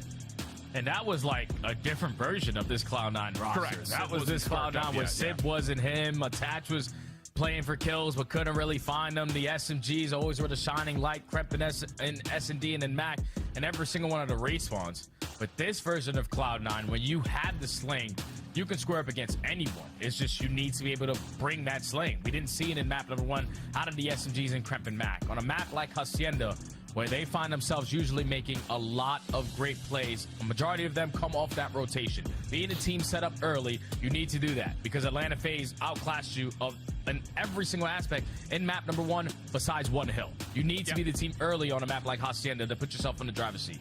And again, like we talked about kind of when we were talking through those points about rotation, yes, Cloud9 overall through the stage is the second best team at rotating, except for on Protocol. They are 11th there. Everywhere else, they're essentially top 3, and Vault they're also not particularly great at, but they only played it twice, and they lost it on an average of 1 point, so that kind of is what it is. But here on a map like Hacienda, they have been one of the league's best in terms of being able to set themselves up for success. So can they find a way to do that here and get them to a skyline search, where again the conversation would tilt to their advantage if we talk about stats? But I don't know, it just feels like these two teams are in an absolute battle right now, really, except for the Protocol hardpoint where Atlanta just came out swinging. Oh yeah, this has been a battle, man. Like the Cloud9 SMGs, every single person on Cloud9 in that control besides Attach had their moments. But now everyone needs to try to turn up here if you want to try to force this game number 5. Atlanta FaZe starting off on the preferred side for that P1 to P2 chain. They find the initial kills. They find the initial 2, and now you can instantly just hop in the hardpoint with all 4 dead. Yeah, it's an absolutely picture-perfect break-off. And now look at the zone of control. Simp can play over towards P4, be a nuisance. You've got Draza looking over towards P3, and there's just no route for Cloud9 to hit besides up the gut where Draza is. So good battle back here from Cloud9. Again, we keep talking about it. Atlanta's putting themselves in the right positions, but Cloud9 dealing with it. They get 4 down in their own right, and now 20 seconds remain before we start looking towards P2. Yeah, thankfully Mac was able to catch that timing on the Sip through rock side, find that kill, and also find the second. So that's going to allow C9 to potentially walk away with all this time remaining here at P1, but they said, all right, we have to push through. We have to guarantee this P2 side.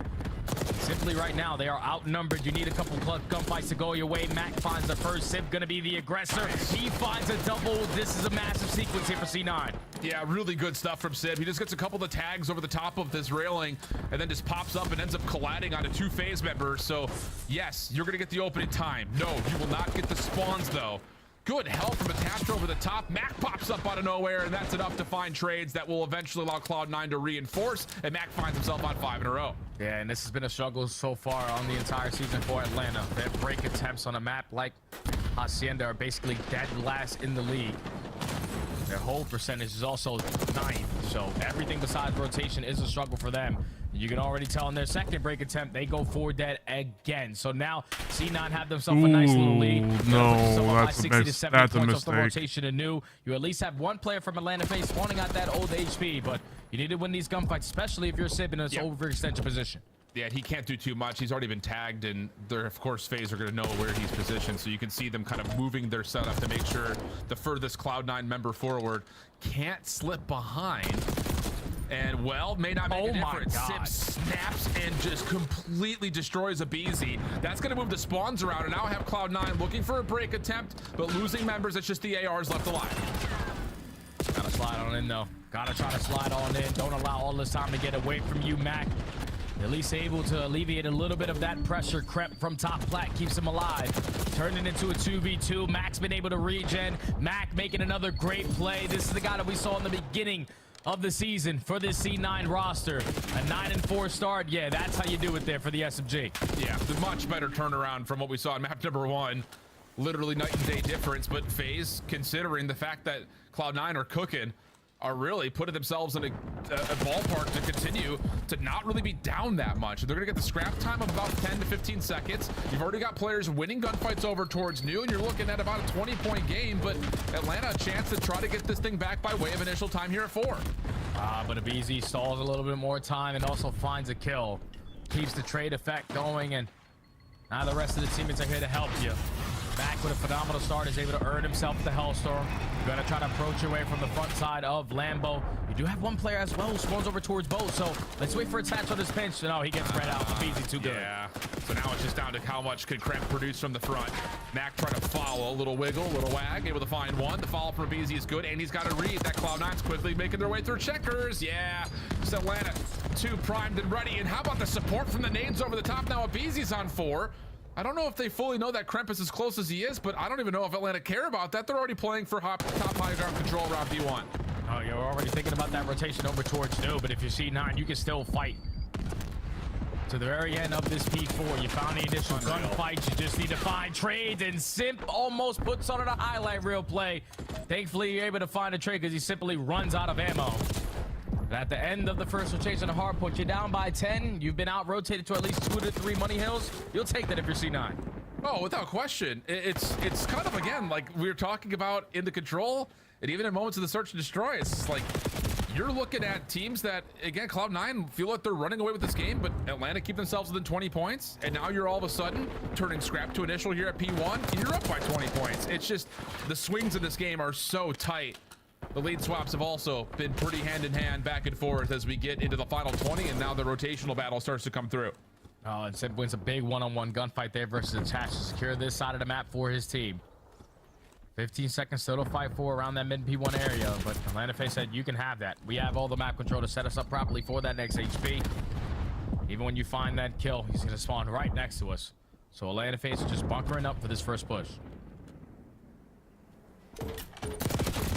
Slide out comes through. What a win. Wow, that's a good win. Immediate pressure now over to Draza's direction. Has to keep the trophy system down. He's also the one currently responsible for the cross at mid lobby as well. But nice moment from Draza. Finesses just enough over the top of the statue hedge to find himself 2. Atlanta can now send their forces forward and just deal with this inevitable hit that's still coming off the middle of the map. Yeah, C9 next time around, you just need to take a little bit of a deeper route around the back. They all try to cut their way through lobby, and Draza was able to line up a double, instantly shut down that first attempt. Finally, a little bit pressure towards the back end, but it's only 25 seconds to go. Atlanta FaZe are more than happy to hold this from the front side, trap you towards the back side, so they have an easier rotation over towards new. Good win through the middle of the map, though. Cloud9 can start to create an opening, not only to try to hit the scrap time, but they could also send someone on rotation if they want to. And wow, how about both things at once? Why don't you? Grab able to get 2. Wow. As Mac was right there to help follow up after the weird Omni movement. And now all of a sudden, New York starting to put the pressure on Atlanta as they try to rotate through, and we head to a Cloud9. Listen in. Front well. Find the corner. Front in as well. I win you. Front dead. Missing one outer maybe. You stop you. Top. Yeah. Cuts one secret. Secret in and front spawn. I'm on the L pinch. I spawned out lobby. Nothing hit. Outer one shot. I got top. Your punch up. Ivy. Punch up. Ivy. Plant Ivy left. Dead. I'm running. Ooh, so close. Nice. Hey. Yeah, close down. Cat me already. Cat cell. One shot cat, okay? He's already cutting mid. One was couple. Hey, we should take this side. We should not rush it. They already beat us new. Alright, I flipped. Get off that hole. 10. Hold that rock as well. Stop cat. Cat, one shot went close. One shot went close. Yeah, I'm happy up on this guy close. He went close. He went their side close somewhere. One's there. 2 open hall. New. One shot new. There's 2. Okay, 3 new then. 2 open, 1 new. Yo, there's 2 open hall in you, okay? I don't see him open window. I spawned Lambo. We got nice. One spawn behind us. Yeah. One spawn behind us. I'm going there second. You're going me and Dylan going con. Open one shot going con. I'm waiting checkers for you. Last year I'm sliding.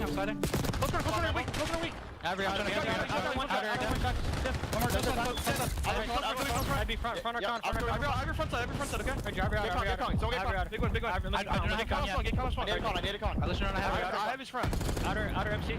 One's going con right now. Two of them open, get ready. Three. Outer dead. Every side still. One more. Nice, 4. Flip. I'll put you open, yep. I'll go up here, Dante. Don't throw me. Dead. I'm one chair. I'm getting you secret. My spawn boat. They can go close. I'm getting it. Hold time. I have your secret. I didn't hit too close, if anything. Top up. MC. First one. Bow hedge. Going wrapping up right now. Off the steps. I'm staying up. I mean, what an inspiring moment from Cloud9. I think this whole thing starts with the immediate listening where, oh, they're going to beat us to new. I spawned out, we flip. Let's just play for old. They get the scrap time. You eventually set up the break attempt through 4, and all of a sudden we're tied. Yeah, and it's all on Mac and Kremp, man. The fact that it's a 2v3 scenario, you're thinking, all right, Kremp, you're the only player pushed out towards Lambo. You probably want to wait for your teammates to try to help you. But he goes for the contest, draws the attention for the Atlanta FaZe players, and then Mac strikes through the mid double door to get them right back into this game. Only going to be down by about 15 points. So we're over at the P1. You're currently in the hard point. You currently have the sponsors you want for P2 side. This is going to be a barn burner of a finish. Tangled up right there is Mac. Sib trying to play for new a little bit earlier than I think Cloud9 would like, but they win it outright. Kremp with 2, Sib with the 1 over the top of the hard point, and now all of a sudden Mac can kind of zone a little bit forward to make sure no one's playing through well side, and Cloud9 can start to get comfortable behind P2, except for the fact the hard point's not open yet and attached spawns in Narnia. Oh yeah, so now if you are Simp, let's just make sure we block those spawns where my teammates are causing mayhem through the front door. Puts himself in a position without even getting the kill. Everybody else through the front side is clutching up on their one-on-ones, but Cloud9 still in a very opportunity situation here. You find the initial 2 kills, you're bombarding your way through the side door, you're running your way through the front door, and they're already in the hard point. Atlanta FaZe could not hold after the great play there from Simp. But they're still spawning close. Now you've got a 4v1 situation. How much can Kremp take before he eventually gets overwhelmed? 1 is not bad off the cross, attached. Finally able to secure the kill. Follow-up not fully there, though. So Atlanta continue to reinforce. 3 members large inside the hard point. Cloud9 off the pinch says attached will take down another, but still not enough to break. It's going to be over the 230 mark unless Kremp can essentially win this outright, and Atlanta playing for rotation already. That's key scrap time for Cloud9, who have numbers on rotation. Yeah, he was able to sneak his way through Lobby when 3 players from Atlanta FaZe were approaching that side. He was able to walk with that last 10 seconds. So C9 win the rotation over towards new, get a little bit of scrap time to still keep this game very, very close. And now Atlanta FaZe are forced to break their way right from the front side of fences. They at least do it for now, but Attach still going to contest. Yeah, big double from Attach. He's had a slow game, but that double right there, 2 of the most important kills he could have found, because now Cloud9 off the quick spawns are right back into the hard point. No trophy systems down. Pinch also developing as Atlanta are finding success breaking from the front and simultaneously, trying to get Celium around the back. Not the case, though. He's shut down. Contest is in. 232.09. A small dive from Sip not going to work out. Tags through the wall as Draws is in trouble, or is he? Celium able to help support. Kremp also caught, but Cloud9 look good for the final 18. We're going to rock. Yeah, and C9 was just thinking, okay, we got to contest this. We do not want to lose here. Once we don't have an opportunity to lose here, we have to start cutting our losses and think about that rotation over towards new. Simp effective for the first kill. Attach on the trade, but it's a big one-on-one in the hard point. Oh, and he's able to find the win. Sib also reveals his positions with shot up top towards Art, and that's enough for Beezy to follow up and allow Draza just to soak the hard point time. Now back into the hill we go. Cloud9 largely trying to stack this from the front, but nade stuns are all landed. That trophy system does not get down in time, but doesn't matter. Kremp already in for 1. He finds himself the second. Can he find all 3? What? How about that from Kremp? Selling the next one over the top for the full 4-man wipe, as Atlanta are stalled at 241. And now if you're C9, no one scam. You're looking for the initial kill to go your way. Long routes are developing on the side of Atlanta FaZe. Celium strikes for the verse. Abizi just drawing attention, but his teammates on the other side are not clutching him on the gunfights. It's another one-on-one. Kremp, is he able to win the first one? Oh! Down. Here comes the contest quickly though from Attach. Cannot get the Jackal up and ready. Mac from the front. Able to contest it at 240, but he's shut down. Last couple of members for Cloud9 trying to work their way in. It's Sid, the hero. He's able to find a couple, but Draza hits him with the pistol. They should get the final tick, so you have to contest. Cloud9 now have to also play off rotation, finding the kills they need. Can they get here to stop Celium from winning the game of the new hard point? And the answer is no. 250, 240. Check your match, and we've got madness before we jump into Major 2. Woo! Let me take a breath after that one, Alan, because wow, that is so unfortunate from Cloud9. They could have gone to Game 5. It's just unfortunate that if they would have clutched the fuck out of those, if they would have won those fights, if the Cloud9 and if Cloud9 just decided to, you know, well, the thing is, Kremp, I know he was trying to watch the flank, but unfortunately, it's just stuff like the 3 on the point just weren't able to clutch up. It just that just left to unfortunate circumstances. They were just not. They were just unfortunately. They were just not. Oh man, that's unfortunate. That is seriously unfortunate. This was still an absolutely intense one, though. That is seriously unfortunate, but it is what it is. That these guys can absolutely be a contender. They had it. They had it. They were close. Not quite able to get over the hurdle of the top 4 teams, I think, based off power rankings and standings yet. It is unfortunate, but you know, they put up a good fight. They put up a good damn fight. Moments where you look at them and say, not quite fully there yet, but the protocol search and destroy was clean. The Hacienda control I thought was winnable, and obviously a 10-point game on a Hacienda hardpoint. Still winnable. I think there's also a level, though, you have to look and say, you know, with Hatch, not the cleanest of starts in the control or in this hard point, just not able to get settled. And maybe it's just a level of just trying to keep up with the tempo that Atlanta's throwing at this Cloud9 team right now. Yeah, that's the biggest thing you need to focus on if you are C9, is to make sure if we're able to bring it with the slaying, our fundamental, our game plan is right there with any team. Just when you're lackluster in that category, that's where you start off slow in the series. Can't have that at Major 2. Well, we kind of knew that there were going to be 2 teams that we really had our eyes on going into Major 2. They will come in as the #1 and #2 seeds, LA Thieves and Atlanta, those 2 that are looking likely to possibly find each other again in Texas. That'll do it for the qualifiers, though. To the desk to wrap up the day. Yes, we just have a major in front of us next week now, and we have our bracket set. Atlanta FaZe get the job done, but their stranglehold on Respawn, it's starting to loosen up. The rest of the league catching up, and you're all smiles. After this game, you said that was electric. Yeah, that map was absolutely electric, man. I mean, you saw Atlanta FaZe like prioritize the P2. It feels like it's been a hill that's hurt them on this map a lot, and got to keep in mind this is their worst hardpoint map, right? So they've continuously played it in every series, trying to get good at it, and I think they've finally gotten there because Cloud9, man, this is a team that has liked Hacienda, and they took them to the brim, namely Kremp. Dude, he was on another level today. Ali, what we love about this community is the wild takes. We saw one that said Kremp needs to be dropped by Cloud9. Thoughts? I felt that. Listen, I kind of felt leaning towards that way as we were leading up to this match from the side of Cloud9, just because of the inconsistencies. Like, he's been discussing a search and destroy, but it doesn't feel like it had been translating to the respawns. But the end of this hard point out of Kremp was just unreal. He's the reason that game got so close. I mean, getting the 4 in that P4 this was unbelievable. They had it. They just. I was really hoping that. I was honestly hoping that. Yeah, this one. Yeah, look at. Yeah, I mean, he found look 4 at that. kills, right? And it was like Unfortunate, just unfortunate, just they weren't able to get. And then of course, Sip unfortunately just couldn't get the kill. He just couldn't do it. Couldn't do it. Like Sip should have just realized, hey, let's just focus on the point. Let's back up at least. Unfortunately, it didn't work out at the end. Sip responds with a 2-piece, and then it's Draza right back at it with another 2 of his own. Atlanta FaZe and Cloud9 just trading blows here on this rock hill. I love it, man. The passion was just showcasing across the board for these teams. Neither one wanted to lose this. Kremp with a pop-off performance. Draza answers back. Atlanta FaZe waiting for the rotation. Well done. They take both respawns. And now we have something to talk about his hardpoint performance. Cell, welcome to the winner's circle once again. You guys will finish the qualifiers at 6-1.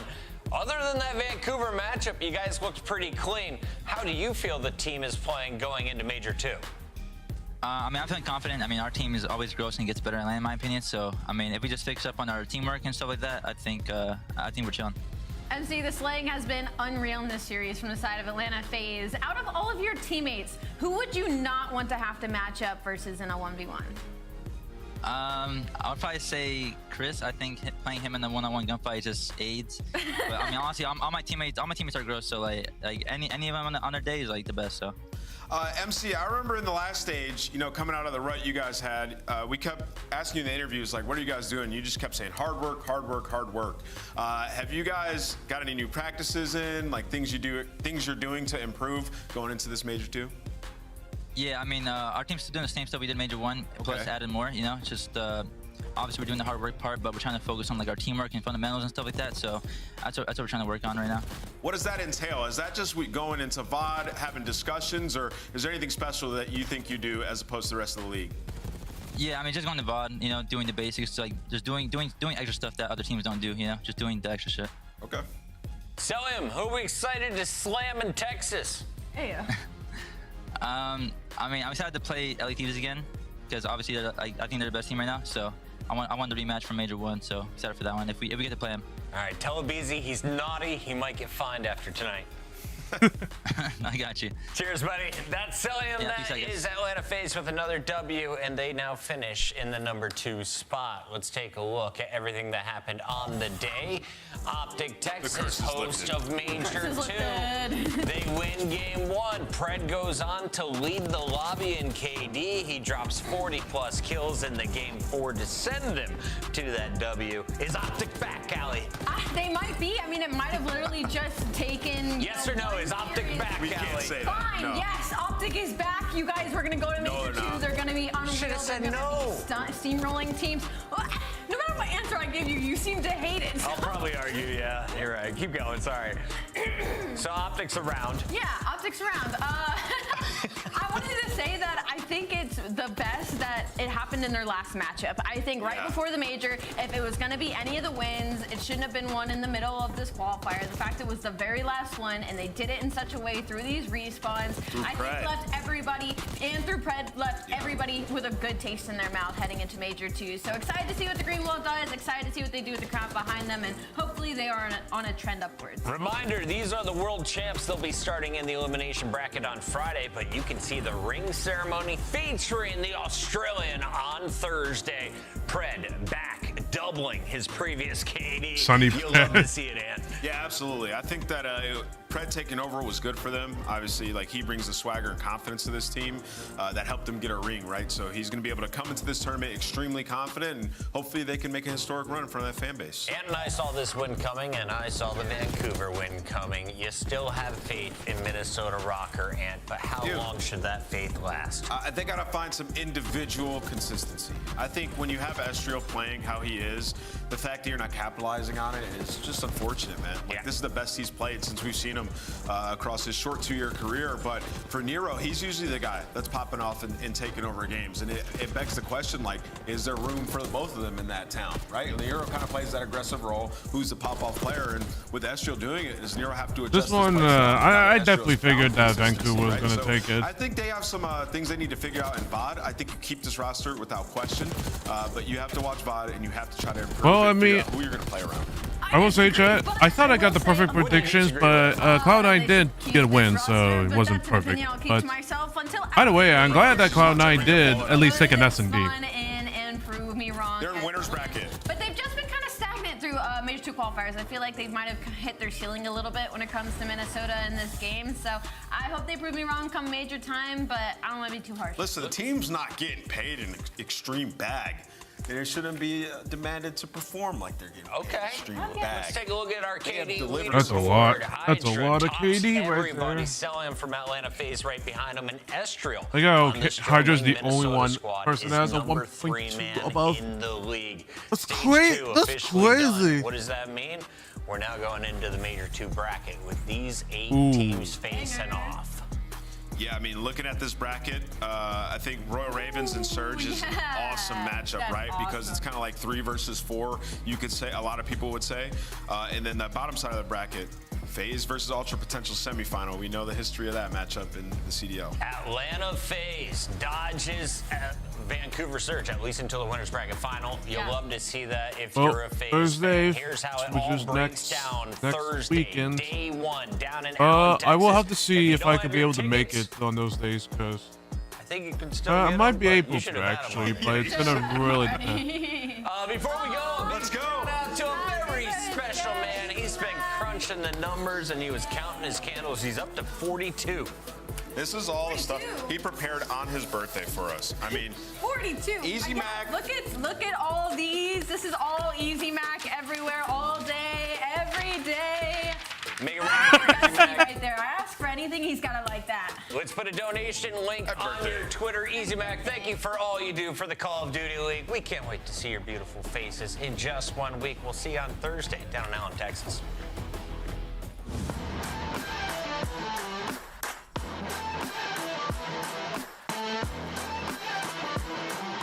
Whew.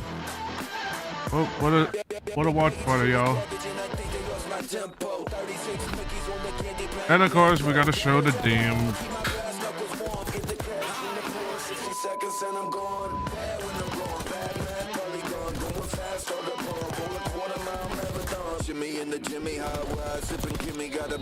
That's crazy that there's wall bangs, but I mean, it's wooden structures, so I wouldn't be.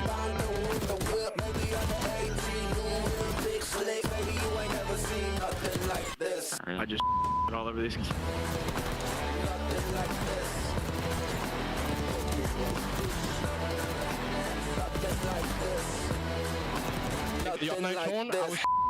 swear to God.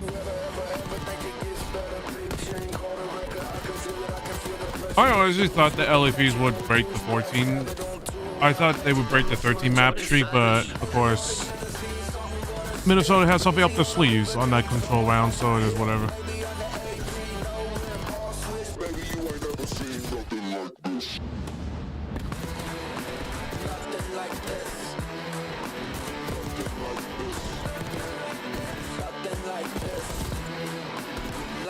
Like this.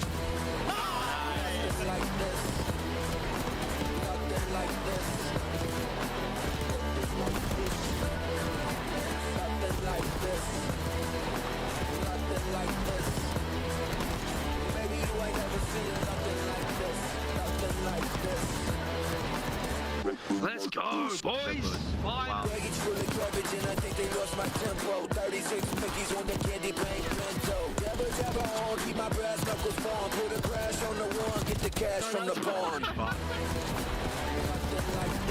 I wonder if Neptune's going to be able to come to the facility after Major 2. I mean, obviously he can't. Obviously he needs to settle in without like doing all the practice and such. So hopefully he gets settled in by after Major 2. Nobody's going left. Just you on half right now. They're going holding it back. I got nade. Nothing left. Nothing spiral. Watch your feather. Okay. I have a top zip. I have a top zip as well, boys. Nice, boys. I still have all top zip. I still have all the left. I still have all the left. Rest second. I'm leaving left now. I'm coming to time.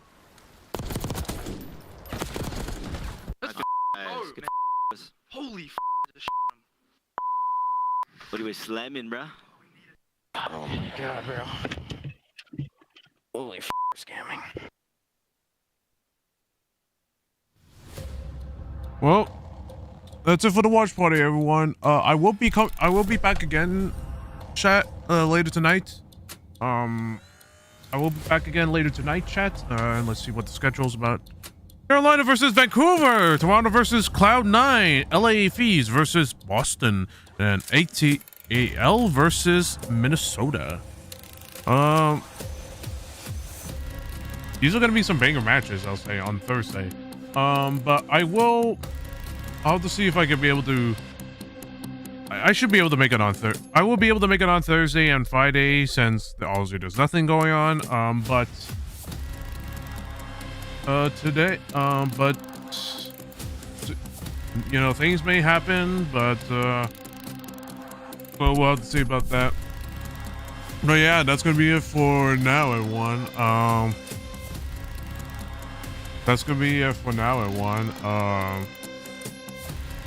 Today was definitely a banger. Today was definitely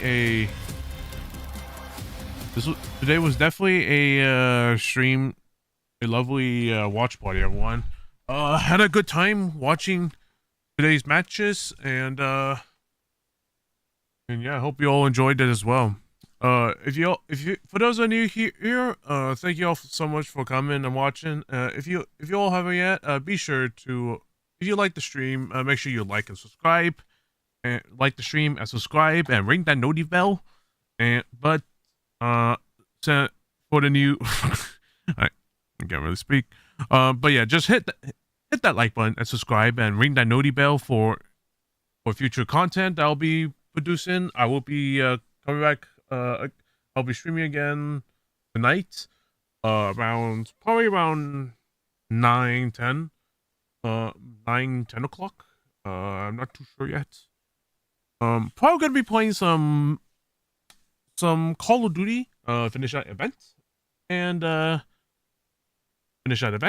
or play some Team Fortress 2. But we'll find out. I'll find out. Actually, I'll be scheduling. I might actually schedule it right now. I'm actually gonna try to schedule it right now.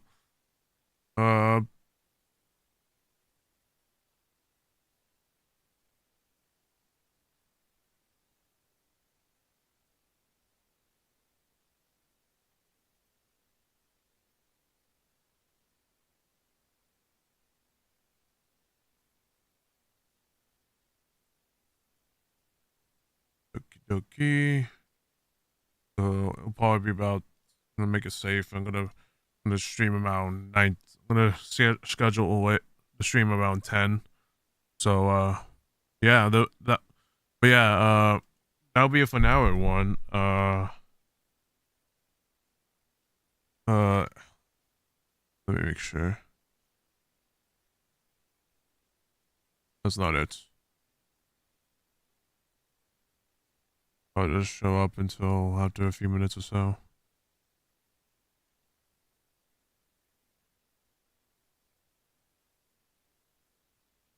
Yeah, it doesn't show up in a little. It'll show up by now, but just schedule the thing. So we'll be playing some more COD at 10 o'clock tonight. Probably going to be a short stream like last time, which is about 4 hours at least. I know it's not a short stream, but probably gonna be 2 hours or something like that. Just depending on how long I'll be able to finish the event. But yeah, for now, everyone, make sure you like and subscribe. Check out my socials right here, everyone, and do also follow my Twitter as well. Once the thing pops up, do follow my Twitter for those who are new here. And check out the sponsors that my esports org I'm a part of. Godslayers is sponsored by, and check out the lovely merch that Godslayer has in stock right now. Be sure to check it all out.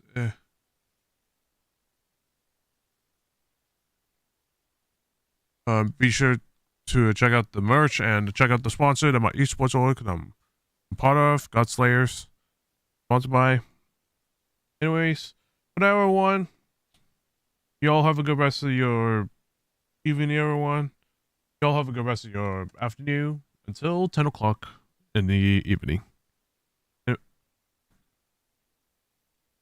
that, without further ado, y'all stay safe for now.